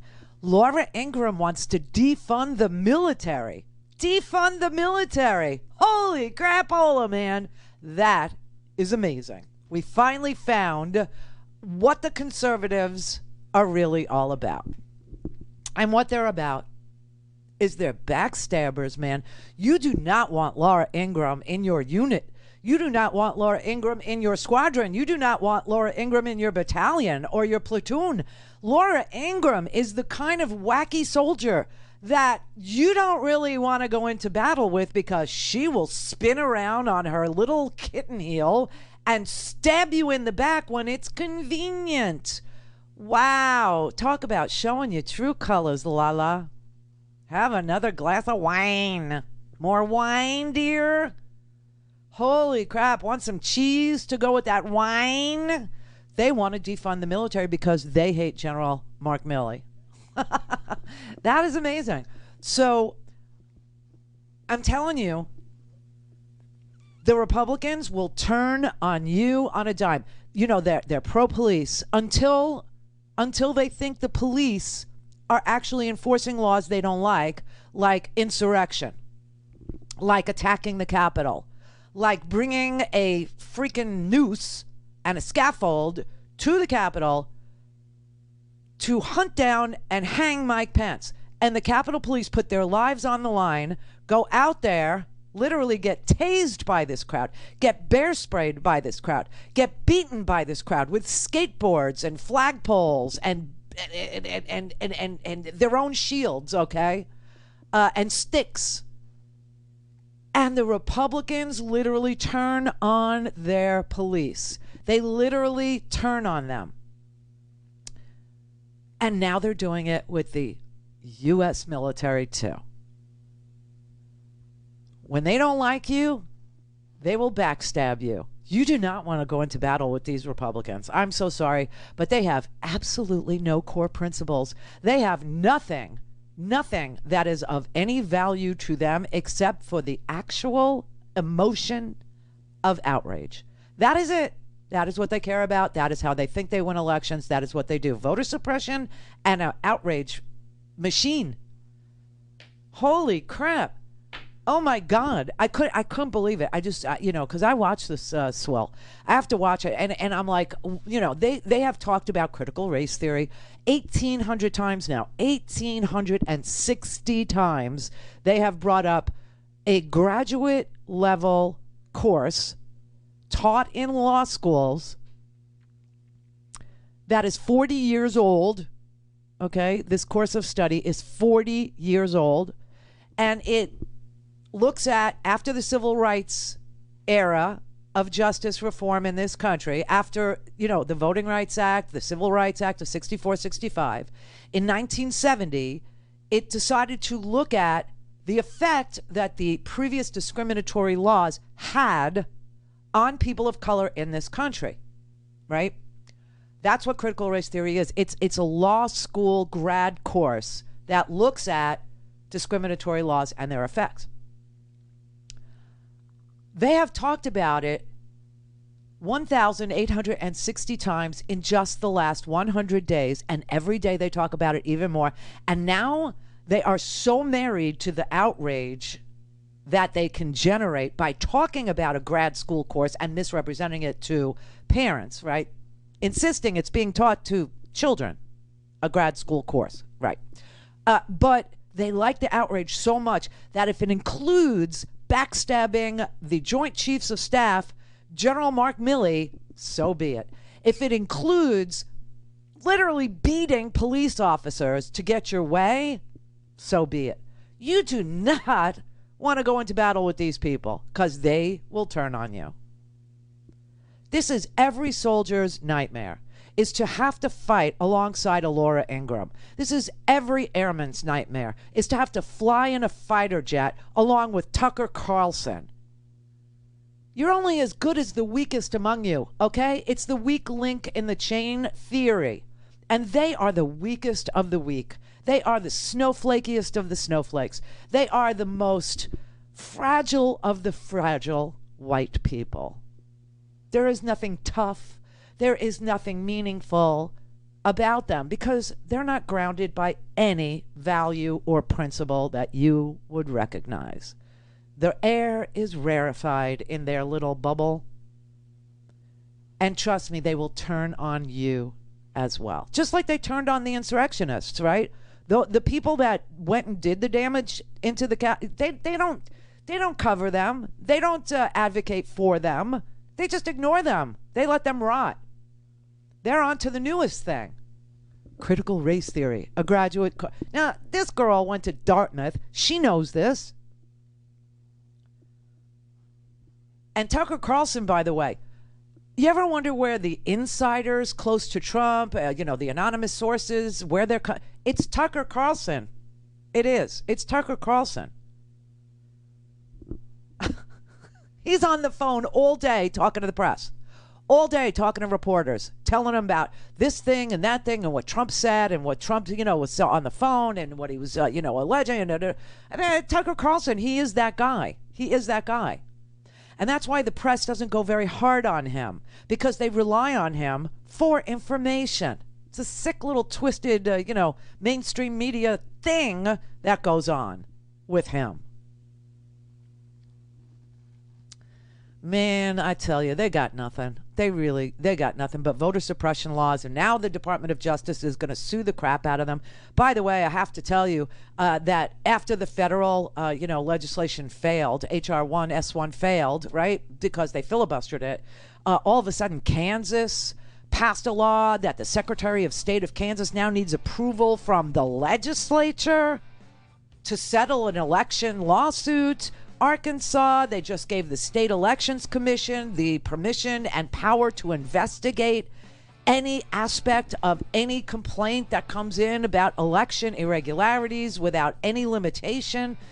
Arizona, the Republican legislators wanted to weaken, they're trying to take away the authority of your Secretary of State, Katie Hobbs, so that she can't defend election lawsuits. They've limited her to hiring one lawyer on your behalf.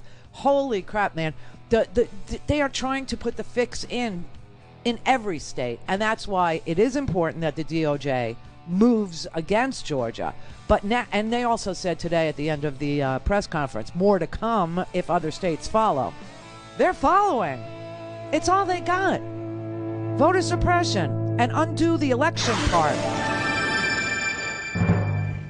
This is the Randi Rhodes Show. To speak with Randi, dial 561-270-3844. That's 561-270-3844. We are seeing a dramatic increase in menacing and violent threats, ranging from the highest administrators to volunteer poll workers. To address this effort to undermine our electoral process, today, the Deputy Attorney General will issue a directive to all federal prosecutors and the FBI, which will highlight the prevalence of these threats and instruct them to prioritize investigating these threats. Today, we will also launch a task force, including personnel from the Criminal Division, the Civil Rights Division, the National Security Division, and the FBI, to focus on these threats. We will promptly prosecute any violations of federal law. Can you believe this, Swell? This is what, the Republican media, this is what conservative media, this is what, uber right-wing media has done to this country. We're at the point now where the Department of Justice has to notify prosecutors in every single state about threats to election workers, people who man the polling places, people who, oversee the voter rolls, people who register voters, people who, sit there and, give you your ballot at a polling place. Oh my God. Oh my God. And this is why it's so good that Rudy Giuliani will never see the inside of a court of law except as a defendant going forward. It's starting to happen where people are starting to be held accountable for their incitement of violence. Remember, Rudy stood there the night before the violence and said, trial by combat. Remember, Rudy went to court in Pennsylvania and lied to the court. Remember, Rudy went to Four Seasons Total Landscaping where his face literally melted into his hair. I don't even know what kind of biological thing that was, but the vampire, melted in the sun.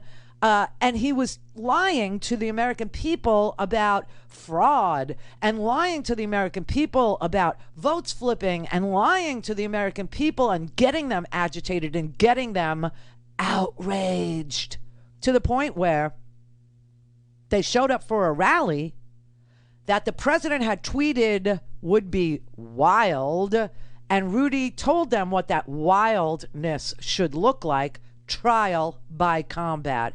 And then they ended up beating the police officers that they love so much with their Blue Lives Matter flags. You don't want to be in this army of miscreants. You really don't want to go fight with them, because they will betray you, man. They will betray you. Rudy went on, for those of you who live without the psycho media, every once in a while you have to come outside of the bubble of reality, and you have to look at what they are doing over there and what they're saying over there. They interviewed Rudy yesterday after he lost his law license. They are declaring right now that you are a threat. At this moment, you are an immediate threat to the public interest. You, Rudy Giuliani, just sitting there because you're not unifying behind Joe Biden. The country's being torn apart. That's not why. That's what they're citing. Yeah, the country is being torn apart because of cable news or whatever. Well, I made all those statements, correct? Mm-hmm. Not a single one of them led to a protest, a riot, an incident, and anything. So obviously those statements do not have the impact of creating danger. These statements were made, and this is all after January 6th. If these statements are so darn dangerous, how come there hasn't been a protest, a riot? This was all after? The kind of thing we had last summer when the city was blowing up and the Democrats were doing nothing. Okay, he's still lying. Okay, the premise of the question was a lie, number one. Okay, that Newsmax anchor, Kelly is his name. He wants Sean Hannity's gig so freaking bad that he's willing to literally kiss Rudy's ass and not correct him when Rudy says there's been no incidents of violence. This all happened after January 6th. No, the appellate court in New York, 5 judges from the appellate division of the New York State Supreme Court, their first judicial department, unanimously suspended Rudy Giuliani's legal license pending disciplinary hearings for false claims he made about the election in November. Also, showing up at the Save America rally and saying trial by combat. That's why they said he is a danger to the profession of law. 5 judges concluded, quote, there is uncontroverted evidence that Giuliani communicated demonstrably false and misleading statements to courts lawmakers and the public at large in his capacity as lawyer for former President Donald J. Trump and the Trump campaign in connection with Trump's failed effort at re-election in 2020. This is not all after January 6th, and yet these so-called anchors just let him lie and say that there's no damage to American society if cable news allows lying liars to lie to the American people. When he says, oh, there was no violence. There was no violence. You know, first of all, I have to tell you, George Conway is a lawyer. So if you don't want to hear it from the high school dropout me, that's fine. But George Conway is a lawyer. And he laid out all of Rudy Giuliani's lies. This isn't about who he was representing.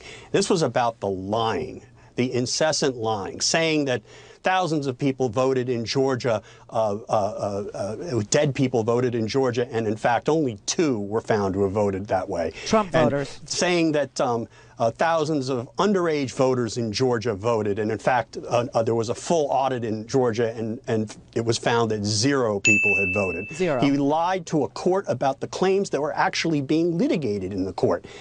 His client, the campaign, had withdrawn its claims of fraud, and yet Giuliani stood up before a federal judge and said, we're asserting these claims of fraud. And his co-counsel had to stand up and say, no, we're not. No, we're not.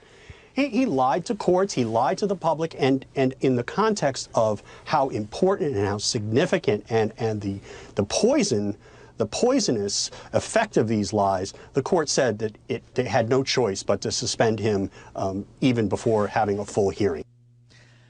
So that's why they took away Rudy Giuliani's law license, in part. What you may not realize is Rudy only went to court one time representing Trump's fraud claim. That was in Pennsylvania. Rudy stood up for 30 minutes. Now, we didn't get to hear it. But Rudy stood up apparently for 30 minutes and claimed to the court in his argument that this was a claim of fraud, that this was a claim of a fraudulent election. And in fact, Rudy said it wasn't just Pennsylvania, it was national, widespread fraud committed by mayors and governors across this here country. He also asserted to the court that more absentee ballots came in during the election than were sent out before the election.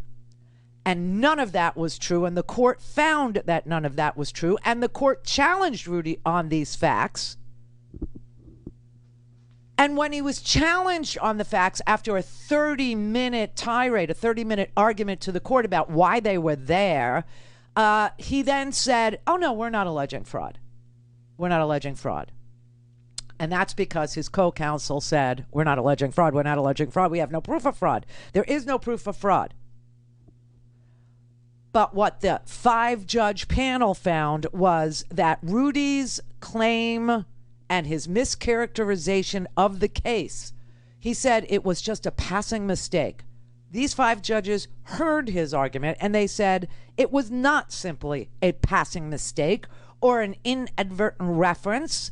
Fraud was the crown of his personal argument before the court that day.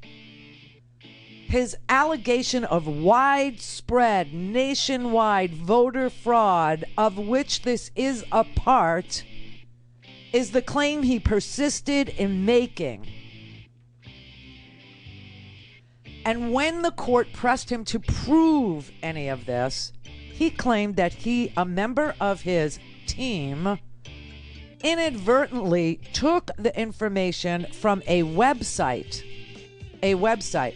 And he also asserted to the court that Joe Frazier, who's dead, voted in 2020. And Rudy said he got that off of a blog, and the blog got that wrong. Because Joe Frazier's been dead for more than 5 years, and Rudy said, oh, he died 5 years ago? Oh, I got that off a blog. Hollow. Very hollow, everybody. Have a good weekend. Stay cool in Seattle. Oh, my God.